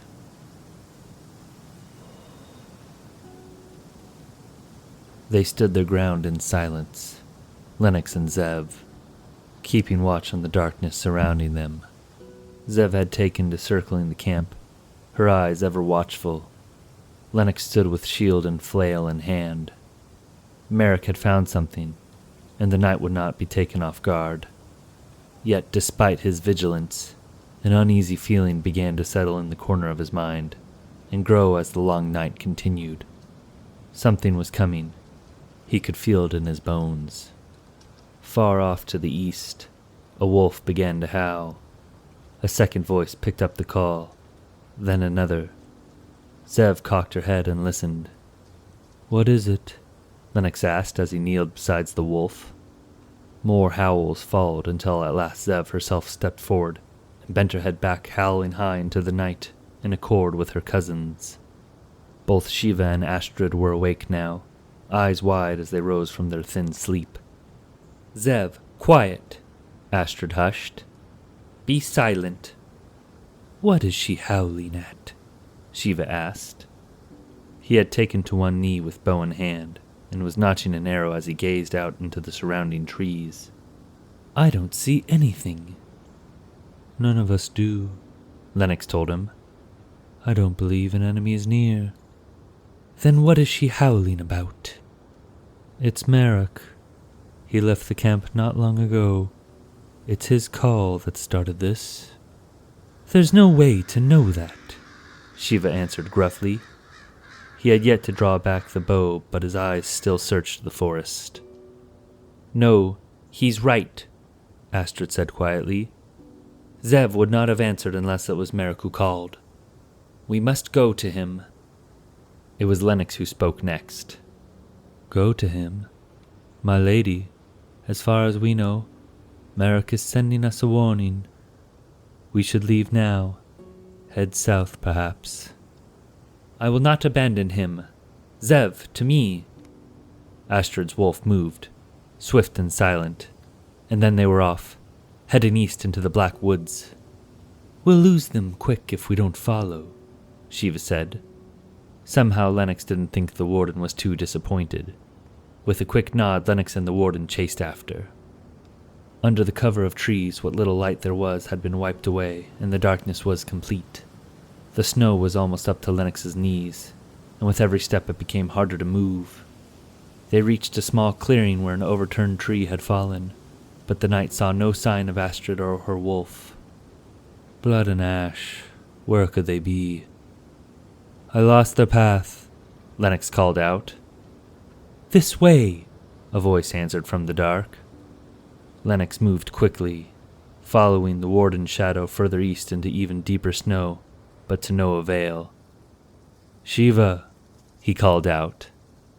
This way, Sir Knight, the voice returned. Lennox stopped where he stood. Something was wrong. Through the slit of his helm he beheld a shadowed figure moving towards him. He lifted his visor and saw two more to his left, and one was nearly upon him. Lennox pivoted left, swinging his flail with all his might into the head of the first ghoul. The spiked ball hit hard into the hollow's leather helm before ricocheting up. The ghoul fell dead into the snow and never rose. The other two rushed in quick. The snow made it hard to move, but Lennox managed to push back to where the snow was not as high, and met his foes head-on. Neither of the hollows had shields, so Lennox decided to attack first, swinging his flail high above his head before bringing it down upon the closer of the two. The spiked ball found its mark, crashing into the ghoul's left arm. Lennox swung his flail around for a second strike, this time aiming for its neck. Too far.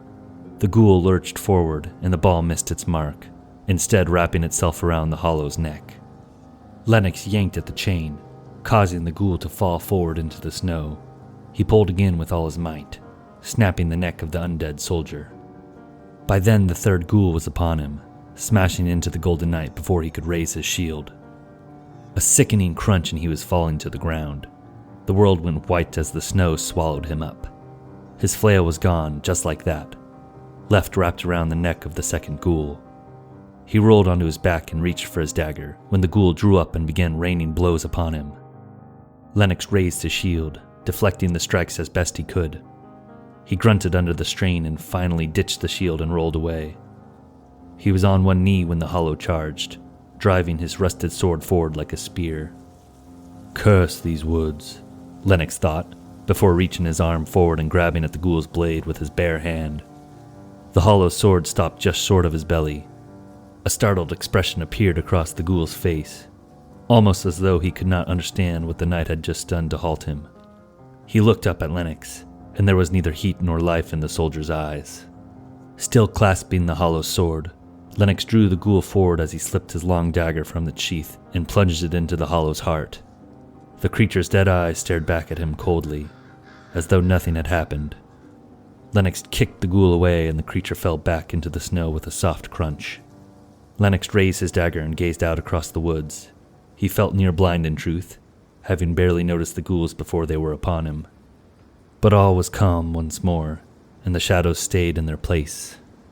His hand burned as though he had thrust it into flames. Damn those ghouls! Damn them to hell! The blade had cut through his glove like butter. He was so weak without his rings. He had to be careful, more careful even than he had first thought, if such a weak creature could injure him so. He considered healing the wound with magic, but decided against it. It was some time till morning yet, and he might need every bit of magic he could conjure before he was clear of the woods. He retrieved his shield and flail, tearing off a piece of cloth from one of the ghouls and wrapping it around his hand before continuing east. Or at least his best guess of which way east could be.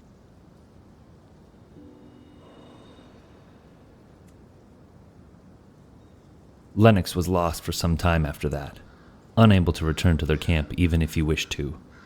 He searched for any trails Shiva might have left in the snow, As agile as the man was, it would be impossible for the big man to leave no trace of himself. Yet Lennox found no sign of the warden, nor of Astrid or the wolves. Blood and ash, he thought, as he took a seat upon a fallen tree. His body began to shake from the cold, his chest laboring for every breath. He clutched his wounded hand, feeling the warm blood as it pulsed along with his beating heart. It burned. He held it to his chest, hoping some of the warmth might spread to his body. It did not. 10 hells. He wanted to scream the words, but he dared not reveal his location to any ghouls that might be wandering close. He could do without running across any more undead, especially while his hand was wounded. It was hard to grip his shield, and he wasn't sure how many blows he would be able to withstand if it came to another fight. He needed to escape the woods, but it would be difficult now without Shiva or the girl to guide him, or horse to travel upon. He could do without Squall, but a whole list of worries would disappear if he could only find his companions. He would even settle for Merrick or Zev. Well, best to face a hard truth and wish for it to go away, he said to himself as he rose. But where to go?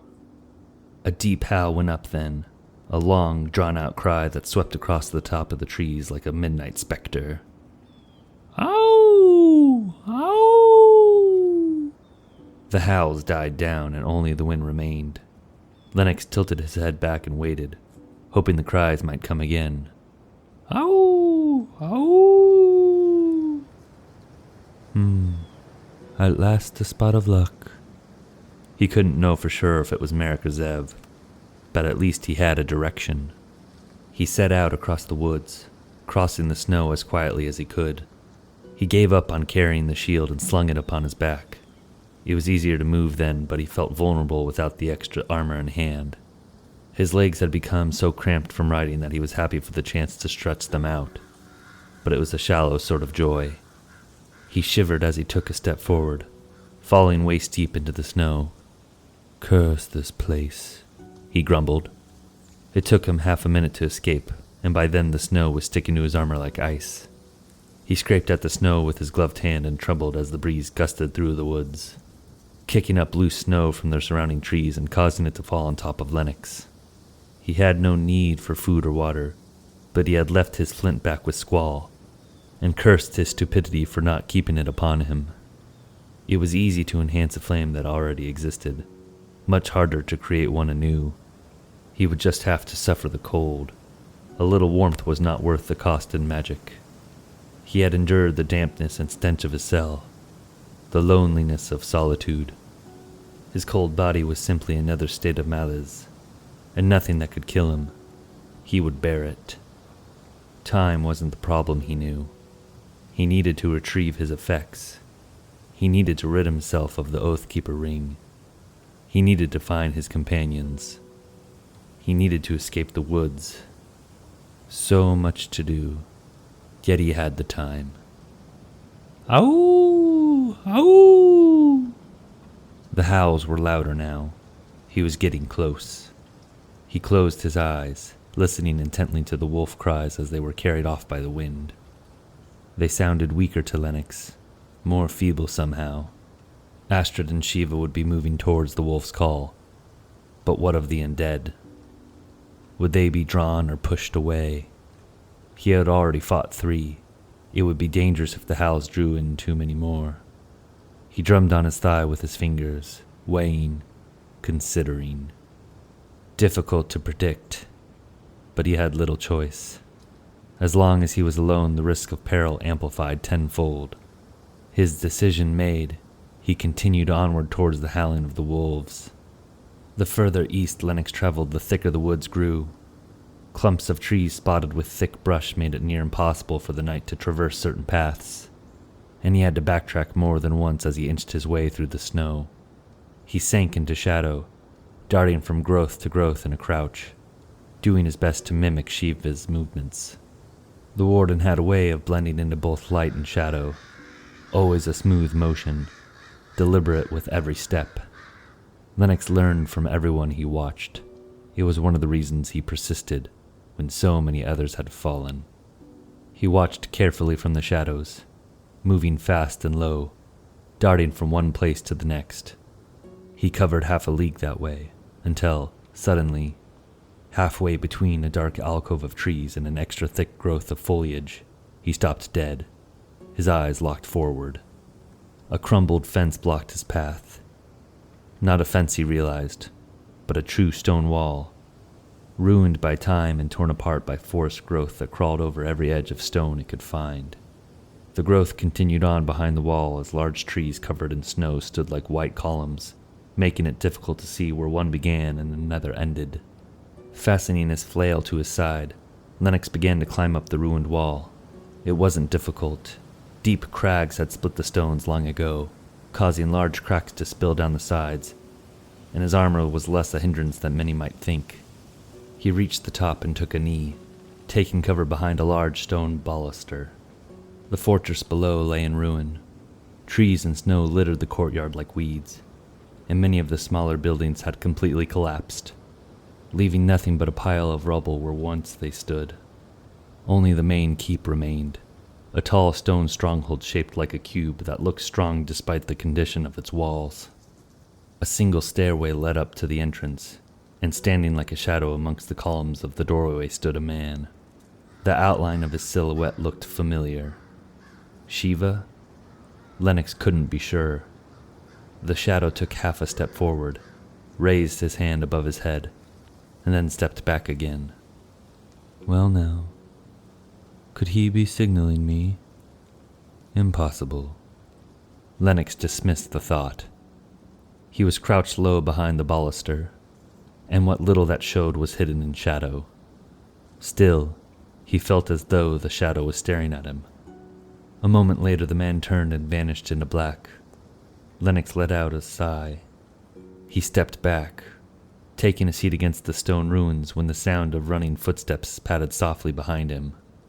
He was up a moment later, squatting low, his fingers clutching at the handle of his flail as the figure came into view. Suddenly he rose, grinning beneath his helm as he watched Astrid running across the courtyard towards the keep. He opened his mouth to call out to her but decided against it, not wishing to draw attention. So it was Astrid the warden had been signaling. He shook his head and chuckled, laughing at his own misgivings. He surveyed the forest, making sure there were no ghouls close, and then stepped out from where he was hiding and walked along the top of the ruined wall until he came up to the stairwell that led down into the courtyard. He reached the bottom when he heard footsteps once again, this time coming from the gateway behind him. He narrowed his eyes, grasping tightly at his flail when Shiva appeared, turning the corner in a sprint. Shiva? Lennox said in a surprised tone. Run! Was all the warden could manage as he continued past the Golden Knight. Lennox turned, gazing out past the ruined gate into the darkness of the woods. The whole forest seemed to be shaking. When, suddenly the ghouls appeared from the shadows. 10, 15, 20 of them, probably more, clad in the armor of the drowned city with axes and swords in hand. Some wore leather tunics with round steel caps and carried longbows at their side. A few of them had already stopped and were notching their strings, making ready to let fly their arrows. Blood and ash, Lennox yelled as he turned to follow after Shiva, moving as quickly as he could manage. Arrows flew past him one after another, and the sound of the undead grew as the earth shook from their footsteps. He ditched his kite shield, tossing it to the side. The iron shield would do little to stop 20 foes, and the extra weight made it difficult to move. He ran as fast as he could, pounding towards the stairwell of the keep. Shiva was halfway to the door when he stopped and unslung his bow. He turned and let fly an arrow, then another, then another. The arrows flew past the knight, striking 3 of the quicker undead as they drew forth. Shiva continued up the stairs, releasing arrow after arrow until his quiver was empty. He turned and pounded towards the gate with Lennox close behind him. Astrid, Shiva screamed, hoping the girl was close. Be ready to bar the door. A moment later he was at the gate, passing through the thick wooden doors as he slung his bow around his back. The door was half closed as he threw the gargoyle's head before him and passed swiftly through the narrow opening. Once on the other side, he searched the room for Astrid. The girl was staggering across the room towards the door, dragging a large iron bar behind her as she did. Shiva went to her aid, taking up the other half of the bar just as Lennox came bursting through. "Close the door! Close the door!" Shiva screamed. Lennox turned towards the gate and pushed, shoving at the door with all his strength until at last the heavy wood slowly began to turn upon its hinges. With a final jolt, the door closed. Exhausted, Lennox faltered and fell to the floor. He ducked low as Astrid and Shiva placed the iron bar into the slots and let it fall. The heavy bar rang clean across the inner courtyard, and a moment later the horde reached the gate. Astrid stepped back as Shiva helped Lennox to his feet, and together they stood watching the doors of the stronghold shake back and forth as the ghouls pounded on it in waves, its iron hinges moaning under the pressure. "Will it hold?" Astrid said aloud. "I'm not sure." Lennox panted the words. His visor was up and he was wiping at the sweat as it streaked down his face. "Best we don't wait around to see," said Shiva. "A wise choice indeed," Lennox replied. "Perhaps this keep has a back entrance. We should find it before the ghouls wander around back." "Creator save us," Astrid said. Shiva looked at her inanely, his same calculating eyes unchanged by their surroundings. "We need fire. Do you see anything we can use for torchlight?" Astrid took a moment to look about the room before giving a reply. "There were some small iron bars against the west wall. We can strip my cloak and wrap it around to burn." "It will suffice," Shiva said, and started towards the west part of the keep. It was dark inside now that the door had been closed. A small part of the roof had collapsed near the center, letting in some of the night light. Stone pillars lined the tall room, yet they walked upon wooden floorboards that ran across the entirety of the keep, old wood with signs of rot that creaked with every step. It reminded Lennox of his decrepit bed. "Just here," Astrid said as she unfastened her cloak, and began cutting it into strips with her knife. Lennox was relieved to see that Shiva still had his flint upon him, but was surprised when the warden struck a spark and used pyromancy to enhance the flames, setting the torches ablaze. It appears as though you have some magic as well, warden." Shiva's eyes shifted to meet him, but other than that the warden gave no reply. With his torch in hand, Shiva walked along the columns, moving back towards the barred doors. Lennox raised his torch and followed after, his eyes peering through the dark. Something was wrong. Shiva knew it as well, but what? He searched the darkness, his eyes rolling over the pillars as the torchlight danced across them. They were standing before the entrance once more, the three of them. Shiva drew his sword. "What is it?" Astrid asked. It was Lennox who answered. "The doors. They've stopped shaking." He reached down, unhitching his flail from his waist, wishing desperately for a shield. He couldn't have used it even if he had it, though. As dark as it was inside the keep, he'd be all but blind without the torch. "Perhaps they've moved on," Astrid offered. "Forgotten what they were doing." Lennox shook his head. "After a day or two, maybe, but not this quickly. Some part of them would know we're still here. They might have moved to the side and searched for another entrance, though." From the corner of his eyes he saw the warden backing away from the door. He took the cue and moved further away himself, tugging at Astrid's arm as he did.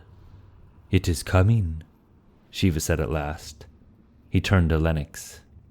"This foe is great indeed, Sir Knight, so I will do the noble thing and slay it for you." There was a glint in the warden's eyes, a frenzy of excitement that he could not keep hidden. Lennox recognized the look and pushed further away, muttering curses under his breath and dragging Astrid along as he went. "It's best we go, my lady," he whispered quietly in the dark. "What of Shiva?" "He's free to join us if he so wishes, but we need to move now." The girl looked at Lennox in protest, but the knight only shook his head and signaled for her to stay silent. "We will meet again, Sir Knight," The warden's words echoed across the dark as he watched them depart. My mistress has foreseen it. Lennox and Astrid moved along the columns deeper into the keep, watching as Shiva's flame grew smaller and smaller, when suddenly there was a thunderous crack. The noise echoed across the keep, bouncing off the stone pillars in quick succession. "The gate," Astrid said, turning to see. Crack. Again the thunder sounded, twice as loud as the first. Crack, and with that the gates were breached. The iron bar and heavy doors shattered into the keep in an explosion of wooden splinters, and appearing in the midst of it stood the Shadow Wraith. The dark creature stood 10 feet tall and held in his hands a hammer of great strength, as shadow fluttered about him. There were no signs of the ghouls as the wraith crouched down and passed through the doorway and into the keep. "Run," Lennox screamed. He gave Astrid a push, one hand on the middle of her back to get her started. She stumbled forward, into a lurching run with Lennox behind her. Shiva sprang forward, his scimitar drawn. The long silver blade flashed out in quick successions, and the Shadow Wraith faltered, surprised by the boldness of the attack. On the surface, the blade only cut through shadow, but the deeper he cut, the more resistance Shiva met. The wraith screamed out in pain, a high-pitched screech of agony. The warden's eyes gleamed with rhapsody as he readied for another strike. Too slow. The wraith attacked first, swinging his hammer in a low arc. Shiva danced away, but the distance was set now, and the demon pursued him in rage. The wraith was quick, swinging its hammer faster with every swing. Shiva evaded the blows one after another.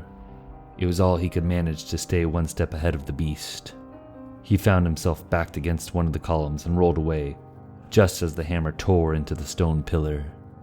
The keep shuddered and was still. "What was that?" Astrid screamed as she ran. "Keep running," was Lennox's reply. The fortress shuddered around them for a second time, then a third. Shiva could hardly believe the wraith's strength as the beast continued its pursuit, smashing through another column with its hammer. A waterfall of dry mortar followed, its white flakes drifting down like snow amidst the fading torchlight. Shiva looked up just in time to see the roof collapsing upon him. "What was that?" Astrid said, turning to look back. "Don't stop running," Lennox screamed back at her, when suddenly the ground shifted beneath him and he fell forward. He looked at the floor confused and then turned back and watched as column after column cracked and tipped over, crashing down like boulders from a mountain.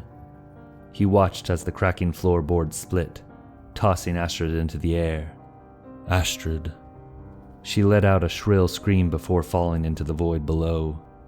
A moment later the floor went out beneath him, and he followed her into darkness.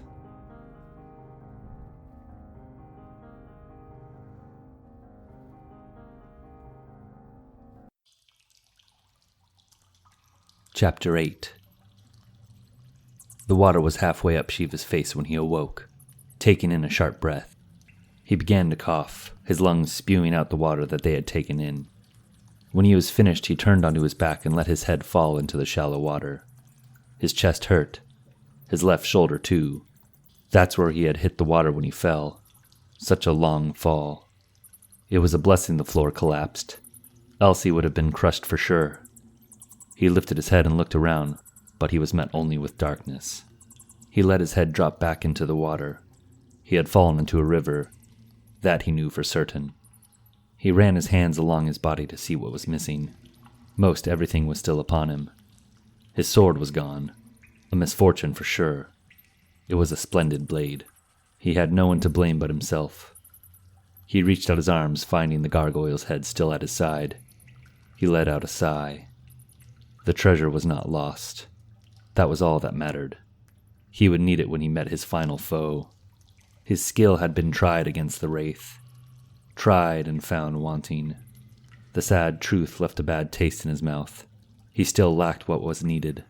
Shiva's mind wandered to the Golden Knight. He wished he had seen him fight against the two brazen knights. It was a superb fight, he was certain. Only Shiva could gauge Sir Lennox's skill. He was the only one. His mistress had told him so. He sat up. The small bank in the river where he had washed ashore was calm. He could feel the gentle current of the water pushing at his body, moving towards the unseen roar of the subterranean river that bellowed throughout the cave. It was very dark, he realized. He had hoped his eyes would adjust, but as he sat listening to the soft trickling of the water, no illumination came. The darkness was complete. The warden would have to make his own light. He grimaced, tearing off some cloth from his cloak and fastening it around the edge of his dagger as he rose to his feet. He set it aflame, and the little fire cast its light among the shadows. Slowly the shapes around him took form, the murky water as it flowed beside him, the smooth, bare stones of the cave walls. He blinked his eyes and waited as they adjusted to the light. A black mass took shape not 2 spans from where he stood. It lay unmoving in the shallows. He moved towards the figure, shuffling his feet through the water 1 step at a time before stopping abruptly. The shadow wraith. Shiva steadied his heart, keeping a close watch on the wraith as he stood waiting. The creature seemed smaller somehow, as though it had shrunken down to human size. Shiva pressed forward, his burning dagger before him. Still, the wraith did not move. He knelt down and drove the dagger into the wraith's neck. He would take no chances. Afterwards, he flipped the wraith onto its back and examined him. Now that he was dead, the wraith's appearance had solidified. The great hammer was gone as well, another waste. He would have liked to see the dark moon's crafting up close. Similar to the brass knights at the arch tree, the wraith's helm showed no sign of an opening, no way to remove it. Disappointed, Shiva turned the wraith on its side and went about removing the creature's cloak, hoping to use it as fuel for his torch. He had just unfastened it from the wraith's neck when it disappeared with his hand. No, it had not vanished. He could feel the fabric within his grasp. He brought his torch close and watched as the cloak shifted and flickered in the light. He moved the flame away and watched it vanish, hiding his hand beneath its magic. Shiva smiled. The lone hunter scores the best treasure, and what a treasure indeed. He was very pleased. The smallest curves of a smile touched at his lips. He looked down at the wraith, its dead corpse face down in the shallow water. "I would have liked for you to die at my blade," he said aloud to the corpse. "But it is my victory nonetheless, and now I claim my prize." It was worth it, entering the frozen woods, just as Lady Soon said it would be.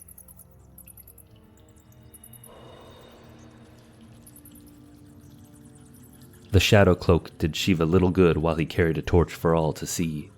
He placed it in his satchel and went forward in his normal attire, moving through the shallows carefully. The ground was uneven, and 2 steps was enough to bring the water to his waist. He checked his equipment, making sure everything was well fastened before continuing on. Despite being separated from his companions, and quite thoroughly lost in a maze of tunnels, Shiva was happy. The spoils of victory were too great, the treasures too exquisite. Even the delay of time was not enough to concern him. Soon, perhaps, but not now. The river snaked through the tunnels in no particular pattern, separating into 2 or 3, or even 4 rivers at a time, only to connect again half a league downriver. There were times when Shiva was left with no choice but to wade the river, but he always managed to find calm waters to cross at. As he moved along, he saw signs of activity. Racks of barrels lined the cavern walls, as well as select tools and other goods. He even came across a small shed with bedding laid out beside it, and a spot for a fire and cookware. However far he had fallen, there was indeed a way out. At the shed he managed to find a proper torch. It was nice having the extra light. His dagger had produced a poor flame in comparison. It had seemed bright at the time, but now Shiva felt like he was carrying the sun, and questioned if the extra light was wise. He decided in favor of the torch and carried on. The longer he traveled, the more campsites he came across, some of them no more than a blanket set beside a cold fire pit. Each side was lined with large wooden barrels. Many of them stood tight and sealed, but a few of them were open. The ones that were open were mostly empty, save a few which were filled with goods, furs and rugs by the look of it. Shiva quickly rummaged the barrels for anything he might use, but left unsatisfied. There was nothing for him, not even food. He came to another crossing in the river that was swifter than he would have liked. He stripped off his belongings and set them inside one of the barrels, and tied it to his waist with some rope, and managed to cross with little trouble. He reached the other side further downstream than he thought he would, and crawled onto the stone bank, naked and cold. He stopped then, sinking low into the stones when he saw the faintest hint of light shimmering through the darkness like a single candle burning amidst a swirling vortex of black.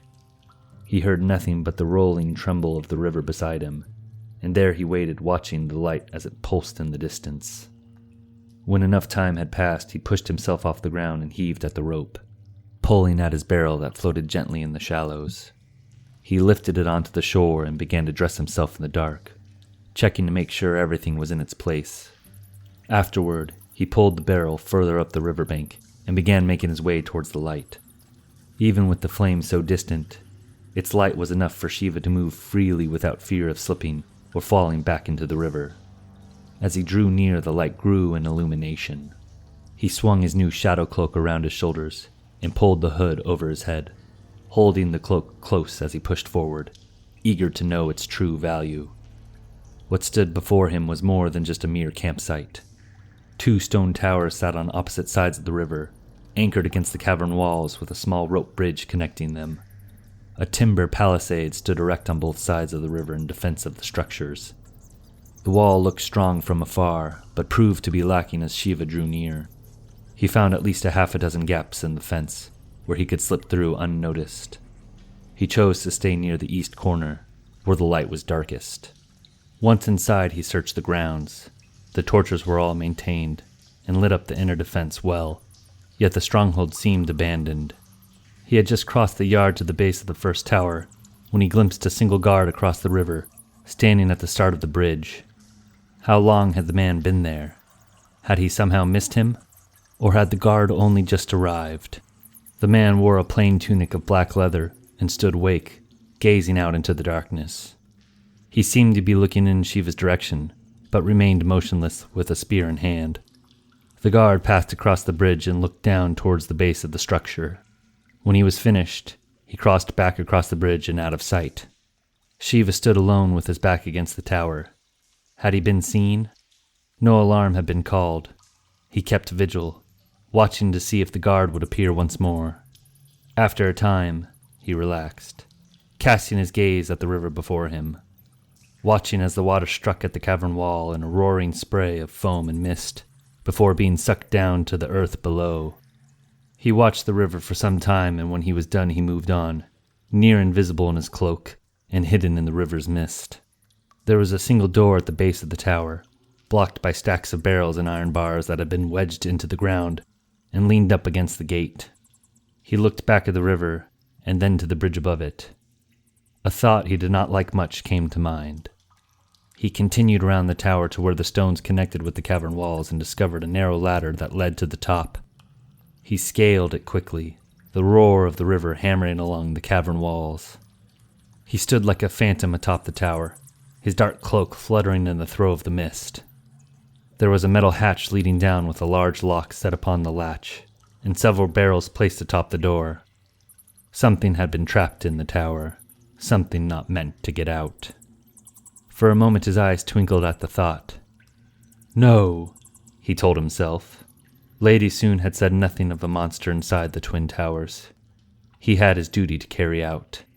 He had sworn an oath, a binding pledge, deeper and more complete than the one the girl or the Golden Knight had sworn. She held his very soul in her hands.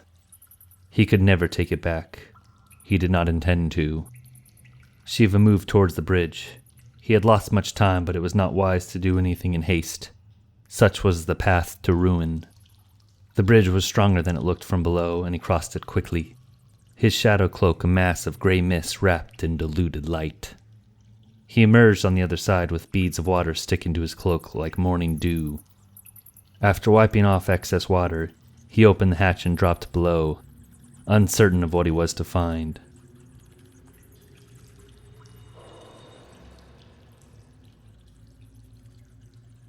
Unlike the outer walls, the inside of the tower was dimly lit. Shiva smiled. He pushed forward, deeper into the depths, his fingers brushing against the smooth finished stone as he walked. From somewhere far below, noises echoed. The distant murmur of voices, the scrap of boots pacing. Right then, he thought. At last I might find some answers. He was not afraid. Never afraid, really. His road had some distance left. Huge steps had been set into the curving wall, circling down and down. He followed them in their descent, his hands skimming along the wall, his steps quiet and still, until, out of the darkness came a light. Coming up from the bowels of the earth, its warm glow echoed across the stone walls in warning. He could hear voices, too, echoing up the shaft in the company of the light. Telling you, it was no ghoul, one said. You think I've lost my wits, but I haven't. We shall learn the truth together, a second voice answered in a harsh accent of the Iron City.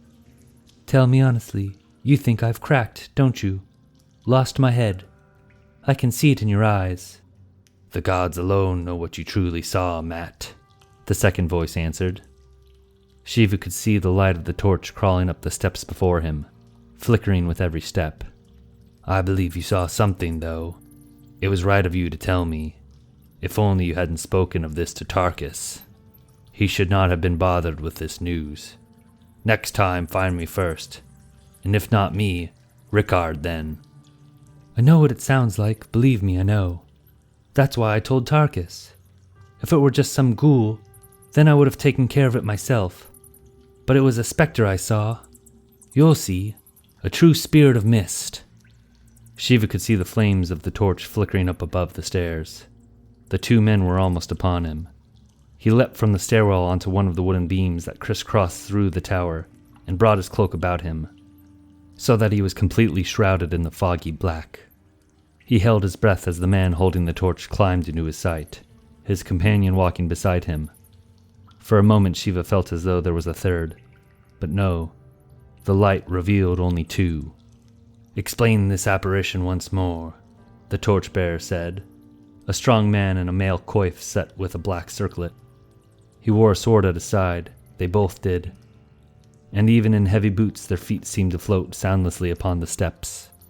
A stubble of dark beard showed upon the torchbearer's face, and he wore a brigandine of black leather, lined with small steel plates riveted to the fabric. I could see the creature moving through the mist of the river, replied Matt. It traveled through the courtyard and stopped at the base of the tower, and remained there until I left. So he had been seen. How disappointing. Shiva furrowed his eyes, taking Matt in closely as the two men passed. He was a younger man, thin, and in a black leather tunic that looked cheap in comparison to the torchbearer's. Yet he moved well. Shiva saw that clearly now, and the man had keen eyes, sharper than he had first thought. Still, he was learning the limits of his shadow cloak, better now than when surrounded by ghouls. It did nothing else, this spectre, the torchbearer said as they continued up the steps, level now with where Shiva crouched hidden by his cloak. Another test, the warden thought. Light streamed forth from the torch, but the two men continued on, unaware of Shiva as he stood crouched beneath his cloak, like a gargoyle draped in black. Nothing that I could see, Matt replied. For a second his eyes shifted towards where Shiva was hidden. I walked the bridge to the second tower, but the creature lingered. Is this what you told Tarkus? Matt nodded. The torchbearer was quiet then, their footsteps soundless as they continued on in their ascent. At last he spoke. If it truly is a spirit as you say, let us hope it is a peaceable one. I wouldn't know how to go about killing a spectre, not without a mage to cast a hex on us. He shook his head. There's no way we'll escape this place anyhow, spectre or no. We're dead men. Best we start thinking ourselves as cursed. Just a matter of time, really. We're not getting back into the other tower. I don't care if Tarkus speaks otherwise. There must be 30 ghouls trapped down there. We can let them out slowly. Maybe lure them across the bridge. Perhaps so, but if there's a whole horde waiting, then there's no way we're getting the hatch closed again. Shiva let them pass well ahead. Then he followed after. We have to try either way. The words were scattered as they echoed down the tower, muffled by the stones. Firebombs. We could reopen the tunnels. No guarantee. It's feasible. Shiva could see the light from their torch dancing across the walls as the words fell silent. A warm glow that beckoned him to follow. Sometimes he could make out their voices, but the words remained buried. He hurried after, striding up the coiled steps, his hand gripped tightly on his cloak. Near the top, the light suddenly stopped. Shiva could hear their voices clear once more, and he listened as they climbed out before him, following after as quickly as he could manage. He found himself standing at the top of the ladder, staring at the backs of the two men. They stood near the bridge, gazing down at the base of the second tower, their cloaks billowing about them as the spray from the river roared throughout the cavern. It was bright outside. Shiva could see his cloak taking shape in the light of the flames. He stripped it clear and drew his dagger. He would no longer play the shadow. He moved towards the torchbearer. The man knew silence. That much was true. Shiva knew it too. His eyes were cold as he stepped forward, his footsteps masked by the thunder of the river. Just there, Matt said as he pointed down. I see nothing, the torchbearer yelled back, and then the dagger was at his throat. The warden moved quickly, reaching his free hand round the torchbearer's mouth as he dragged him away from the bridge. He kept his eyes on Matt as he leaned down to whisper into the man's ear. I want you to know that I could have killed you right now, had that been my intent.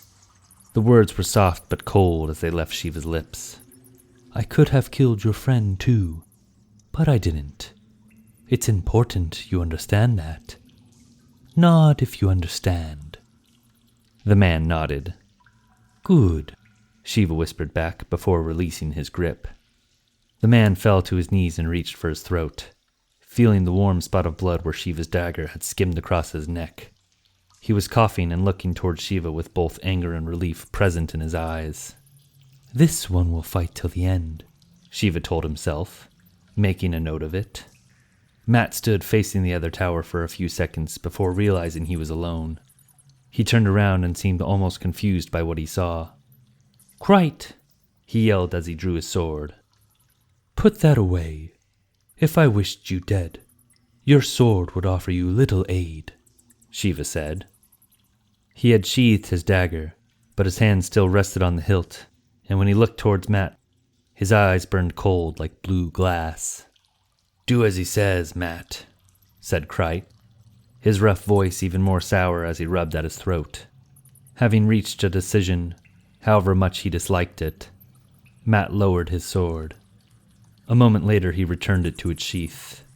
Shiva watched him with calm indifference, and then turned his attention to Crite and offered the man his hand. Crite ignored it, rising to his feet as he stared hard at the intruder. Well done, he sneered. Rejoice and praise Ilion. You crossed the frozen woods and managed to get trapped down here like the rest of us. Now, what do you hope to achieve? Yes, of course. I cannot blame you. I'm sure my arrival must appear quite strange to you. I am Shiva of Kataron, and I desire what you desire, to break free of this prison and resume my travels. Ha! Isn't that a pretty dream? Better to throw yourself into the war pool and be done with it. That's the only way you're getting out of this fouled cavern. Of course, you'll be drowned long before the river surfaces again. He turned and spit. How'd you get down here anyway? All the tunnels are either caved in or blocked. I was pursued, he began softly. A horde of ghouls flanked me and my companions in the darkness of the woods. We had no choice but to seek shelter in the stronghold. We weren't there long before the floor gave out beneath us. I fell a long way into the darkness, and when I woke, I was here. Crite smiled knowingly. You know this area well? Shiva asked suddenly. Crite nodded. Better than most. Not as well as some. And you? Shiva asked, turning to Matt. The young man shook his head no. And what of Tarkus? Does he know these tunnels well? Krite hid his surprise well. He was an older man with wisps of white beginning to show in his beard. Matt was less subtle. A passing glance to Krite gave him away. It was Krite who answered. You know more than you should, he began. Yes, he knows them best, that's true. Still, it doesn't matter. I told you, the tunnels have all collapsed. Blew them ourselves when the ghouls started closing in. He turned and spit, wiping the blood from his neck with his hand. Seemed like a good plan at the time. That is, until those damned hollows started climbing down through the rear pathways. He shook his head. Don't know how they could have found their way down here, but they did. And now you're trapped without recourse. No way of escape. Krite nodded. Just so. I would have thought more of this guild. As it is, I would like to speak with Tarkus. He looked to Matt. You spoke of firebombs in the second tower. Tarkus has a plan. I would hear it for myself. How could you know that? Matt said dumbly. Krite laughed aloud. Sure, why not? Perhaps Eloin sent you to guide us in our hour of desperation. That sounds like something he might do. Come, Matt. Let's introduce your ghost to Tarkus. The great mystery has been solved, and all it took was our dignity. To think that I was caught off guard. What has become of me?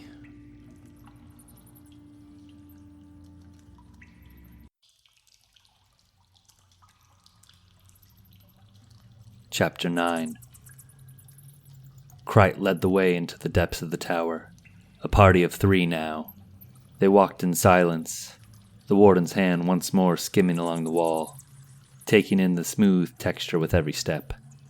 He craned his neck, taking interest in the wooden beams that crisscrossed through the tower, and the general architecture of the keep. Was it your guild who built these towers? Shiva asked in a quiet tone. He heard Krite snigger softly before answering him. Do you take us for stonemasons? He hadn't thought the Thieves' Guild capable of such skill. Theirs was a talent of another sort. True craftsmanship went into raising this tower, and although the style was old, it was perfectly crafted, well beyond that of even a journeyman stonemason. Still, how had an entire fortress inside the frozen forest gone unnoticed for so long? Shiva looked on coldly as he pondered the question. They fell once more into silence, the 3 of them. Dressed in black, their silhouettes danced on the wall beside them, shadows set beside shadows, stretching high upon the stones. Shiva looked as though he belonged there with his black brothers. His gray and black cloak flittering behind him, the way he moved, silent and still, in unison with the 2 men before him. If not for a certain air about him, he would have fit the part seamlessly. Near the bottom was a large wooden door set upon heavy iron hinges. Krite tapped on it twice, paused, then tapped 3 more times. A moment later the latch clicked open, and the door swung out. Who in 10 hells is that? Asked the man who opened the door. A short man, thin as a pike, with soppy blonde hair and a large broadsword sticking out from behind his head, set in a black leather shoulder sheath. Krite walked in past him. Matt's ghost, he answered. We found him waiting for us at the top of the tower. Crafter as a worm, he is. Had Matt seen shadows? The doorman laughed. He got the better of you, Matt uttered. Us. He got the better of us. Nifty piece of magic, I'm sure. Still, I'm getting old. What's your excuse? The doorman laughed once more as Matt and Shiva stepped forward.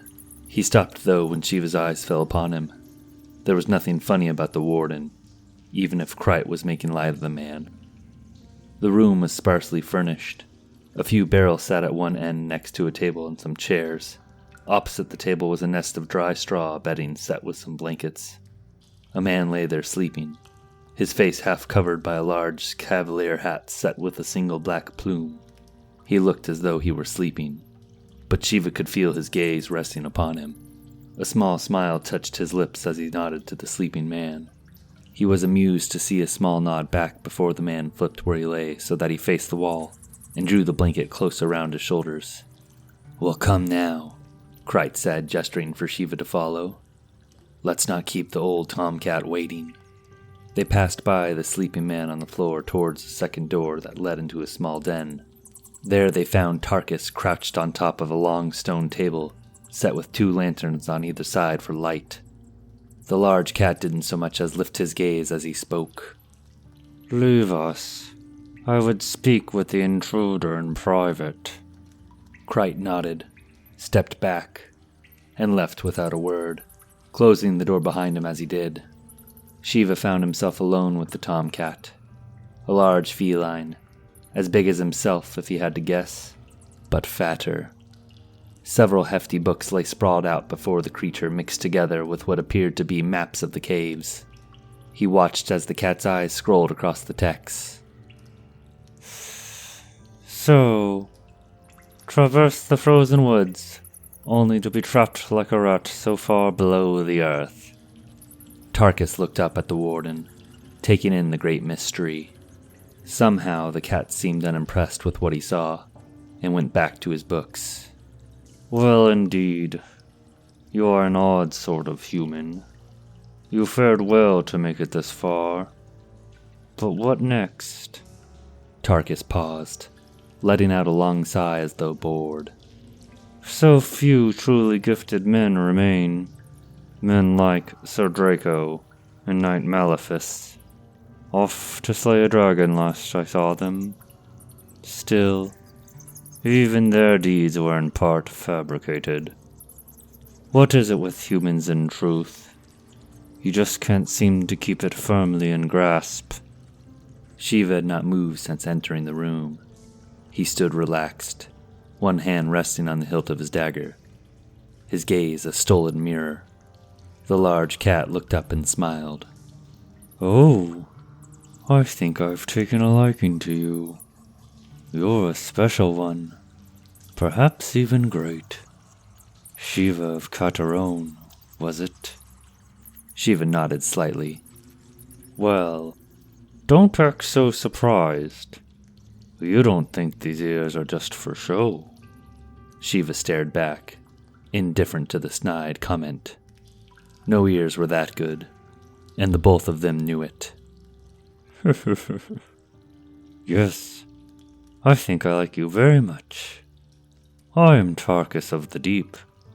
I command what remains of the guild. Please, take a seat." I'll stand.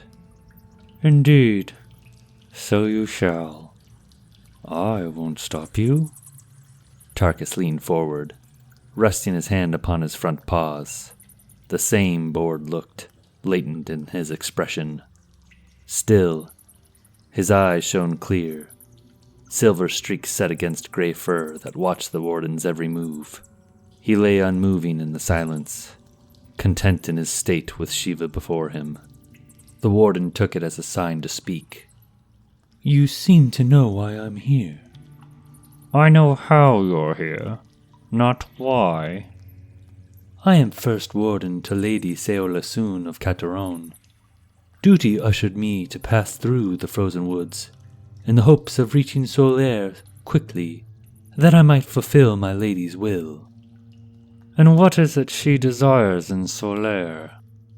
Of that I will not speak. Such trifles are immaterial." Tarkus paused as though in thought. "A servant of the Oracle, are you? Well, that explains much. You did not come here for our treasures. Why, you have 2 of your own already. Then what awaits you in Solaire?" Tarkus spoke the words aloud, but it was not a question meant to be answered. There are so many secrets in this world, just waiting to skulk out from the shadows, or plunge back into them. You wish to escape this dreadful place, as do we all. Very well. Let us come to an agreement. Shiva nodded slightly. Wonderful! I will tell you what it is I plan, and then we shall discuss the best way to go about achieving it. For all our sakes. Now please, sit. I would have your thoughts on the matter, for the troubles are near insurmountable. Shiva took a seat, and Tarkus pushed one of the maps forward for him to see. This is for you. Remember it well. Little good it will do for you to escape this cavern, only to end up in another, this time without an alternate path.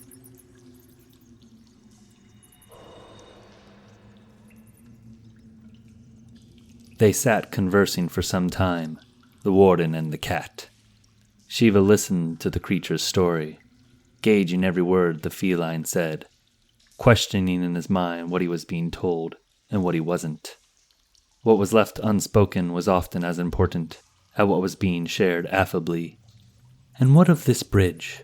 he said, pointing to a cross on one of the maps. Tarkus shook his head. Gone.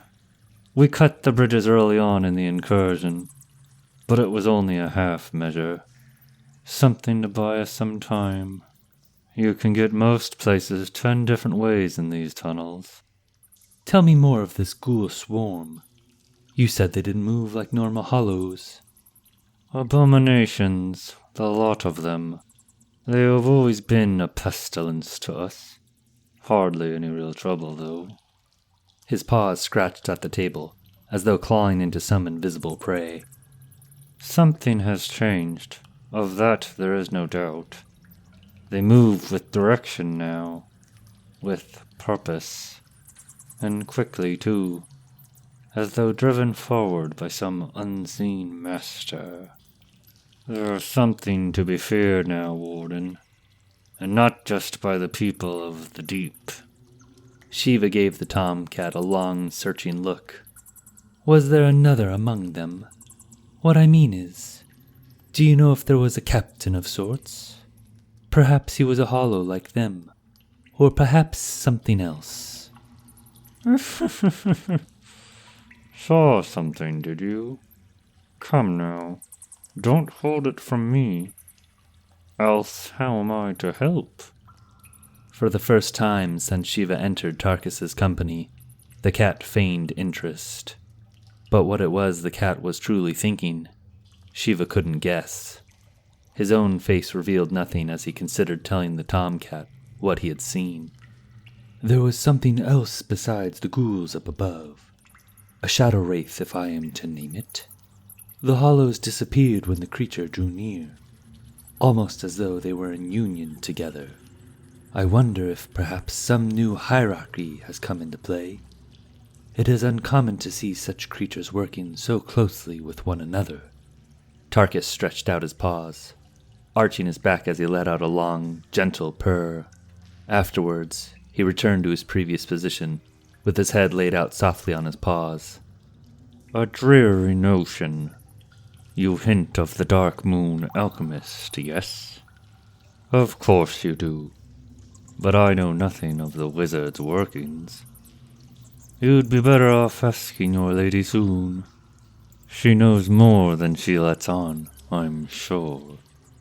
She has told me all she will concerning the Dark Moon.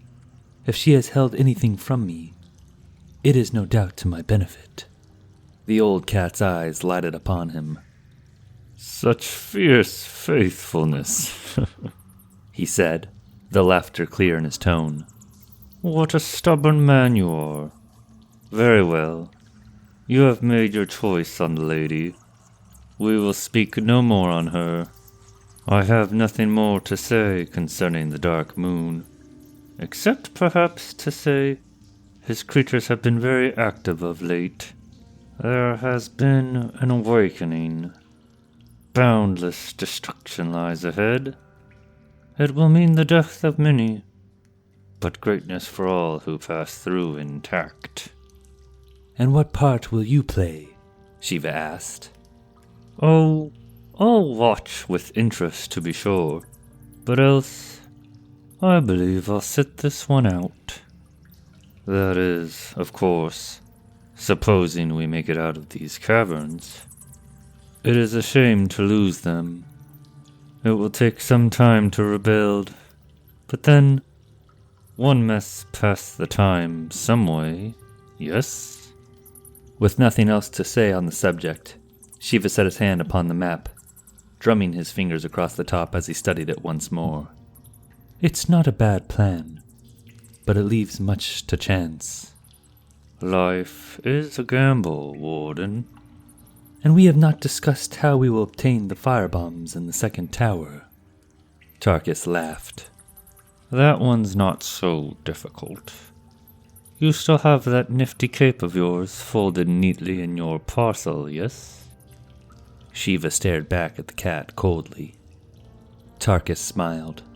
It was the first time the cat seemed sincere since encountering the creature. Later, when Shiva had finished his dealing with Tarkus, the warden was invited to eat and take rest. There were still many things to discuss, the tomcat assured him. Far too much to finish in one day. Shiva found the idea silly. Deep below the earth, with no light to signify the passing of time, night and day seemed to blend together.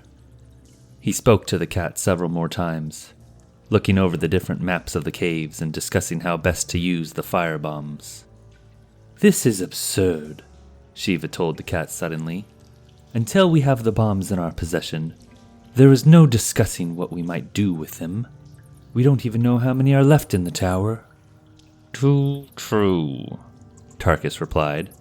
Call my men in. It's best we discuss getting the firebombs before we talk any further.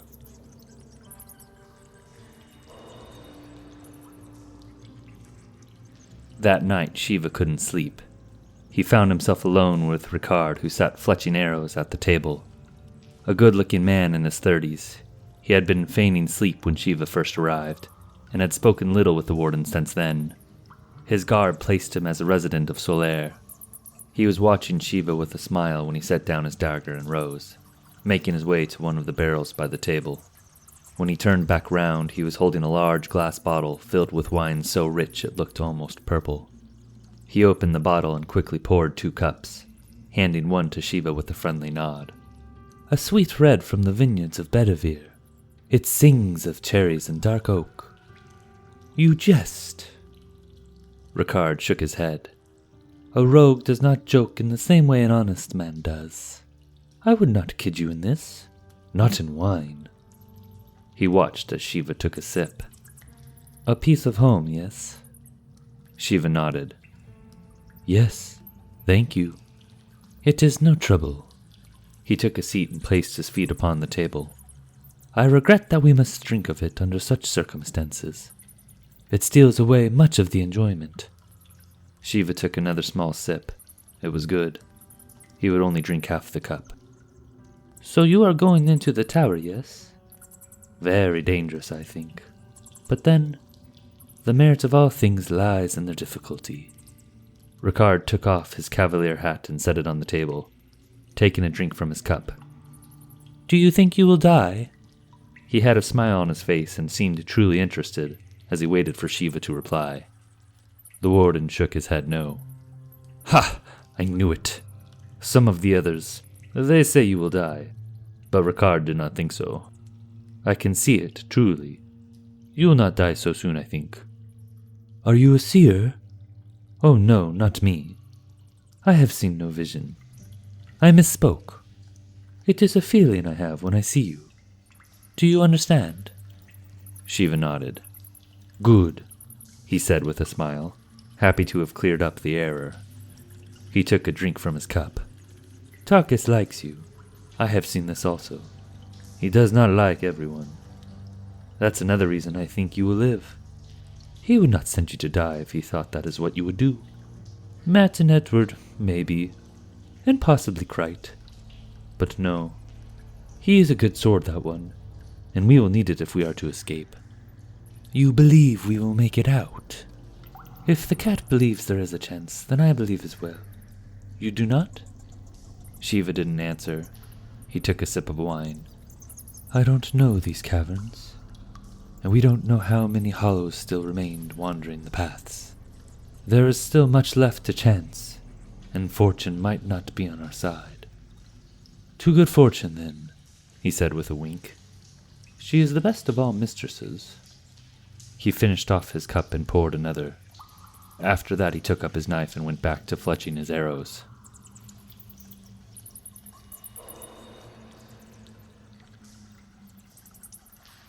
The following morning the time had come. Ricard rose Shiva from his sleep and asked for the warden to join them on the roof. For once the warden did not find Tarkus burrowed up inside his little den.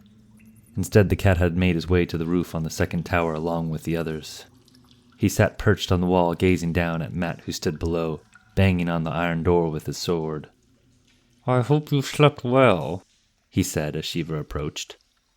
The warden stepped onto the edge and peered over. Tarkus continued.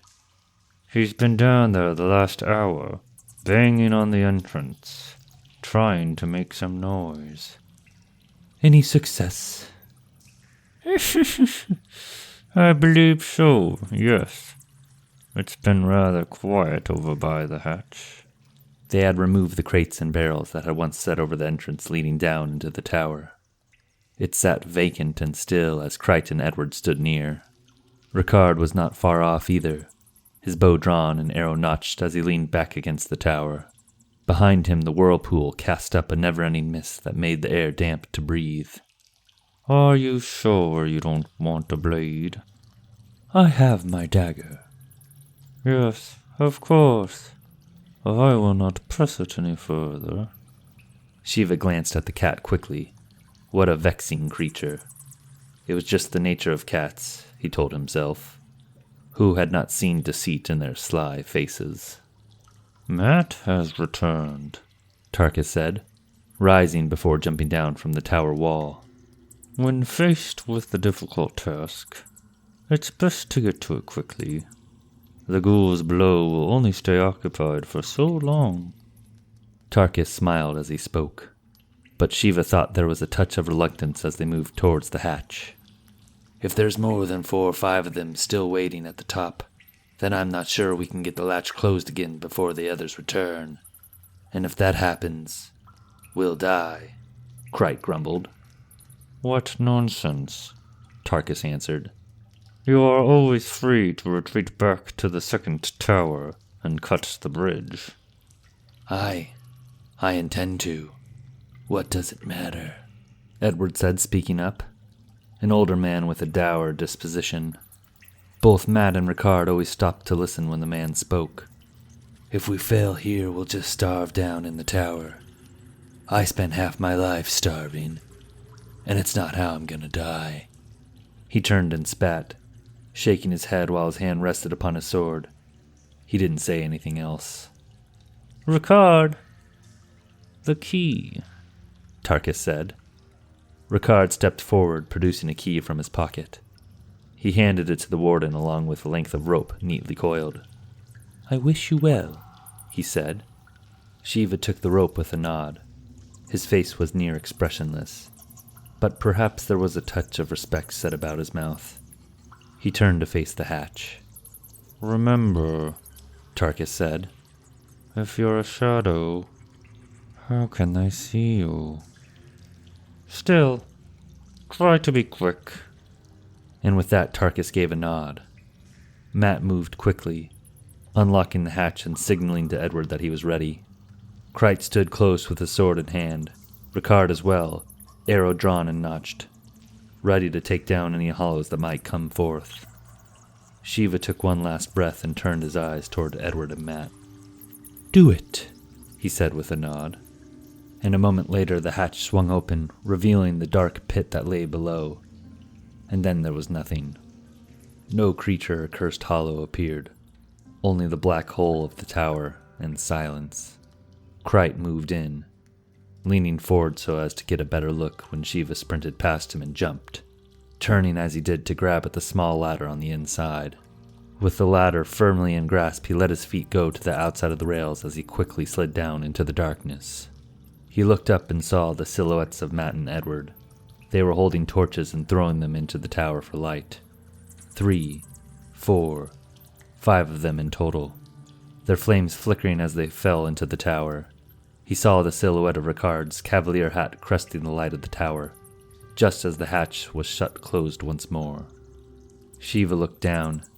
They had hoped the torches would land sporadically throughout the tower, but it appeared that most had fallen near the top. Still, that was better than if they had fallen near the bottom. It was difficult to be a shadow if there was an abundance of light. He could see the cursed men below. The open hatch had drawn their attention, as he knew it would, but some of them were already halfway up the stairs, it seemed. He had no time for errors. He set the rope down, fastening his cloak about him as he did. Once draped in shadow, he jumped from the stairs onto one of the pillars that splintered through the tower, and went about tying off the rope.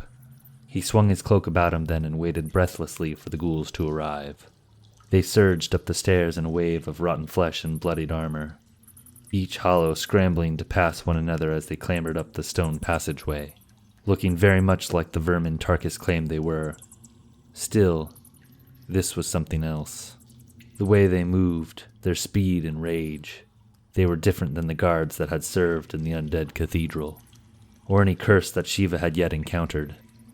They were more like wild dogs, frenzied into rage. Even as they ran up the stairs, many were being pushed aside, their bodies tumbling and spinning wildly as they fell down to the tower floor, only to rise up and begin the climb again. The hollows above the caverns had been wild too. Shiva had watched them only for a moment before they caught his scent, but their rage was just as complete. Tarkus was right.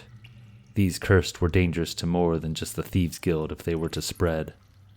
At last the horde reached the top of the tower, and it was then that they finally achieved some morsel of intellect, as only one of them could climb the ladder at a time.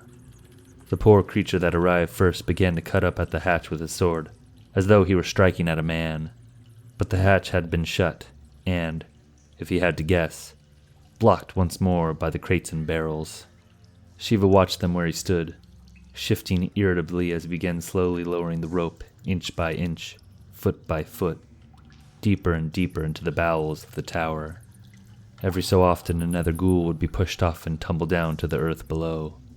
Vacant creatures lost in a mad dream. Shiva looked at them with pity. He glanced down. Only a single hollow remained by the door, its legs broken by the fall. The shattered creature was pulling himself towards the stairs with his bare hands. It was a poor sight to behold. Shiva checked his pockets for the key before lowering himself onto the rope and beginning his descent. He went slowly at first, not wanting to draw attention. When he reached the midpoint of the tower, he wrapped his cloak around the rope and slid the rest of the way, falling lightly onto the tower floor. Only the solitary hollow saw him land. The creature turned and began to crawl at the intruder as Shiva drew his dagger. He quickly finished off the hollow before making his way towards the door, removing the iron crossbar and placing it quietly to the side. The lock made an audible click as he turned the key, but when he went to push on the door it resisted.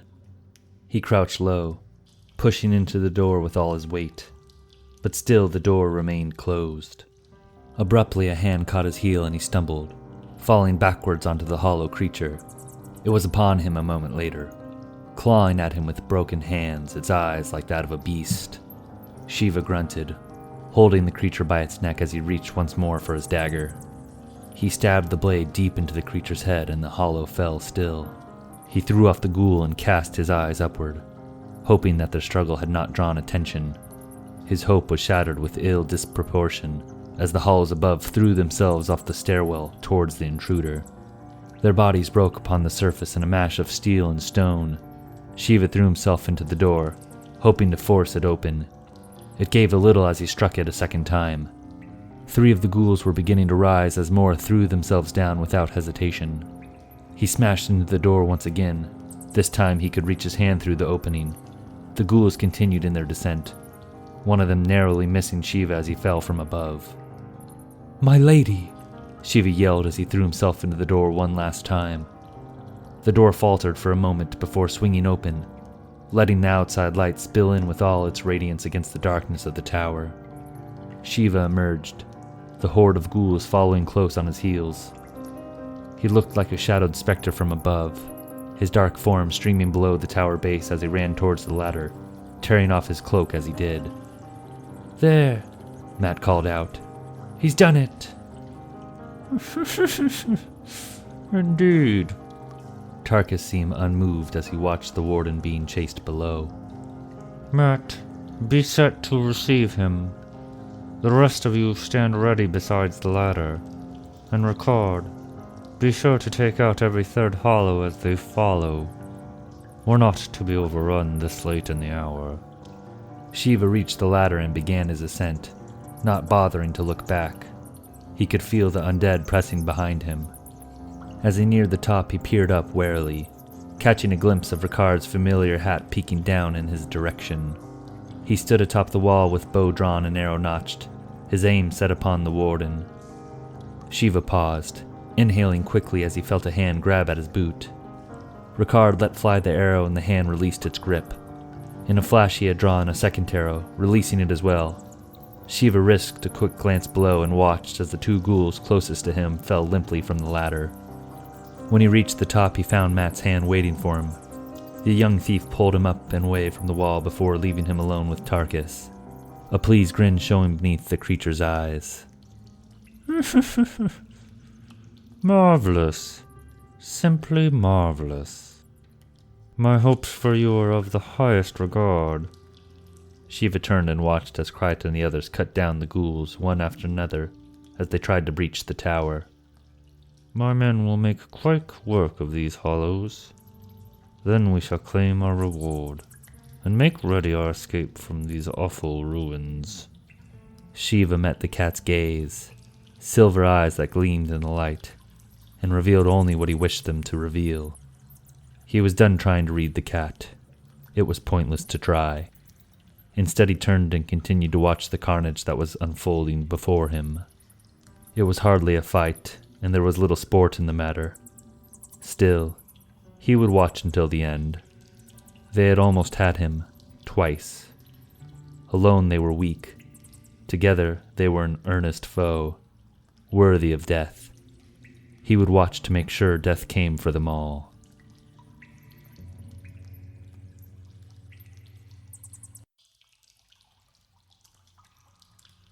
Chapter 10. Lennox opened his eyes and watched the fire from his torch flicker beside him, its quiet flame slowly dwindling at his side. He lay still for a moment, feeling his chest rise and fall with each breath, until at last he sat up. Drear and dark were his surroundings, a murky cavern lit dimly by his fading torch. The girl was beside him. That was a small relief. After taking a moment to check himself for injuries, he went to her next. She was breathing. He ran his hands along her body, checking for any bones that may have been broken in the fall. He paused when he reached her leg, feeling the warm blood as it soaked out from beneath her cloak. This won't do, Lennox thought as he looked at her. He shook his head and drew his dagger, cutting into her pants from the knee downward before carefully stripping away the wet leather and bloodied wools that lay beneath. He kept watch for any signs of pain, but the girl remained still, her sleeping face indifferent to the world around her. Lennox brought the flame close for a better look. It was a single piece of wood, thick in diameter and nearly as long as his hand. The splintered piece had pierced cleanly through the girl's left calf, and the knight was concerned that she would bleed out if he did not act quickly. He set down the torch and removed his gloves, placing one hand upon her thigh as he dug the other deep into the wound. He grasped at the fractured wood as quickly as he could, hoping the girl would not be roused by the pain. The blood made it difficult, though, and every time he thought he had it in his grip, it would slip out from his fingers. He took a moment and looked at the girl, a hint of sadness poking through the small slit of his helm. Then he pulled out his dagger and cut at the skin before ripping out the wooden stake in one quick tug. She woke in a scream of shock and agony, her body writhing in pain as she fell back against the floor. "Be still," Lennox yelled, trying as best he could to hold her down. "Be still." He managed to pin her to the earth before reaching for the torch, whispering something into the air.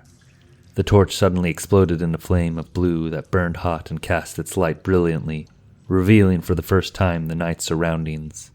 He paused for a moment, shocked to see that they lay against the side of a dark crag, its sharp edge only feet away. He turned back to the girl and pressed the torch against the flesh of her calf. She let out one final scream before falling unconscious. Dropping the torch, Lennox fell backwards. The blinding fire that had burned so fiercely moments ago withdrew, leaving the torch half melted on the earth, its fire slowly returning to its normal red flame. Lennox took a moment to rest while his eyes adjusted. Then he picked up the torch and held it close to the girl's calf, its warped metal still warm to the touch.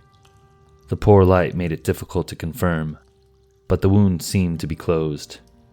It was all he could do at the moment. Anything more would take its toll on the night, and they were not safe. Not safe at all. After cutting his blanket into a dozen or so strips and wrapping them around the torch, he made his way to the crag's edge. He tilted his head back, trying to find any sign of the keep above them, but the torch was weak, and the cavern walls tall. He peered over the edge. Nothing. Only the sound of a distant river moving swiftly below, its black waters lost in the darkness. How fortuitous. He looked back at the girl and then to the cliff's edge. Any further and we might have drowned. Well, she might have. He supposed he would have awoken sooner or later. For a moment his mind went to Shiva. Had the warden fallen into the river? Had the wraith? If only that man could be killed so easily, he said to himself, a habit from years long spent alone. He turned and looked at the girl, a smile hidden beneath his visor. We'll see him again. Of that I'm confident. Afterwards, he returned to the girl and drew her up, throwing her over his shoulder, as though she were a child. He paused, deciding which way he should go. But since he didn't know where either path led, he realized it hardly mattered which way he went, and began walking.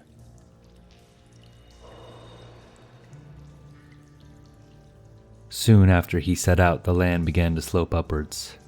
Not a lot, but enough for Lennox to notice the incline. He plodded along patiently, letting the torch grow smaller as he did. As light as the girl was, Lennox could feel fatigue setting in. It came quicker than he thought, much quicker. He was considering taking a small break when the path ended abruptly, dropping off steeply into the valley below.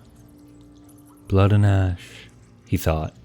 Weariness came over him then, and he set the girl down, checking her wound once more before looking out across the gorge. If he looked hard enough, he thought he could make out some sort of drawbridge that set across the chasm hidden in shadow. Parva lux, he said aloud and waited as a small ball of light began to form in his hand. He threw it quickly into the air, hoping it would reach the other side. It did, striking the wall before falling to the floor. The little light burned white, revealing a small drawbridge as well as two ghouls that had been standing dormant until that moment. Curse me, Lennox thought as he dropped low. He grabbed at his torch and threw it into the chasm, hoping against hope that it would go unseen by the undead. Too late.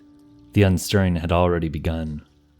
The closest hollow, a tall man made up of weathered bones and rotted flesh, gazed down at the fading spell as though in a trance. But the second ghoul stood strong in a suit of armor not unlike the one Lennox wore, save for its color. The hollow knight stared across the chasm, his eyes searching the ledge where Lennox lay pressed against the earth. The spell of illumination still burned brightly beside the two ghouls, when, without warning, the cursed knight moved towards the drawbridge and kicked at the latch, releasing the anchor and dropping the bridge. It fell like a hammer, striking at the stone ledge in one thunderous clap that echoed back and forth across the stones 100 times before fading into the distance. 10 hells, Lennox grunted as he rose, taking his flail tightly into his hand. The hollow knight was already moving, pulling at his enormous broadsword he wore strapped to his back. Lennox's mind went to Astrid. The girl would be crushed if he did not act. With a yell, the golden knight leapt forward, his feet shifting from the stone cliff to the iron drawbridge. Every step mattered. He must keep the fight from reaching the girl. Then the hollow was upon him. cutting at him with a mighty blow. Lennox danced to the side, dodging the strike as he swung his flail around the hollow's neck. He shifted his feet and tugged at the handle, causing the knight to lose balance. Lennox smiled as he released the flail, kicking at the knight's back as he did. The cursed knight fell noiselessly from the drawbridge, his dark frame lost into the abyss. Lennox turned to face the lingering ghoul. Teeth bared in a rancorous snarl, the wicked creature was running towards him. The hollow hobbled as he charged, raising his dagger high before bringing it down upon the knight. Lennox raised his arm, letting the blow strike against his armored gauntlet. He reached out with his free hand, grabbing at the hollow's neck and shoving him off the drawbridge with a kick. He watched as the hollow fell into the darkness. Lennox let out a sigh. The fight had gone well, though he had lost his flail in the skirmish. Still, weapons could be replaced, armor repaired, as long as he was the one standing in the end. He turned to the girl when a distant light caught his eye. Deep in the chasm, along the path he had traveled, glimmered the twinkling of a light, the blurred shining of a distant candle. Lennox stepped forward. His heart raced as more and more candles began to appear. Not candles, torches, 30 of them, carried by a horde of ghouls as they ran along the curving pathway. The Golden Knight shook his head and hurried to the girl. "Astrid," he said. "Astrid, it's time to wake up. I need you to wake up." He looked back at the horde, their distant torches growing closer by the second. "Huh. Fine then. Have it your way," he said as he scooped her up into his arms. Warily, he rose to his feet, wondering just how far he could go while carrying the girl. If he had to, he could throw her into the ravine. It would be a kindness in truth, a better end than she would otherwise receive. He didn't want to think of it. He would do what he could for her and no more. He had his own duties to fulfill. He crossed the bridge, picking up the illumination spell as he did. Without it, he was likely to run himself off the cliff. As it was, he had hardly gone 10 paces when he reached a sharp turn in the road. He stopped cold, almost dropping Astrid in the process. A row of dying torches lined the cavern wall, their flames gone, leaving behind smoldering ash that clung to the pathway like a row of glowing sapphires. The burning ash ran 20 or so paces before reaching a small tunnel and disappearing into the mountain. By the time he reached the split, he was already breathing heavily, his body wet with sweat beneath his armor. He had to make a choice, and had little time to make it. He tossed his glowing sphere along the chasm before ducking into the tunnel. "Burn me," he cursed, regretting the decision immediately. Outside, he could always retreat to the river. In the tunnel, who knew where he might end up? It was a narrow passage, barely wide enough for 2 people to pass. He could see more torches up ahead, these ones well lit with steady flames, revealing an end to the widening tunnel not far ahead. He burst out of the hall, sliding onto the dusty marble floor before falling to the ground, doing his best not to fall on the girl. Lennox rose quickly, groaning as he did. He picked up Astrid from the pavement while he looked around uneasily. A small river lay ahead of him, lined on both sides with heavy wooden barrels, as well as large rafts to guide them. Behind the river stood a single fortified tower, made of stone and mortar. He made for the bridge, hobbling as he ran. He had twisted his knee during his fall. It would not slow him down. He was halfway to the bridge when the first of the hollows burst out of the tunnel behind him, streaming forth like a pack of feral dogs. Their numbers less, but still strong enough to overcome him. Lennox could feel their empty eyes upon his back as they sighted him and the girl, following after in reckless pursuit. He crossed the bridge, the weight of the girl pressing into his shoulder, throwing off his balance as he ran up the first steps leading into the tower.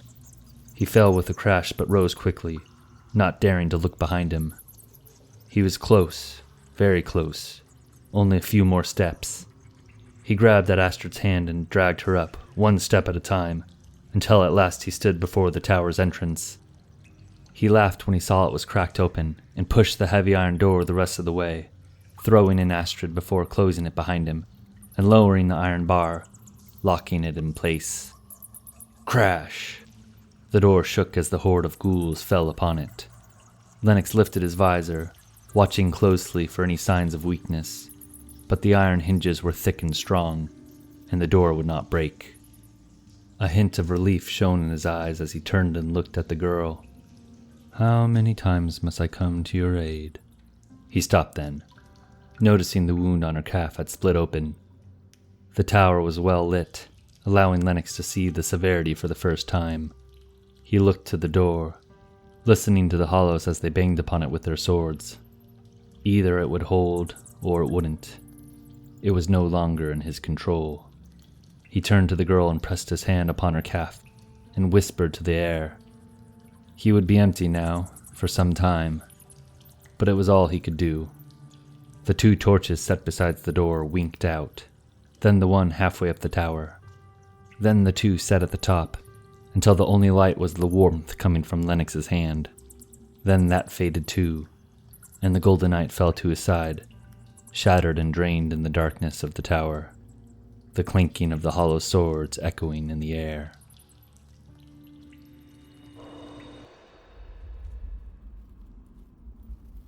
The palace doors lay in ruin, beaten in by a large battering ram shaped in the form of a boar, whose charred remains lay off to the side, still smoldering from the dead flames that had once consumed it.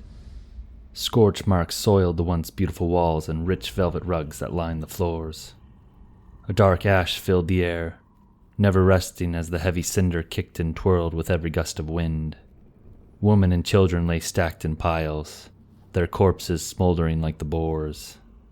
Lennox waded through the destruction, stepping over hollow suits of armor once filled with the castle guards, now empty save for charred bones that turned to ash at the slightest touch, burned to crisps by an eternal flame. "Helio, my queen, please, reveal yourself." The ash of the dead stuck to him in clumps, leaving broad black smears against his polished golden armor. He stepped across another strewn body, kicking up a puff of black soot that covered his legs up to his knee. "Priestess, priestess." The palace shook. A distant scream reverberated across the marble halls, echoing in madness before stillness fell once more. The Golden Knight wandered the grounds, making his way through the great halls towards the courtroom. It was there that he came across 3 royal guards, standing before the corpses of the fallen king, his skin cold and grey. "Sir Gareth, Sir Andre," Lennox said, lifting his visor so he could meet their eyes. "Sir Wendrick." He nodded in respect to the 3 knights. "Prince," Sir Wendrick replied sadly. Sir Gareth and Sir Andre said nothing at all, donning their helmets and drawing their blades in response. "Where are my brothers? My sister?" "King Dresden and Princess Sira have gone to the Tower of the Gods in pursuit of Sir Gillian. As for Prince Duncan, I cannot say. Only, I'm glad they have gone. I prefer it fell to us to finish what you and your false queen began. It would break your father's heart to see his children resort to kinslaying." "He wasn't supposed to be here. None of you were. I want you to know that." Sir Wendrick looked on with reproach, his mouth twisting with distaste. Lennox continued. "The lords have been lying to us. All of them. Lord Shem most of all. I realize that you might not understand, but this age has run its course. We were never meant to be ruled by them. The Creator has given us the rulers we deserve. We deserve more.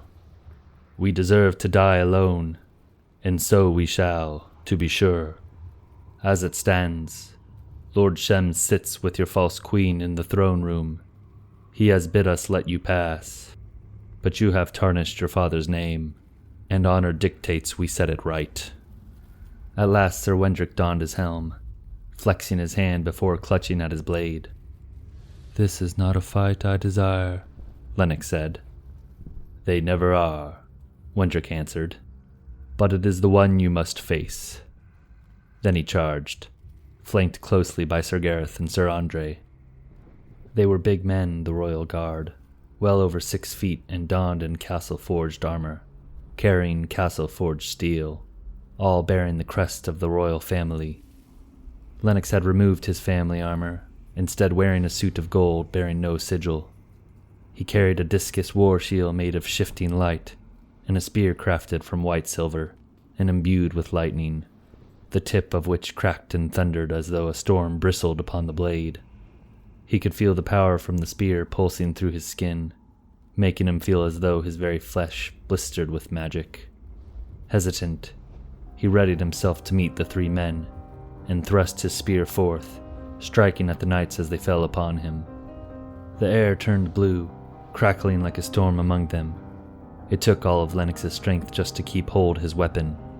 The clear crystal light of the spear took to the air and streamed out, connecting the 3 foes as though trapped in a current. The palace walls bowed outwards, attempting in some way to escape the release of power, so utterly strong that the very earth began to shudder. After a time the earth fell quiet, and when the ash settled no sign of the royal guards remained. Where the 3 men once stood lay white footprints set into the surrounding soot, and nothing more. Strangely, a single mirror hung askew on tattered cords survived the destruction except for a single crack that ran along the right side from top to bottom. It was there that Lennox caught sight his reflection. He was not himself, but a stranger set in smoldering armor of gold, and cast in burning embers with heat and blood shimmering about him. The knight in the mirror looked as though he were fire made flesh, cruel in strength, with power enough to put down the gods and set about the succeeding age.